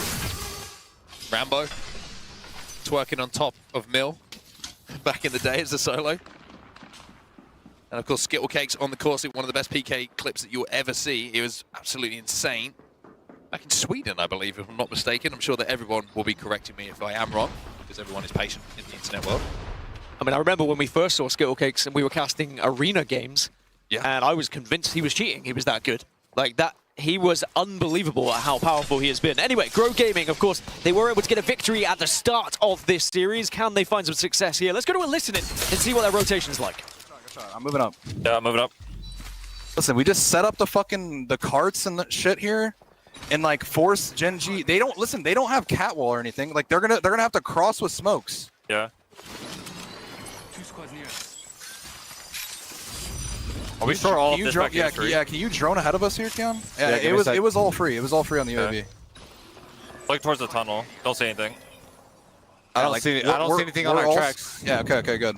Just make sure you're in a safe spot for your drone. There's a guy rapping all the way up here for some reason, bro. I don't know. He's like on this hill. Okay, I can look for him. Knock. Watch the back. He's going back. He's going back. You're good. You're good. Yeah. I need to get in the zone. Yeah, just get in the zone and fucking your drone's gone right now. Yeah, I know. I'm already halfway though. I already have it halfway. Yeah, I see movement. Yeah. Listen, this is a really fucking good zone for us, boys. He's crossing down here, the crypto. I don't know where his teammates are. Huh? You don't have drone, right? No, very soon. I'm getting in it now. They're like in the little place that we landed. I saw the crypto go down there. His teammates are crossing now. To him? But they're trying to. Yeah.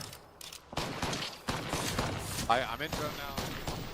So you can hear the plan from Grow Gaming. They're going to play for essentially the backside, or the northern side of where this zone is going to be pulling in and around those train carts. It's a difficult spot to hold for the long game if you have to play those carts a little bit earlier than we wanted, but this backside that they find themselves on right now will be very strong, but they've got the likes of Gen G moving up towards them that could be a very difficult fight should Gen G try and force this. And Grow Gaming, you could hear it in the comms, they know they're in a good position, they know it's a good zone for them, but it's whether they can capitalize on it. We have seen a lot of teams succeed from this area, but you're completely right, Mark. It's a difficult one to hold, and especially if a team like Gen G did push them, but I think Gen G are actually moving south towards Hot Dog Mafia right now through the train tracks, and actually Supernova are also here. There are 3 teams that are about to find themselves in a very similar spot if they're not careful. I think Hot Dog Mafia might have just moved away, but Gen G will spot Supernova. Yeah, Kajak does a good job actually getting away here. Zone is closing behind everybody, however, so they've got to be careful about this one. Gen G will be safe, Supernova safe, but you would imagine they try and maybe look for that pick. And Supernova, I've got to be very, very careful here because Gen G are extending out towards them, trying to find that initial damage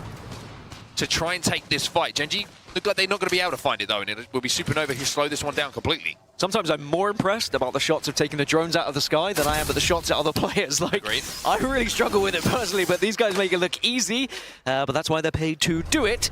As now elsewhere, we are going to see Aurora on the other side against SBI at the moment, and SBI need to be careful. Yeah, Ego is taking a lot of damage here. Aurora with the high ground advantage, a couple of Skynades going in, but they're not going to hit here. Egos will be able to get the drone out though. Setting up potentially for a defensive position for that EMP to go off should they get pinched, but they're taking a lot of damage at the moment. SBI got to be very, very careful. Currently only got 1 point on the board in those first 3 games. Yeah, I mean, it's just one time they've got, what, top 15 or a KP, and they might not be finding any more points here, unless these nades go huge for them, but there's a lot to do for Mike. He doesn't go out with a bang though. SBI Esports will be eliminated and Fnatic will be able to do enough damage, but now Fnatic maybe have to worry about Aurora, but I think they have pushed them far enough away. So Fnatic should be able to stabilize. And we can start looking elsewhere to see who is actually going to be pushing from that western side, and Supernova seem to be clear. Yeah, I mean, for Fnatic, that is what you would describe as a charitable donation. Just easy KP for them, just falling into their hands. Really didn't have to work too hard for it, and SBI just being forced down for that position they were on by the pressure that they were under. Just pretty much got themselves into a sticky situation that they really couldn't find a way out of. Now, our mid-season playoffs champions on your screen right now, a team that we haven't talked about enough, is VK Gaming. QQ obviously took a little bit of a break during Split 2 and is now back for champs. One of the best plays we've seen, again, in ALGS history, I believe. On E-District coming out of that man, one of the most iconic plays for sure. Clutching up a huge fight on their way to, of course, becoming champions. At the moment, the zone is doing a lot of damage here, and Crook is now left on his own. This is not looking good. This is one of those that happens sometimes. You just get caught in the middle of nowhere and the zone just chewing you up. But yeah, VK Gaming, they definitely looked a very different team without QQ, I will say that. But they also really struggled in the previous set on the B streamer. They were dead last at halfway point through, but they did pull some points back. Can they really find some of that form we saw in the Split 2 playoffs? Men of Culture will be finally eliminated in 16th place, so down to 15 teams now, as NIP having to try and hunker down a little bit. They are being pressured somewhat, but it does look like they will stabilize. Yeah, Ninjas in Pajamas dropping over at Climatizer have had to move away from the POI. I think they've played for the next console information a little bit earlier on, so they've got a good idea of where this zone is going to be going. But they've got Aurora next to them, they've got Fnatic down on that low ground. And Grow Gaming, who we checked in with a little bit earlier, now are in a power position up on that rocks. Drop and Keon, they can control this height for quite some time and keep peppering away SAUL. Then SAUL will be giving up essentially what is one of the strongest places in the entirety of where this zone is going to be going. Grow Gaming won't be safe where they are, but they're trying to pepper SAUL to move them away to a position they can take a little bit later on. VK Gaming just been eliminated in the meantime. Oblivion in the kill feed as well, and Vayne and McLovin are going to work very, very hard here to stay alive, and Vayne is doing just that. 1v1. And it's going to be Fnatic eliminated as Vayne will win the 1v1 and get his teammates back on their feet. Huge win for NIP as well, because now they can stabilize and now they actually have time to think about how they want to make their rotation through and where they want to push for, because they're going to have that eastern side, and actually a lot of teams are going to be coming from the south, and they're going to be very congested down there. A lot of focus is going to happen on that southern side. It's Kinatrope currently in zone, taking a fight against Aurora at the moment, but both teams scared to push one another. Aurora finally deciding to push in now. Difficulty with those rampart walls that are down. You know, you peek anything, just that little bit of extra damage that you can take. A couple of players swing, even with one down, you can be evening up the numbers very, very quickly in those team fights. Aurora trying to get some more walls down themselves. They will be safe underneath this building, as Oblivion will be eliminated. That opens things up a little bit more here. Go Next involved in a fight. This is the bottom of the epicenter of the zone. Will probably deal with everybody here at E36. Even though they're alive for now, the portal, is it going to get them somewhere safe? It looks like it will for now. Yeah, all those teams down at Epicenter sadly fell victim to the zone because they all kept each other there. No one was really able to escape. I think the only team that survived was Gen G. Now NIP are going to push in. They will survive. Vayne again is going to last be the player remaining, and Shopify Rebellion get eliminated on the way. A couple of smokes are going to go down here. Might be an armor swap for him to just delay what feels like the inevitable. Vayne is doing everything he can for NIP. It will be good points from KP, but they will fall as now we enter the top 10. 9 squads remaining in the lobby, and E36 still alive, and Gen G are fighting, and Asia is ripping people down. I mean, this is just a mess at the moment. There are 4 teams in this fight at the moment, and Kinatrope are looking over it. Enter Force 36 down to just 1, and I think that Gen G are just about surviving as well. Teams have backed off. It's a 1v1v1, it might be. It's absolutely ugly at the moment. Gen G will be eliminated though. Aurora continuing this fight in and around this hill building. Jaco be taken down. And now it's all up to Hyaka as the last alive. Little bit of time here to pop the shield battery. Slab's trying to use that knockdown shield to keep him safe. Hyaka decides instead he's just going to try and get a little bit closer towards that zone. ROC in this 1v1 against Force 36 has been going on for quite some time. The reload comes in. Vaxilon's going to peek. Another armor swap not going to be good, and Vaxilon has evened things up momentarily. 1 HP for Vaxilon, and he will go down. RSC eliminated. Aurora also fall in the final moments here. Huge 1v1 to win as well. To do it with the scout as well. Unbelievable to stay alive, and now they should be able to stabilize and get back to a full 3. Kinatrope did not commit to that fight, as Enter Force 36 just got to respawn as well, I believe. And now we're going to see Hot Dog Mafia holding one of the most powerful positions alongside SAUL. They're kind of underneath and above each other at the moment. Yeah, SAUL, who were in that position we saw a little bit earlier. Grow Gaming trying to pressure, trying to force them away from them. They've held it for long enough here to now be in this god spot for the end game. There's the height, there's the lay of the land. Great job from our Observer team to show you exactly where these teams are stacked up. E36 did get that res. Like you say, Jusna has to cross, though, the open ground to try and get back to his teammates. Down on this low ground, you can see the E36 are taking a lot of damage thanks to SAUL, who are defending their territory fiercely here towards this endgame. And it's going to be a massive chance for people to catch up the likes of Oblivion with them being eliminated earlier as well. Supernova down to 2. Might have a chance to push up here. Could potentially even get this revive, and it looks like they should be able to get it as well, because Grow Gaming aren't going to be able to push that one. Yeah, no LOS for Grow Gaming to extend to try and clean that one up. Kinatrope Gaming will be eliminated, so we're now into our top 5 squads. Make that top 4 as E36 will fall. SAUL done such a fantastic job in this game, remember, to control this space, control this spot for so long. trying to play nice and tight together behind these rampart walls. And Legacy has to be careful, manage to scarper away. Grow Gaming are staying hidden at the moment. They do have Catalyst and Mad Maggie, and if they can wall off half of this, they could definitely win this game. You block the line of sight from all the other 3 teams, suddenly you take space on the north, you wait for all the fights to happen, wall comes down, win game. Sounds simple, see if they do it. Supernova trying to pressurize and break the glass on these walls.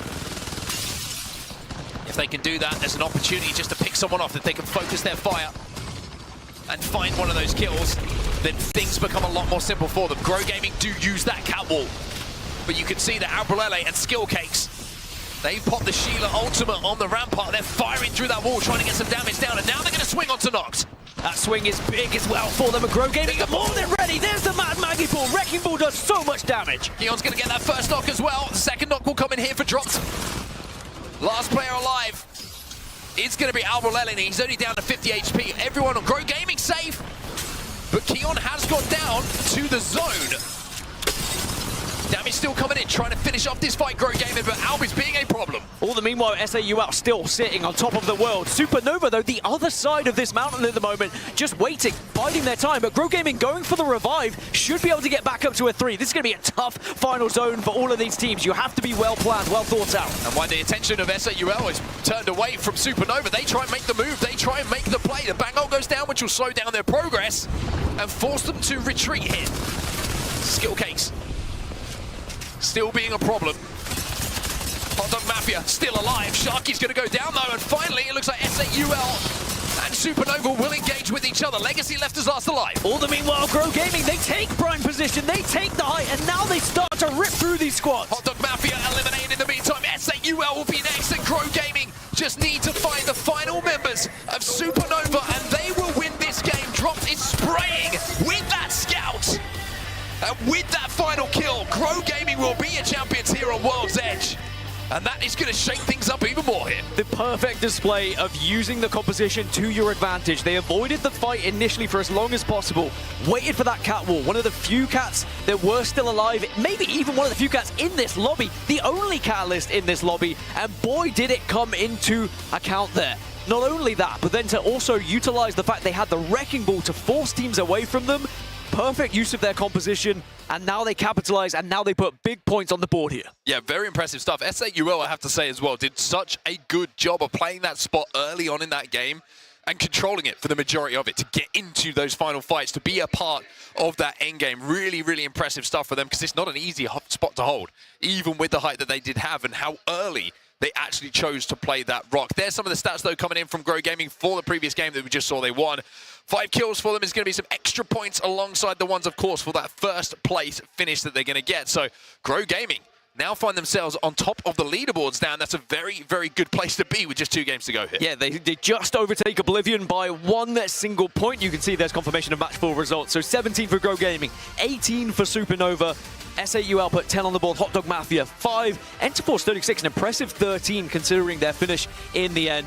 And then everything was more or less shared between the rest of the teams. Maybe a small shout out to NIP for finding 6 kill points and putting 8 points on the board. But it does make things very interesting at the top. Grow Gaming, Oblivion, SAUL, and Kinotrope Gaming all within 1 point from one another at the moment after 4 matches. I loved that final circle though, Mark. Yeah. Sometimes you get 3 teams in that final circle, it looks very different because one team pushes the other and the team that doesn't push just ends up being patient and winning the game. But that was a lot of back and forth deciding who do we try and focus here, who's our priority, how do we win this game? And there was a lot of back and forth of going for a revive, re-engaging, then backing off, and it was just a beautiful one to watch. Yeah, a difficult end zone as well to access. You think about playable space. No Newcastle, no Caustic, of course, to play around as to create that artificial cover that you're going to need in those kind of zones to survive. So it was 5-6 squads alive in those final moments. Everybody was finding somewhere to play from and have a little bit of cover. And like you say, it gave us a very engaging end game where it really was chess pieces moving around and good shots that were having the big impact onto which way that game was going to swing. Yeah, I didn't know who was going to win it. And actually, I think there was a couple of times where you thought one team was on the other side might win it, and then suddenly another team gets pushed and they have to redirect themselves, and then SAUL had to refocus. It was just a good one to watch. I would recommend going back and watching it from several different teams. to see the thought process they had to go through just to stay alive there. Yeah, very, very impressive stuff, and it is going to be Grow Gaming who get the win on the board. We'll have to see if they can keep that momentum up, though, as we go into the break. When we get back, match number 5 is going to be ready to go, and trust me, we're excited for it, just like you are at home.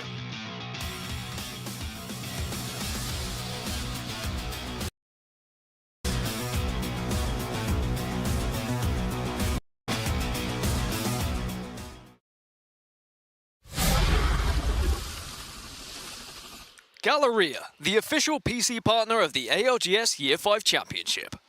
Yeah. Ryukyu. Yeah.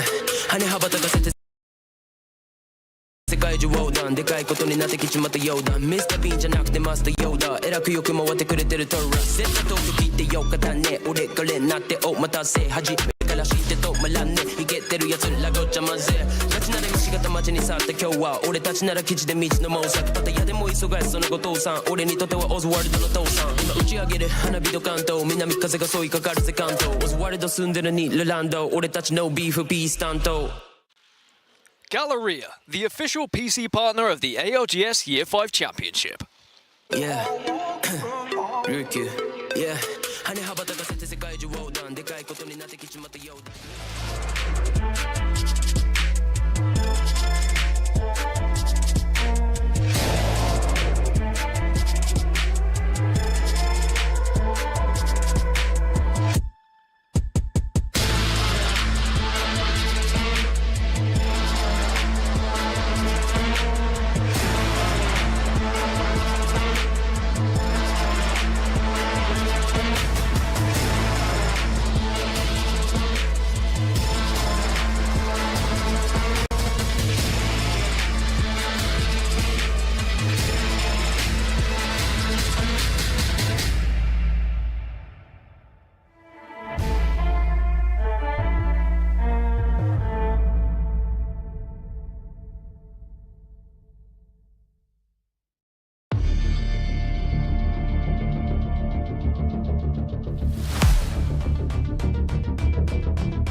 Razer, the official chair partner of the Apex Legends Global Series.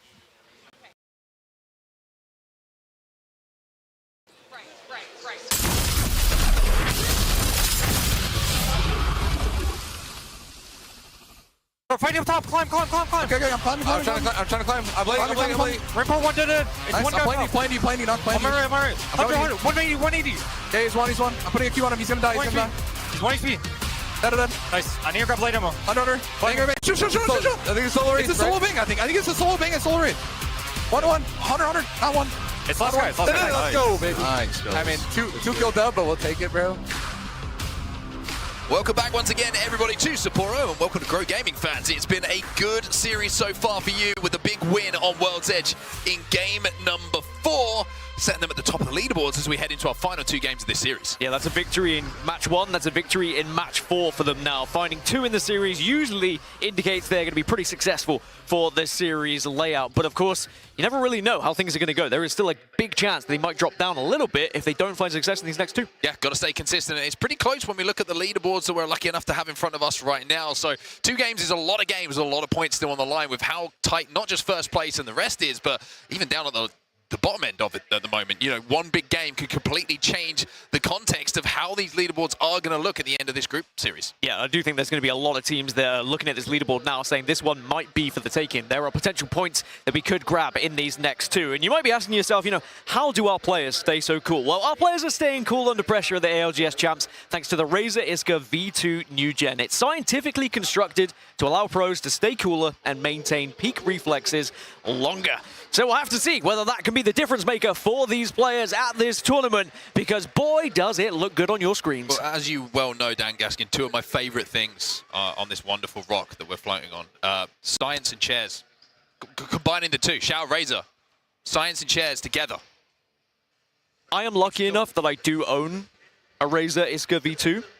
You are lucky. I am very lucky indeed, and actually it has not only allowed me to stay cool under pressure, but also saved my back many a time. Yeah, I need that. Where I had previous chairs. Yeah. So anyway, World's Edge for match 5 and 6. We're going to see Rampart banned away from the competition. That means we have lost now 4 legends, and that means you're going to have to dip a little bit somewhere else for your controller love here. Yeah, you certainly are indeed. You want those ring consoles, you're going to have to work hard for it. We'll take a look at some of the picks that are coming through from our teams as well, as Rampart will be sent to the scrap heap for now, so no more shield walls to play behind for our teams, no more amped cover to play behind. It's going to have to be something else, like you say. Looking at where Zone is going as we head into match number 5, though, Dan. It looks like we might be heading down to the southwest of World's Edge for the first time in quite some time, and I tell you what, Grow Gaming have got 2 wins already in this series, are going to feel pretty darn good about that. Yeah, and if you think about the composition that Grow Gaming have, though, do they want the zone coming to them? That would be my biggest question, considering they might want to play a little bit more aggressive with that Mad Maggie. That being said, they're in first place at the moment, so they probably, it's a situation where beggars can't be choosers. They're saying, we'll go wherever we may need, and you are bang on correct. We are going to be heading southwest, judging by the zone that I see on my screen. Just to update you guys on what legends have been picked as well. 14 cryptos in the lobby, so that will be the next ban for the final match. 12 Watsons coming in to replace the Rampart, 10 Bangalores, and then we divvy out between Wraith, Valkyrie, Catalyst, Maggie, Fuse, Horizon, and Seer. Let's have a look at who has a console to play with here. You have Grow Gaming. They do have a console, so they're going to know exactly where that where that zone is going to be going. And they're going to have the option here to maybe play one of those hill houses where the zone might pull, but also just to play the height, top of thermal station. And I think if they have the choice with the position they find themselves in right now, probably a safe bet to try and play for that height, just because you can output damage almost guaranteed at top 5 if you can survive long enough and you don't have someone just like try and hit you. And with Valkyrie not as prevalent as has been in other games, in other series, it seems like that's going to be a little bit more difficult for teams to do. We can see how quickly teams are rotating, though. Grow Gaming will be very aware now of other teams joining them, and they have to decide very quickly where they want to play. And the question is going to be, how looted are they? How much have they been able to find on the floor here at Thermal Station, and are they going to be pushed early on? But Rock have arrived, FYR have also arrived, Hot Dog Mafia arriving from the south from Tree as well, so already lots of noisy neighbors coming into Thermal. Elsewhere, you can see that Fnatic have lost 1 as well. Libel Ace is going to be taken down. But this fight is very interesting. Watson in the composition certainly going to be very, very strong for these hill house buildings.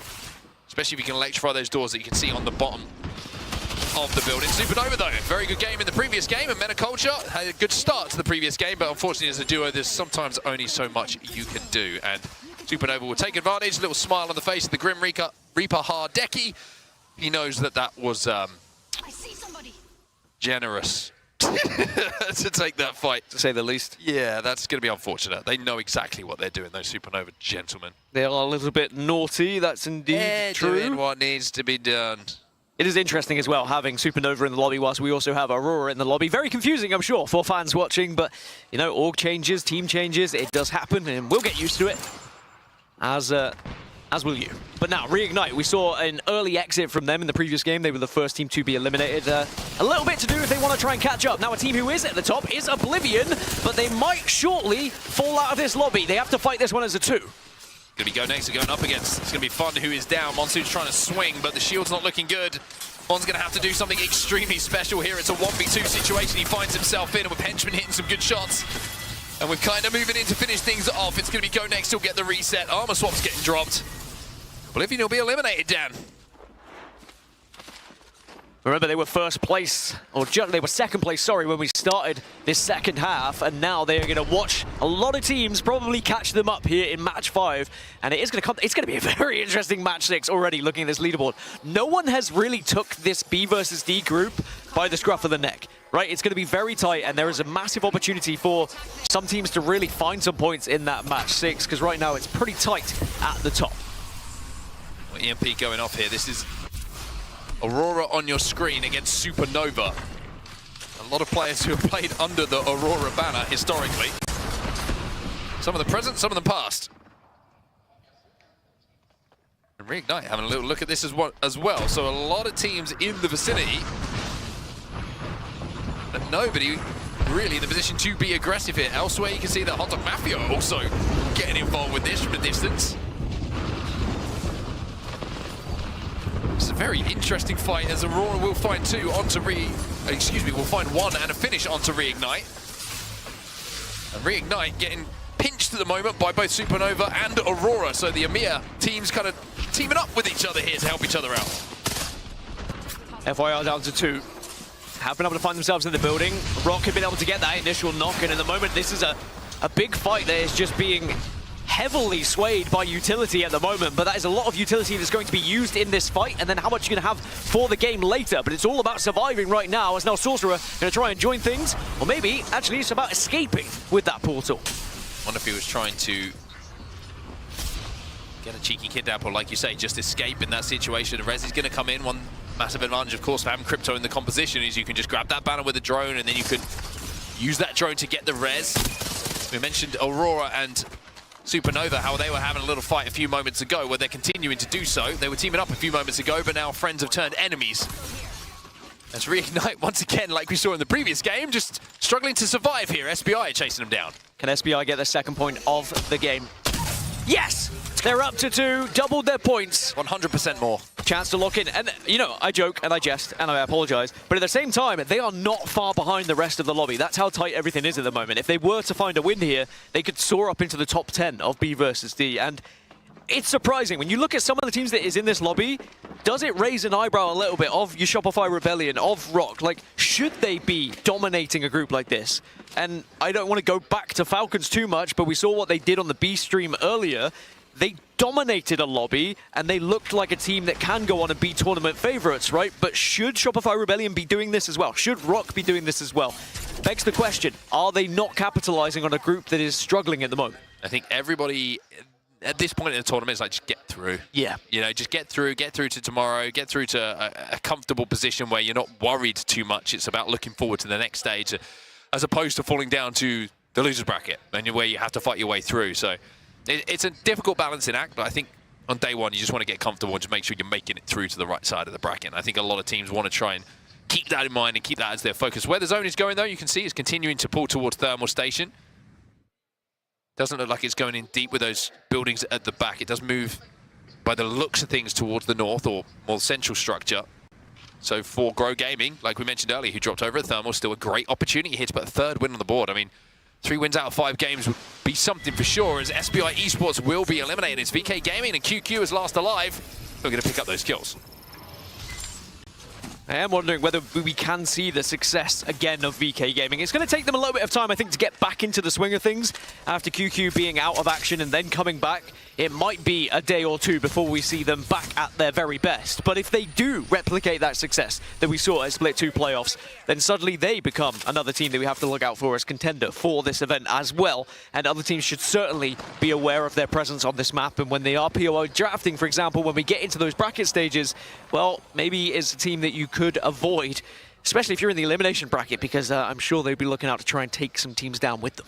Interesting to see that Aurora and Supernova's little battle has kind of ended. It seems like both teams decided to go opposite ways from over towards the stack side. Launch side is where Aurora will find themselves, whereas Supernova have exited the vault tunnel towards Lava Siphon. Shopify Rebellion, who have been quiet in this group so far, down in 16th place with just 18 points overall, are going to be moving towards this zone from the northern side. Now in front of them there is traffic. There's Gen G, there's Go Next, there's Enterforce 36.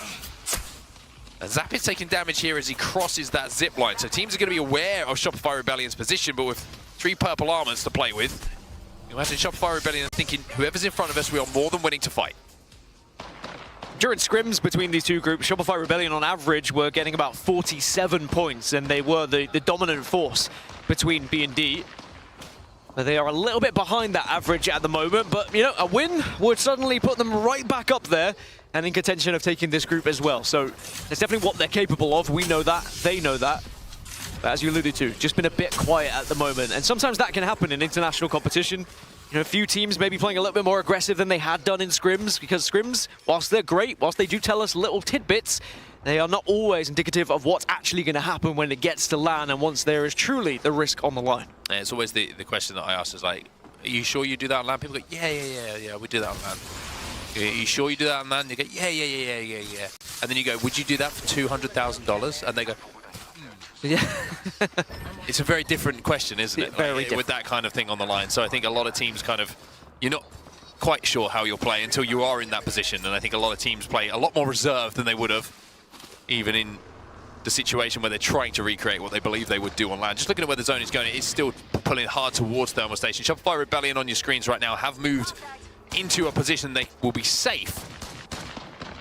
But with a lot of information being gathered here by a survey beacon hit from distance by Zap, now they're going to work out what their next play is. And this is where I'm interested to see what Zainu does as an IGL in these positions, where it's not an easy rotate in for them. How do Shopify go about navigating this situation? Yeah, no Valkyrie in their composition to go up and over either. Like, maybe they've got a redeploy they can work with, but it certainly is going to be a big decision to be made whether you go kind of east or west here. Do you go through Gen G? Do you go through Go Next? Because both paths look pretty rough to me. Now, there are a few teams still on the northern side. Enter Force 36 had to go from staging, for example. NIP moving down on that eastern side, as are Supernova currently Supernova-ing their way into zone.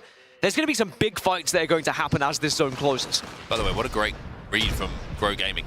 They're in one of the buildings on the western side that is going to be safe where this zone goes, so they knew exactly where they had to position themselves. Shopify Rebellion under pressure here. Asia, last alive Koiful is going to go down, and it's going to be Gen G who sends Shopify towards Game 6 with barely any points by their own standards on the board. Shopify reeling a little bit in these 5 games. It was Go Next in the end. Gen G actually were like doing damage from a distance, but Go Next heard the commotion and pushed it from that western side. But now Gen G are going to be under pressure from Enter Force 36, and Go Next will be watching this fight as well. This is the fights I was talking about happening on this northwest side. It's very difficult to force your way through these chokes. You have to have very commanding fights if you're going to do so. So Sinap is trying to get them out of this position. E36 is going to put that portal down and try and locate everyone else a little bit closer to the zone. Double tapping that golden alternator is so devastating at close range as well. Something I think we're going to see a lot more of. It's such a strong pickup. It's kind of risk reward though. If you get yourself in a range where it's a little bit more difficult to be consistent with it, if it's a little bit too far away, it doesn't have that impact. But if you could switch to it in a close range situation, like an end game situation, that alternator really is devastating at that kind of range. We'll go next or up into the sky, as are Gen G now, and Fnatic to make it 3. Where do they go? They're already being pressured by a few teams that are shooting towards them, and even though Valkyrie Ultimate can give you a little bit of info, it is not perfect. Sometimes it doesn't catch everything. They will be able to maybe find a place to call home here. Yeah, this is going to be down on the southern side of this zone, and Fnatic will have to move north in time, but for now they're going to be more than safe on that southern side. Aurora the closest team to them, and they're quite some distance away, so pretty good decision. Oh my though, Kurev with a huge frag grenade is going to take down 2 members of E36 that you just saw fold up like a cheap accordion. Sinap is going to be able to get one of them. Does have, of course, the mobile res as well, so maybe there's a chance that E36 can get back up to a full 3. Rock starting to move back to potentially engaging here, and I guess this could be a good chance to go for a Rock Esports listen-in and see what they think about this zone as well. I think there's a team underneath. There's someone shooting mid. What? Yeah, it's 2 teams, 2 teams. It's 2 teams, 2 teams. Team just flew on this team. They just flew on this team. Yeah, portal.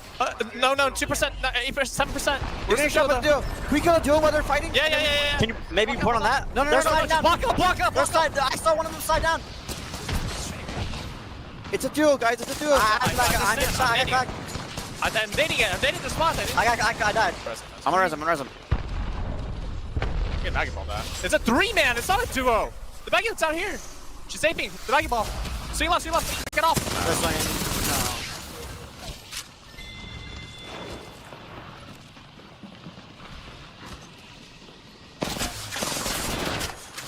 You portal away. The worst thing you want to hear in team comms is it's a duo. Oh wait, it's not a duo. It was not a duo for Gen G. One player hidden playing Crypto, and Gen G's pounce onto the aggression, get that pick, and then from there, it's all about survival for Rock. We saw in the meantime, VK Gaming also eliminated, down 12 squads remain now. And that is an IGL's worst nightmare. Just going off information sadly is incorrect, but it happens to the best of us. It will continue to happen as well. Rock do get eliminated, and sadly that's going to be a conversation they have. Now Gen G are going to have to look towards Grow Gaming. Grow Gaming have been waiting for this moment. They're waiting for someone to push them, and Gen G will be eliminated as Grow Gaming hold on to their position. Now E36 starting to join them though. They can see up on this high ground, looking to pick up some KP for SAUL, second place in the overall standings at the moment, but as last alive, will be able to survive for a few seconds, but shots from distance come in. And that will be the end of their game for SAUL. They may fall down from second place if other teams have big performances. Kinotrope go. Ninjas in Pajamas will be next, and all of a sudden the pace is picking up here. There's a big fight happening at the moment between Grow Gaming and Enterforce 36 as well, but you can also see on your screens 3 players desperately trying to take down Fnatic, and not able to connect initially, but Fnatic look to be at 6s and 7s at the moment, just 2 of them still alive. Fnatic should be able to get the res off here, you would imagine. Actually, it looks like SRL are going to try and swing onto Yuka here and get that finish, but he's got behind cover. Colonel Garcia wants to get in a position to get him back on his feet, but he's going to be finished off because Colonel Garcia took some damage, had to be put into a position where he had to pop that battery. Elsewhere, Grow Gaming dropped his last alive, is contributing to some more KP for them, but it's E36 who look like they will finally win that fight. Grow Gaming eliminated, that means a chance for teams to start to catch up. Grow Gaming are in first position at the moment with 47 points, and Fnatic, much to the crowd's delight, might be getting Yuka back on his feet, and yes, they shall. Welcome back, Yuka. Is the lobby going to regret letting that happen? Fnatic already one win in this series, looking for their second. There's SRL on their eastern side, which are the biggest threat at the moment. In the Donut Building, though, you've got Hot Dog Mafias, FYR, and Go Next all up on top of each other. Enterforce 36 still have to move down. You can see on the right-hand side of your screen towards where this zone is going to be. Synap defining 1 HP. And finding it's not easy to play Apex Legends in this lobby with that kind of health to your disposal. It was 5th, 6th, 7th, and 8th still alive, competing to find points. But Hot Dog Mafia, the team that capitalizes here, as they take down FYR, they take down Enterforce 36, and they push themselves up into 3rd place, and they are not done yet. As Albrelli continues to dominate and hold this Donut Building. They have been here for quite some time, as Go Next will now be forced below them. Fnatic watch from the southwest, SRL are going to watch from the southeast now, as we find ourselves with just 4 squads remaining.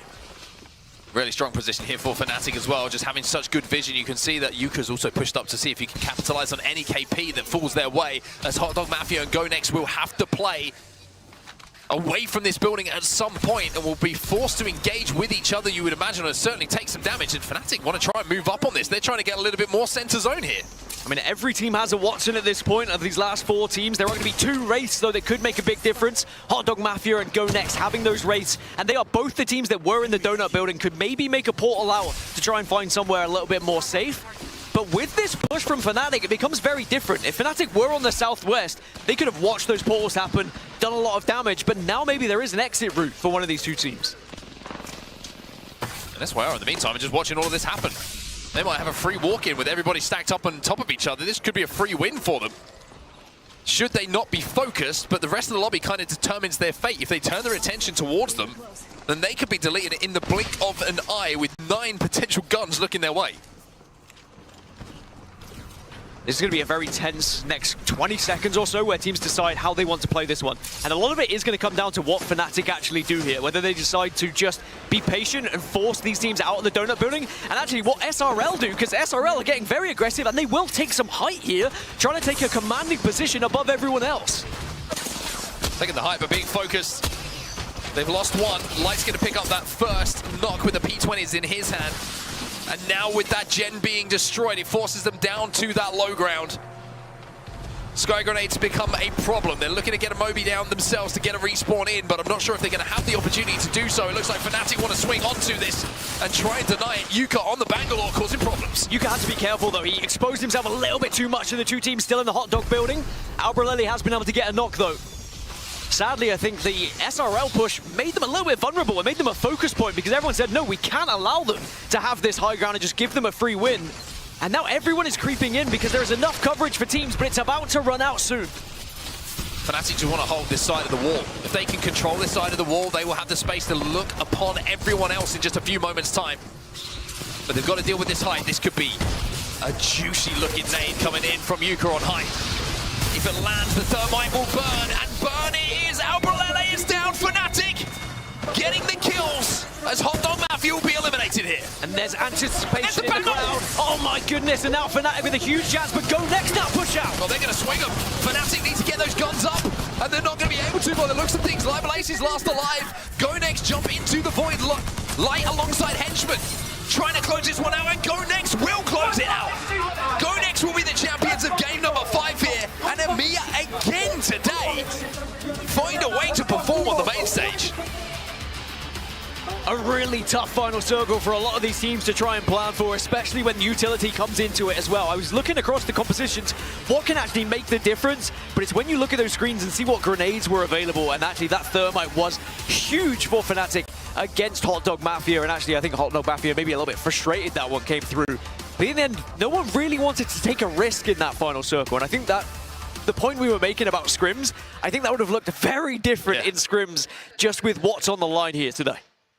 I mean, in scrims, there would have been 9 teams alive, zone 3, so, you know, very different situation. But as you can see, Go Next feeling pretty darn good. And Go Next is a name that is synonymous with this main stage here in Sapporo. And if they can recreate what they did last year, different players, different look of a team, they will all be very, very happy come the end of Sunday. But a very interesting endgame. I'll say Grow Gaming had a great opportunity again to put points on the board. They had a great zone read with a POI that they dropped at down at Thermal, and where the zone went, just weren't able to really close out that big final moment when they had that fight in and around that building. A lot of pressure came in, and it was just one team too many that was flooding towards them. Still 16 points for Fnatic, but maybe they're feeling like they could have done a little bit more. Do they feel like they could have had a victory and another chance to make this crowd erupt here in Sapporo, Japan? But Fnatic will continue to put points on the board and start to elevate themselves on this leaderboard. After that victory, they were only in 7th. Now they pushed themselves a little bit further. They are up into the top 3. There is still a chance they walk away from match 6 as the victors of Group B versus D. But it's still Grow Gaming who are initially leading, and now Go Next push themselves up into 2nd place as well. 25 points for Go Next is the reason why. That is a big game for them, and that's what we've been saying since we came in after the half, is a lot of these teams have the chance to just surge up these leaderboards if they have one of these big games. I mean, only one dud game in all of the matches we've seen so far for Grow Gaming. You got a 1st and 8th, a 1st and a 7th, and you look at the 8th and the 7th, there was KP alongside them to add those extra points on the board. So fantastic consistency across this series coming in from Grow Gaming. Not just the 2 first places, but even the games that they haven't won, they still managed to collect a good amount of points to put them into this 1st place position they find themselves in with just 1 game to go. But it is, speaking of 1 game, it's 1 point that's the difference between Grow Gaming and Go Next at the top of the leaderboards. Have a little peep towards the top right-hand side of your screen. Crypto going to be banned into match 6, and I know earlier you were saying, hooray, Caustic's banned. For me, I'm like, hooray, Crypto's banned, because that changes everything. That is so much more difficult now for the IGLs to make their rotations, so much more difficult for the information you can gather, and it is going to create for a very hectic final match here in this series. And one thing as well is more difficult for is just getting the resets, grabbing those banners, getting those reses down without taking damage. It is now a huge risk to do so without that fallback that Crypto gives you and the access that the drone gives you as well. So, like you say, game number 6 is going to be very, very interesting to see how the bans and it influences the games as well as what teams need points, because you have now the teams that are chasing points, you have the teams that are going to have to try and play aggressive and know they have to put multiple points on the board in multiple ways, not just by placement but also by KP. I love Game 6 of these kind of series because when you get there, everybody has a different kind of story and path that they have to follow that is very, very clear for how they're going to have success in this series. Yeah, I wouldn't be surprised if we see a few more Mad Maggies be pulled out here to try and go for a little bit of aggression, try and find some extra kills, because there are teams who are desperate to have it. You're looking at those leaderboards as well, but it's still so tight. This has not been anyone's game. There's like Grow Gaming, they're still only a few points ahead of the rest of the lobby at the moment. No one is so far ahead that they are definitely going to be winning these two groups, so I think that anyone can still take it here. Yeah, anyone can still take it, and while we're waiting for this final game to get ready on our main stage, how do you feel about catching up with Lace and Ryan? I think it's a good idea. Yeah, what do you think? Good. Let's do it. Hey everyone, I am down in the fan zone and it is popping off here. I can see people around me with big, big smiles because of all the really cool activations and prizes that you can win all week long here at the ALGS Year 5 Championship. Now, behind me, just behind me, is one of the most epic new additions to the fan zone. It is the ALGS Wishing Wall, where friends, fans and family alike can come along and put their wishes on the board. And you never know, maybe the ALGS deities will grant their wish. Now, right here next to me, the absolutely epic Golden Nessie is in attendance. Make sure you pay your greetings, pay your respects, because this is the epic ALGS shrine with all the legends guarding tightly. Now, let's go over to the wishing wall and I can show you exactly what I mean, where people can actually place their wishes on teams they want to win, successes they want to have in their life, sort of like a omikuji, if you know anything about Japanese culture. Now, oh my God, it's Lace. Fancy finding you here. How's it all going? Hello, Ryan. I was just peeping some of these wishes. We've got wishing everyone has a great show. I love the CEO. Don't know who that guy is. And we've got Shopify Rebellion. But I have actually created my own wish. What does your one say? Yeah, my wish is I wish everyone gets designated nap time. So I'm super excited to put this on the wishing wall. That sounds like a healthy addition. Wouldn't do well in daily life without a proper nap, right? So yeah, that sounds like a really good thing. I'm definitely a big fan of that one. No complaints from me. But I hope you've enjoyed it. And casters, what would you want to write on the wishing wall? Make sure you let us know. Talk to you in a bit. My question to you, Dan Gaskin, is the same as Ryan. And you knew this was coming during that whole thing. I knew it. Like the moment that we started talking about wishes, you knew this question was coming. What would you wish for? I wish for the CEO, Imperial Hal, to play M&K next year in competitive Apex Legends. That's my wish. Okay. Will he do it? No. But maybe. It's your wish, Dan. My wish. Maybe it'll come true. What's your wish on set? You knew this was coming. My wish is not broadcast friendly. Anyway, let's talk about match number 6. I wish for all the people that I care about in my life to be happy and healthy, Dan. Well, now my wish sounds terrible, but okay. You can be soppy. That's that work? Yeah, that's great. I'm a big softy at heart, you know that. All right, well, match 6 is just about ready. I just want them We're all getting to there. be happy and healthy, Dan. All right, thank you. Cool. But you want how to play M&K. Fine, I can see what I do, yes, I do. Tough. I would love that. I'm sure everyone else would love that. But match 6 is just about to come up, and there is still everything to play for, quite literally, for all of these competitors now in this lobby. And Mark, who would you say is the favorite now to win this? I thought you were going to go, what would you wish for? What's your second wish? What was your question again? My brain switched off. I mean, do you have a favorite from what we've seen in these last two matches? Grow Gaming's consistency, I think, is something that you have to kind of look towards. 2 wins, but also the games that they're not winning outside of one, they've put points on the board. And even though it's just a 1-point lead, I feel like that kind of consistency plays out pretty well. You're not relying on a big game. You're not relying on a big moment, so to speak, in these games. You're just looking for more of the same, whereas other teams are going to have to mix things up a little bit. Like, you're looking down now. I mean, when we jumped on here to cast these final 3 games of this series, Kinotrope were at the top, and now they're kind of chasing a little bit. They're about 9 points or so, 8 points or so. Quick maths, probably wrong, as it always is. But that changes things, right? If you're looking and you see Grow Gaming not be eliminated early on in that kill feed, you know you have to pick up the pace. You know you have to be aggressive if you want to be first place at the end of it. And KP are going to be a huge contributor to that. With the crypto ban as well, going to be more difficult, like you say, for teams to be aware of the situations around them. So you can get the jump on people a little bit here with the legends that are available and the legends that aren't available. I think it's going to be a very, very interesting Game 6 here. I mean, what do you wish for? You speak about Kinatrope were in first, Oblivion were in second, now they are in 6th and 7th, and I think what we're seeing is, you know, E-District was very successful for them, but sometimes when you go from map to map, you really struggle. And remember, we do have 4 maps available, so when we get into a position where we get to match point finals on Sunday, you need to be good on every single map. You can't really afford to have those weak maps. And now we're going to see these legends be selected, of course. With Crypto now banned, it changes these compositions completely. And we'll have to see how people are going to head their way into this one. But I said there was going to be a couple of Maggies, and you can already see on the main stage, they are definitely going to be throwing some wrecking balls around in this lobby. Well, I can see more Seer. I had to be very good at my enunciation there to get that one. I got worried about that sentence before I even got there. But more Seer is certainly going to be prevalent. Also saw Bangalore being at the front. We're also seeing some Maggot, a little bit of Sparrow that we saw in the previous game coming in from NIP as well. So it looks like Seer is actually going to be very, very prevalent in this final game of the day, final game of this series, Dan. As we head in towards match number 6 here, in a great position to say one of my favorite things, Dan, which is it really is all to play for. It really is indeed. Can Go Next go back to back and try and put themselves at the top of this leaderboard and try and live up to the name that has resonated through this arena once before. But as you said, there are a few Seers, more than a few. There's a lot of Seers, a lot of Bangalores coming into it as well. It's going to be a very different game than we've seen from the previous 5. I think just no Crypto is going to be a huge difference indeed. In terms of zone, we're going to be going north yet again. Very similar zone perhaps to match number 4, which we had a little bit earlier on today. Yeah, and for Shopify Rebellion, this is the one you need to make the most of. You know, this is a zone that's pulling towards Survey Camp. It's a zone that's pulling to the north. And even though we know that Shopify are a team who, if they're on fire, if they're playing at their best, don't mind playing any zone because they feel like they can fight their way in. Their fighting's looked a little bit off in this series. Earlier on, it looked great in the first series that we saw of the day between A and B, but this one, it just hasn't looked like it's clicked. Maybe a little bit of fatigue is kicking in. Maybe it's just a little bit of teams they're fighting against just seem to get the upper hand. Whatever it might be, they need to make the most of this kind of zone. And remember, they don't need to win this group. It's just about putting points on the board and being consistent enough to get through to the winners bracket, which you were alluding to earlier. As now, Reignite again in an early fight, and who'd have thought Men of Culture are going to be on the other side of this one, just trying to ruin the day of someone. And sadly, it's Reignite once more. Those Culture Vultures.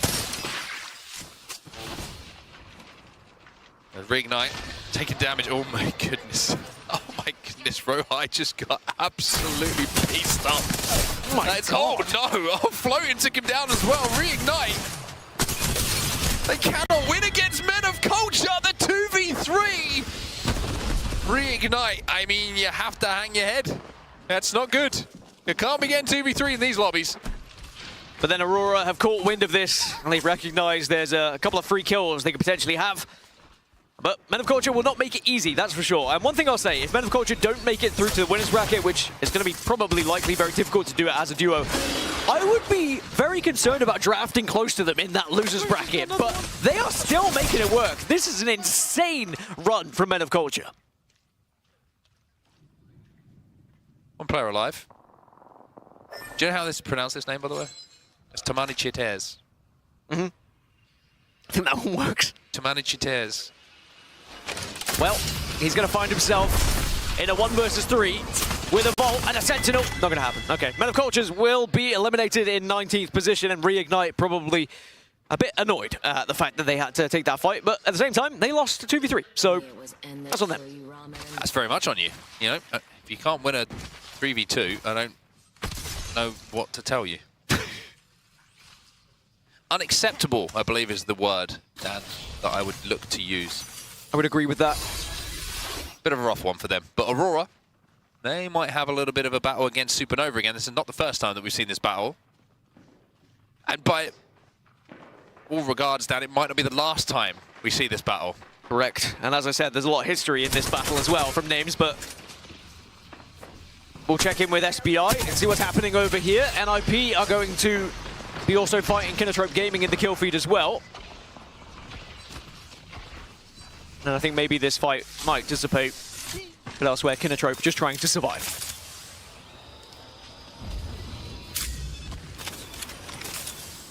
Bowles is going to be down. They're going to have to get the banner and get back in the game if they can. It's a very busy bridge at the moment. You can see the VKG kind of controlling the southern side of Epicenter at the moment, but SBI, Kinotrope, Ninjas in Pajamas, all in the vicinity of this bridge. Fnatic not too far away as well. So everyone's a little bit frightened, I think, to make a big play, knowing that there's easy third-party opportunities that can be taken advantage of. It looks like SBI just going to play this one slow at the moment. They want to play and clear their backs. Obviously, they don't have information that we do on where this zone is going to be going next, so they're just playing for what they believe is going to be a safe position. It will be just about safe for where this next zone goes as well, but as we move away from the zone towards Grandma's house, let's have a look at Go Next, winning, of course, one of the games that we saw over at Thermal Station, and putting themselves in a great position to not just win that game down, but maybe win this series between these two groups as well. 1 point the difference between first and second.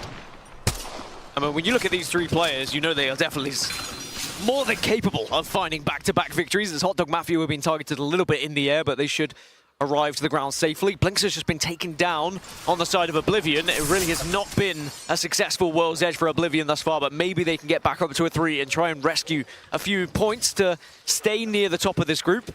And of course, give them a better chance of progressing through to that winner's bracket, because that's how the group stages work, is about accumulating as much as points as possible as you play in a round robin, as all groups compete against each other. And then if you have enough to stay within the top 20, you go into the winner's bracket. If you don't, you find yourself in the elimination bracket. Simple as that.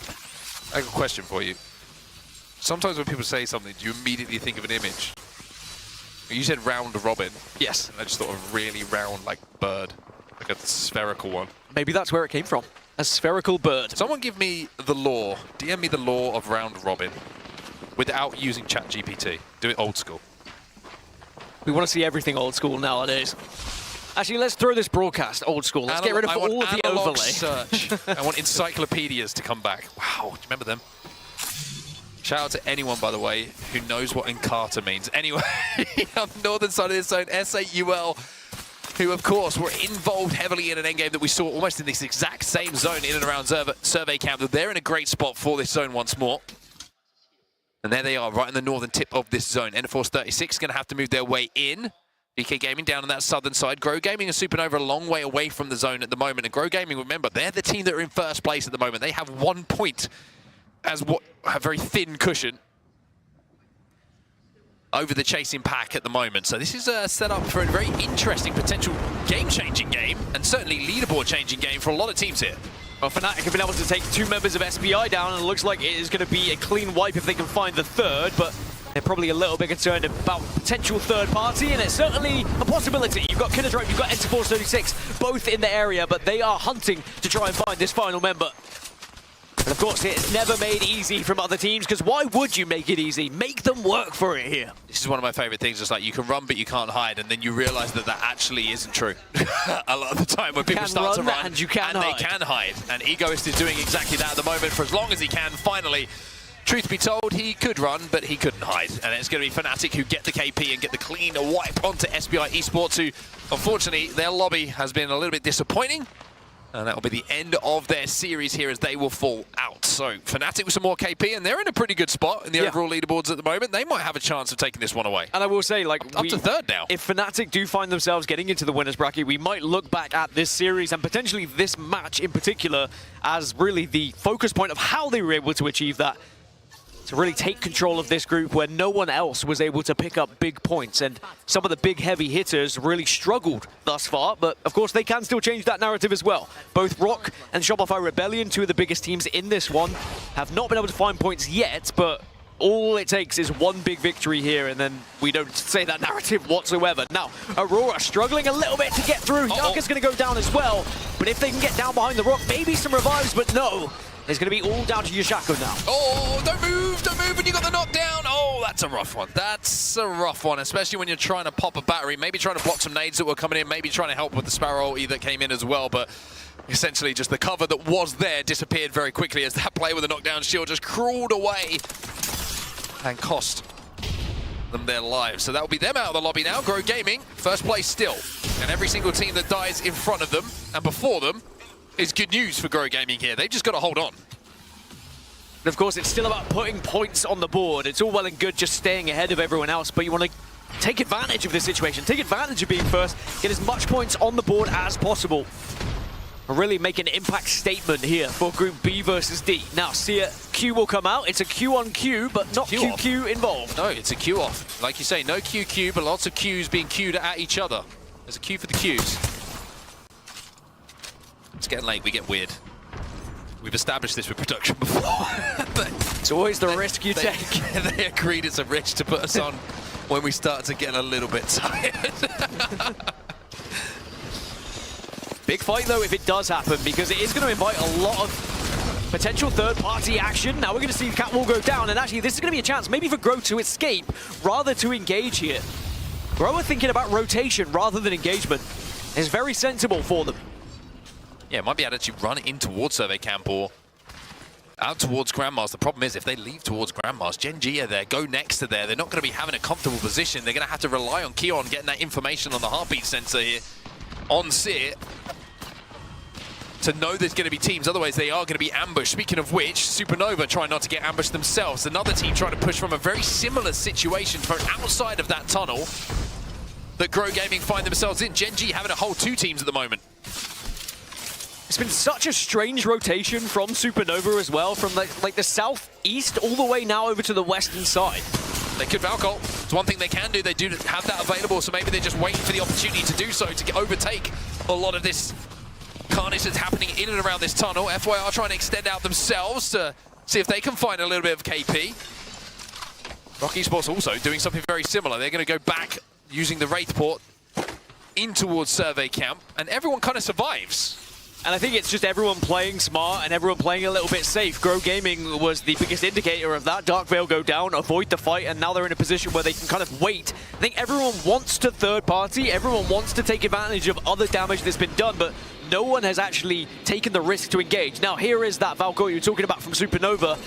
And maybe this rotation that they've been planning this whole time could be perfect if they find that ideal spot. But if they do land north, SAUL are here. Oh, and they might be in a position where they get pinched pretty soon as well. Yes, they're going to be able to be safe for a few seconds, but Enforce 36 are moving up onto this. SAUL are also looking at this, and they could find themselves in a little bit of a sticky situation where they've got multiple guns looking at them here. It's going to be a tough situation for Supernova to survive in here, but the longer they survive, the more their chances of long-term survival goes up here as other teams start to move into the area, may pressure the likes of Enforce 36. And even though you're survived for now, and it's not a winning position from Supernova, you have to actually take a fight and move a little bit further west if you are going to be winning this game. Now, Go Next versus Gen G. And Go Next, they looked so good in the previous game. They're going to be full of confidence after that win, and maybe that is going to be to survive for the long game. They will be able to pick that banner up though, but with no crypto in the lobby, luckily for Drop, they do have a Moby to play with, so they might be able to get it back in. Hot Dog Mafia just going to retreat away a little bit, not going to overextend here and find themselves in a vulnerable position. They can probably say, look, this team will probably come to us, and it might be easy KP if they do move this way. Now, Hot Dog Mafia, speaking of, let's jump into a listen and see how they do with this fight. They're resting. What is skill 2? On this side. I took this guy 2 on the right.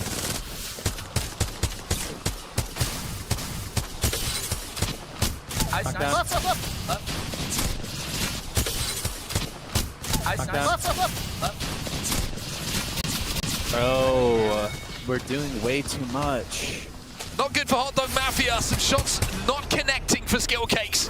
As Grow Gaming looking to get the respawn onto Knock. They do so and also look to pressure Kinotrope in this situation. Great spray coming in from Keon. There's the CQ as well.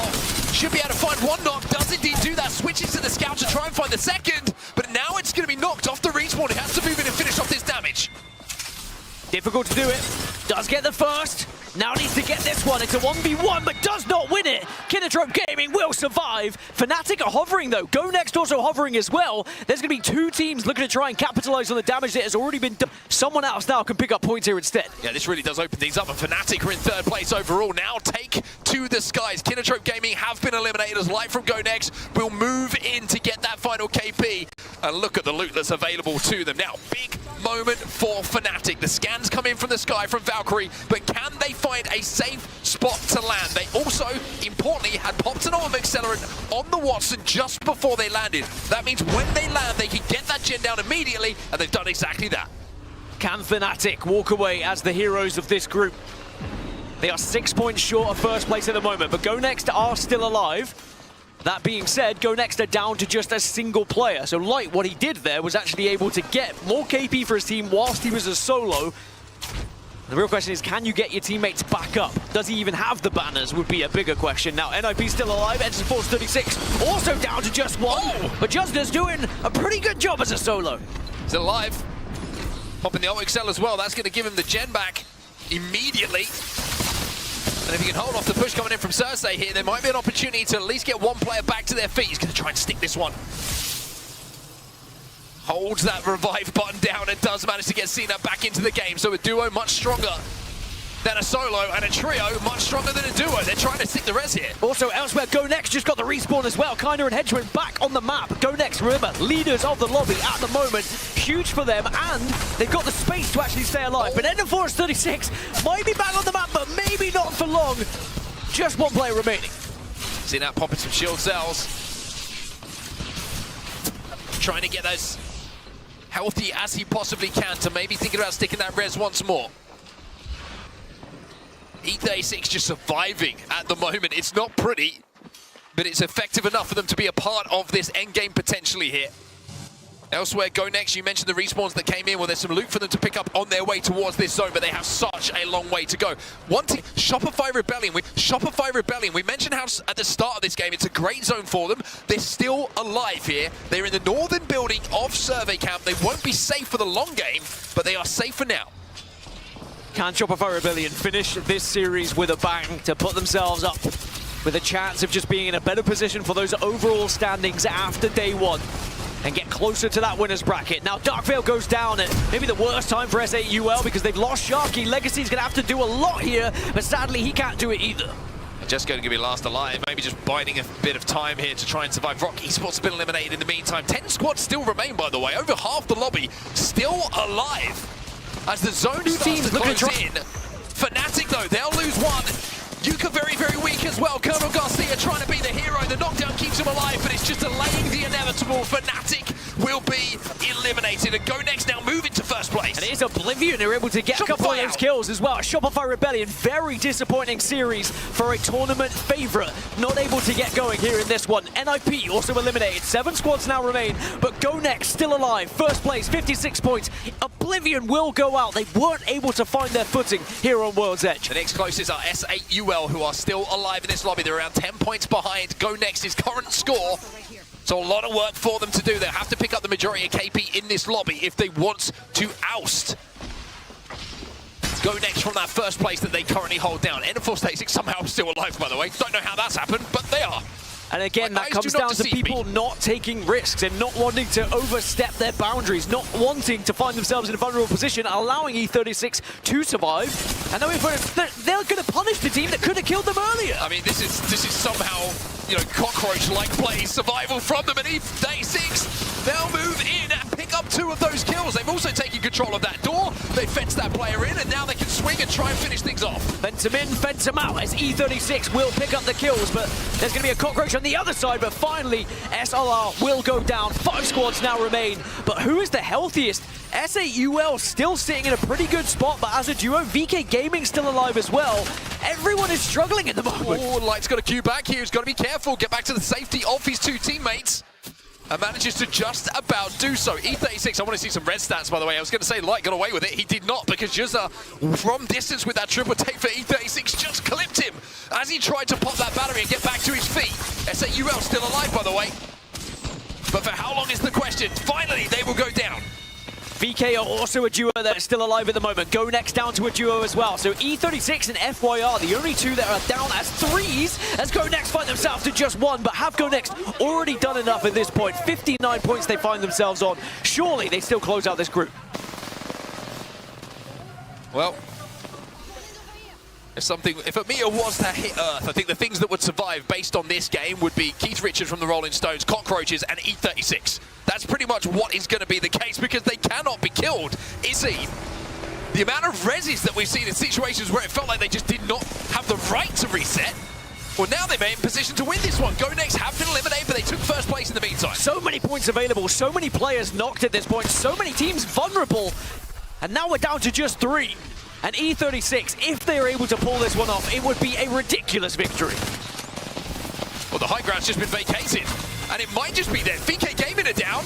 Look at the damage done for FYR as well. E36 who had no right to be in this endgame now command this endgame, and they might just win this one. It's a 1v2 with a statement performance here in game number 6. E36 who have had so many historic moments in the ALGS, both good and bad, but this is another one that will go down in the history books of just pure survival, resilience, staying alive, and they find themselves all the way up into some of the top positions. I believe they're in second place.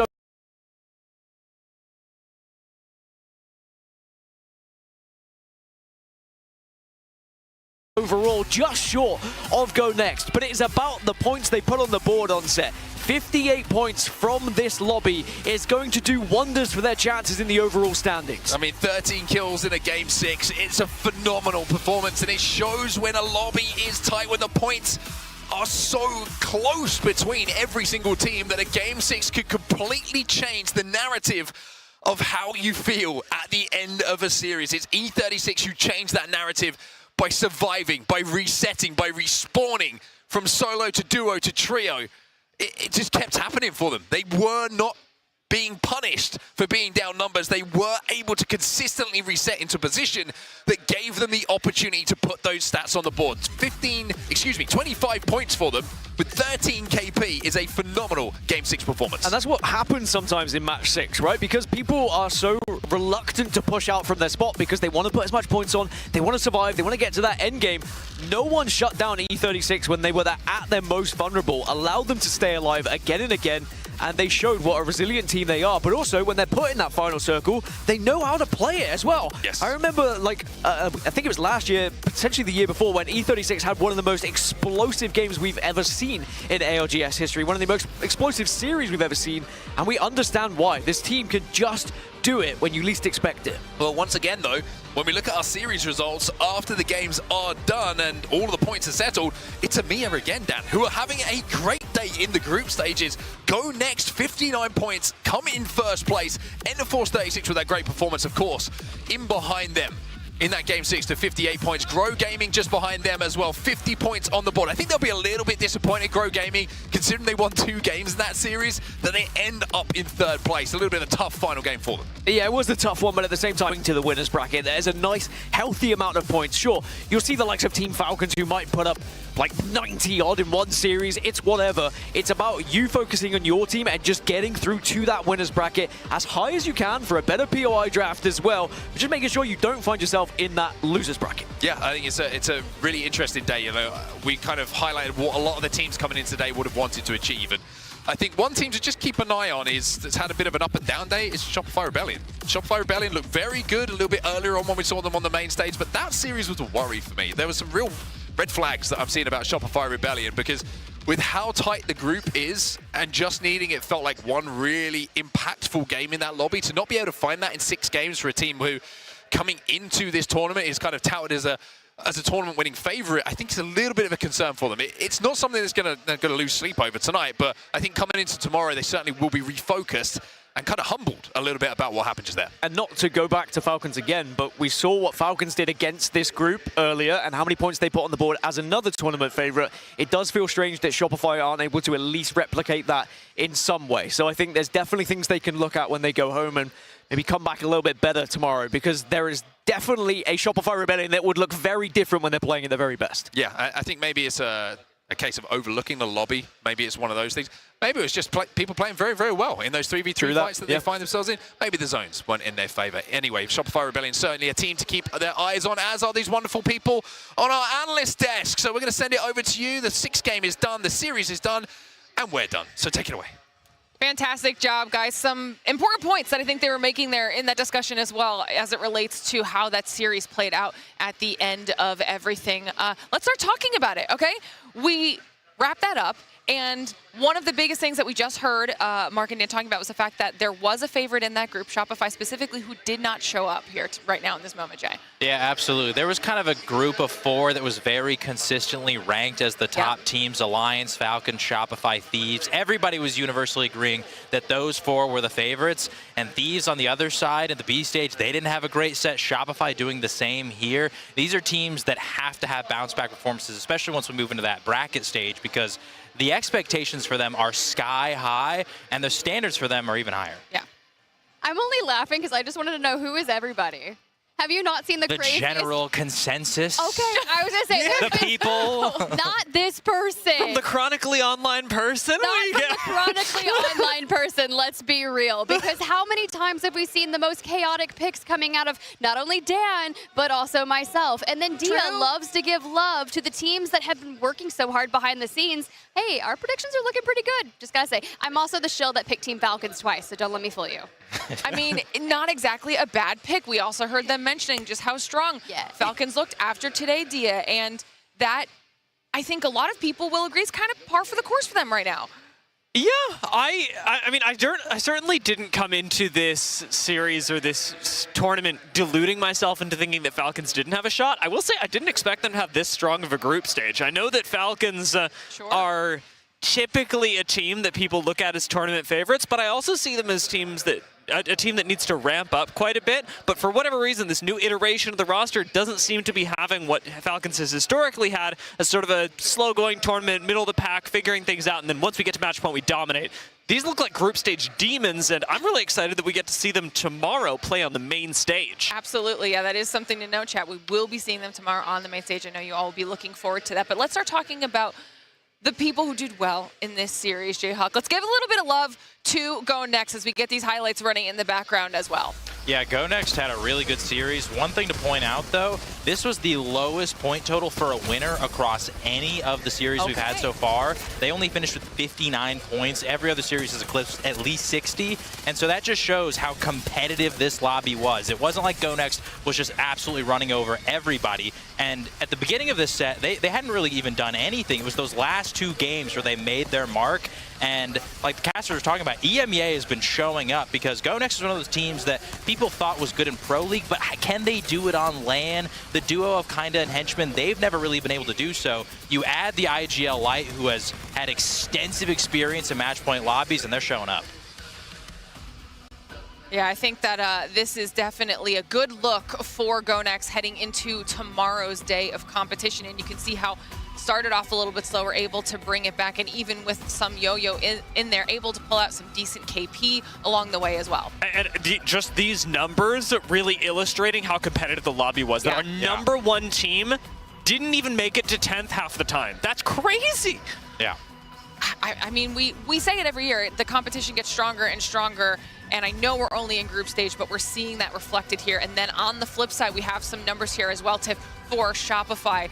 They will definitely be looking to kind of pick this up tomorrow. This isn't something that they're going to be accepting of, right? Yeah. We talk about Shopify Rebellion. We say they are very much a hit or miss team, right? And this is talking about teams that have won championships. Yeah. Okay? Like, you've got Zainu right there in the dead center. There's a good chance that they come back and they have a great performance. But if they don't, I fear it will be another dud similar to what we just witnessed. I feel like I'm being harsh, though. I love it, I do. I feel like that's a hot take, but... Are you Elim round 2ing them? I'm joking. I mean, don't answer that. They didn't make finals at the last LAN, so you never know. Fight. Yeah. Where's Dan? He's the knower, right? Where's Don't Dan when you need him? them. Don't do that. I did want to talk about a Hot Dog Mafia, though. Yes. I think that, they didn't end up quite at the top. They ended up falling short by about 10 points, just a little over. But Hot Dog Mafia really impressed me throughout today's games, especially for a team that I will openly admit I really underrated compared to the performance that they just showed us today. I thought Hot Dog Mafia was going to have a much rougher tournament. Of just the base level of competition when we are starting off with so many other teams being just as strong, if not stronger, than some of the teams that we were expecting to be those heavy hitters coming into this weekend. So I think this is very telling of just how good this weekend is going to be across the board from the competition side of things. I'm very, very happy with how everything went today. I think you always need to expect the unexpected a little bit here when it comes to ALGS, and our teams are doing and bringing everything to the table to give us exactly that. But it's time for us to kind of highlight some individuals here. It's our Sony in-zone kill leader race. And this is not going to be surprising based off of what we saw in the first series, that it was potentially a member of Falcons, but we have Hal at the tippy top here with 36 kills, Tiff. I mean, come on. Would it be Apex Legends if Hal wasn't at the top of this with an R99? My only thing is, did he have enough light ammo? It sounds like it. I mean, those numbers, Jayhawk, illustrate why, when they are on, they are as scary as they are. Absolutely. There were some records that he was potentially chasing in that first series. I do want to point out, though, all 3 of Citadel Gaming in the top 10. Love that shout. That roster is popping off right now, and if you got to see it over on Wig and Greek streams, they just went crazy in the lobby that they were just in. Again? Really impressive slaying from that team. I love that. I love that shout, and that is a good segue into our Red Bull First Strike leaderboard. Now, if you guys were watching at home, this was those moments throughout the day where the first kill, the first team wipe was happening in all of our matches, and we get to see how these teams fared across the board, Dia. Can we all acknowledge globally across the world, men of culture? Yes. Twice did they wipe a full team as a duo, and we're the first team in the lobby to do it. This is like, we all talked about them today because we were like, oh, it's a duo getting kills. That's fun. They did really well. They did incredibly well. They're in the top 40 teams globally, and they didn't come out at the bottom today during a full day of competition. But they're a roster that, especially once they get their full 3 back tomorrow, we should all be very excited about watching. Excellent work, gentlemen. Excellent work. That's all we've got to say with that. No, for real, though, because like they were talking about it. They're like, look, we're switching controllers. We're getting crazy. Times are changing. We're a duo, but don't worry. We'll get the homie back, and we will compete. And clearly, they're going to do insanely better. They already started off very nicely. I mean, this is just talk about showing up when it matters, coming in clutch in those moments, being able to get on a leaderboard like this as a duo is insanely difficult as we get a shot here at one of those fights, Jayhawk. This is just fun stat, honestly, in my opinion. I'm already starting to think if Men of Culture are being that aggressive early, I know they're a duo, and listen, maybe they're just throwing caution to the wind. Like, what do we have to lose? We're probably going to go to Elim round 1 anyway because of the fact that we don't have our third. But what do they do when they get there? You know, when you see Floating going back to the open, he was ratting teams on crafters. He was doing that throughout the entire tournament, not afraid to contest. So when they get to that losers round 1, especially with a Vecchi back, the full trio, that team could be scary because clearly right now they're playing with a very different mentality than everybody else. You know what's crazy is that, like, obviously I didn't spend too long on their comms because I was like, well, they're a duo. They're not going to win the game. So, wow, Dia, but wow. I know, I'm sorry. Wow. But their comms, incredibly BM as well. Like, they're very confident in the face of other teams. And so, like, when they start pushing somebody, they'll instantly be like, these guys are bad. Like, let's kill these guys. And I'm like, you're 2 people.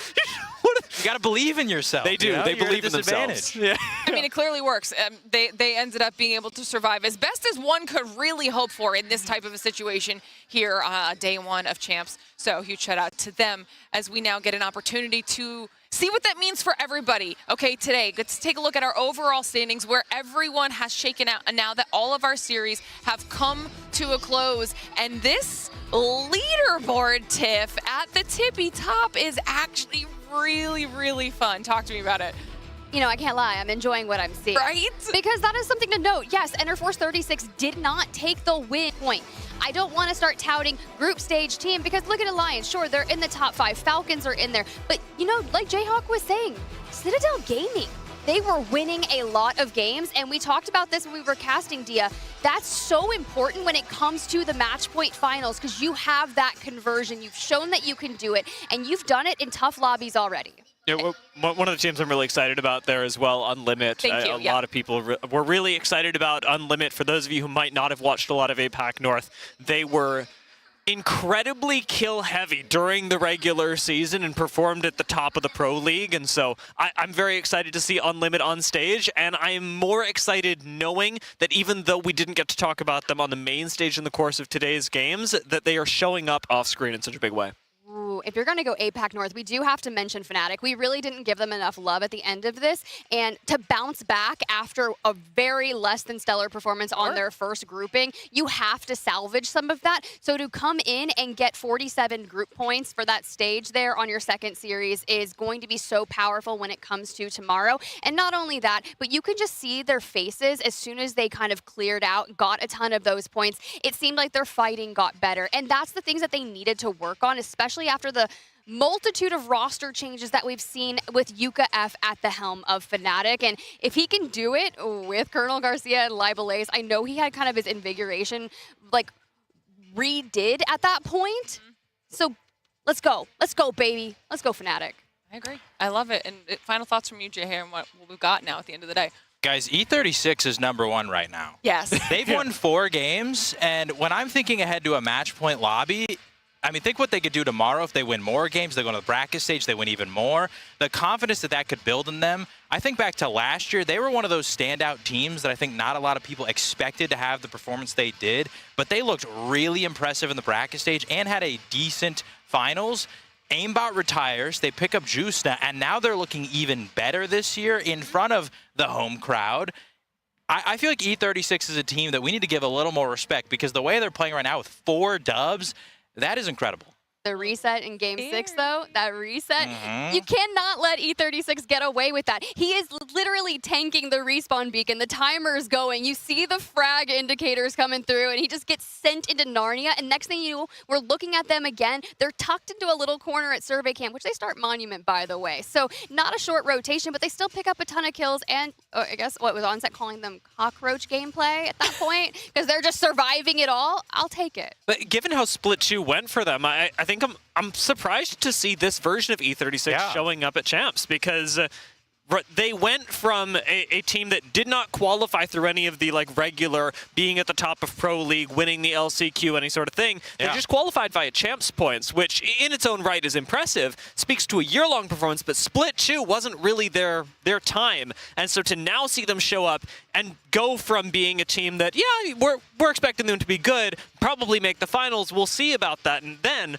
has suddenly become a team that I think you'd be silly as any analyst here or at home to be going home after today thinking that they weren't a serious contender for match point finals. Listen, if our analyst desk is any indication, there is a lot to talk about here today based off of only one day of gameplay, and we are only getting started. We still have a weekend jam-packed of Apex Legends action. So here's your schedule for tomorrow so everybody at home can know what to expect. Okay, we have to complete our group stage tomorrow. So you'll see we will have groups B and C facing off to kick off the day, and then we'll close out with A and D. So like we mentioned earlier, you get to see Falcons up here on the main stage, get to see a lot of squads up here that you haven't gotten to see or people that you want to be following along with. So make sure that you are tuning in. 1300 JST is when we'll be kicking things off. So it's going to be a really fun way to close out that group stage. And then, of course, that will lead us into the bracket stage of the competition. And if you're wondering what you can possibly expect, check this out. 世界一位になりたいので、勝つっていうことはそうですね。人生で一番嬉しかった瞬間になると思います。はい、ゆきよ。日本ではだるま落としという昔遊びがあります。このように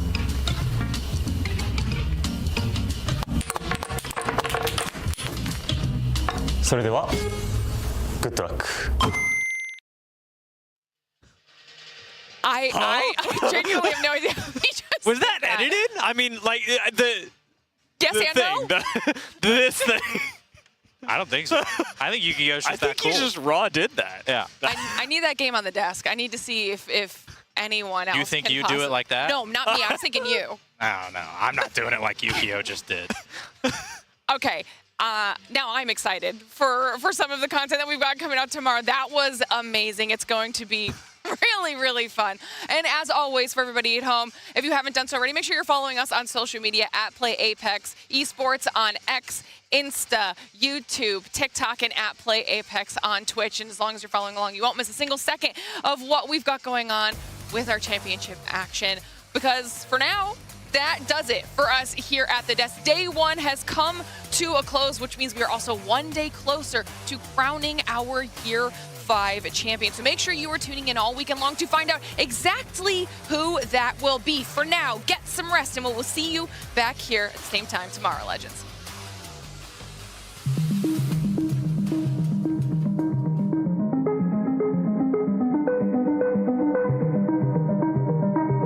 Welcome everybody to the ALGS Year 5 Champs. It's just a blast. I love champs. I love ALGS. I love Sapporo.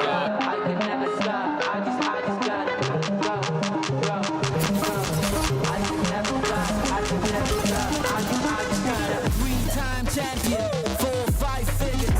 Baby, I'm a winner. I'm a Nice. Mondo, baby, come on. I ain't no quitter. I'm a champion at heart. I'm a home run hitter.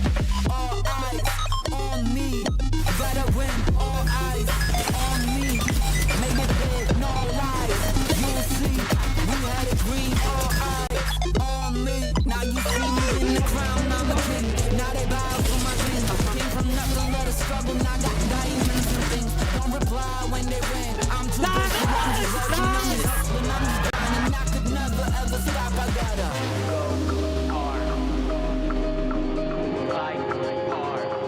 I think everybody loves to see this variety that we're getting. I can do some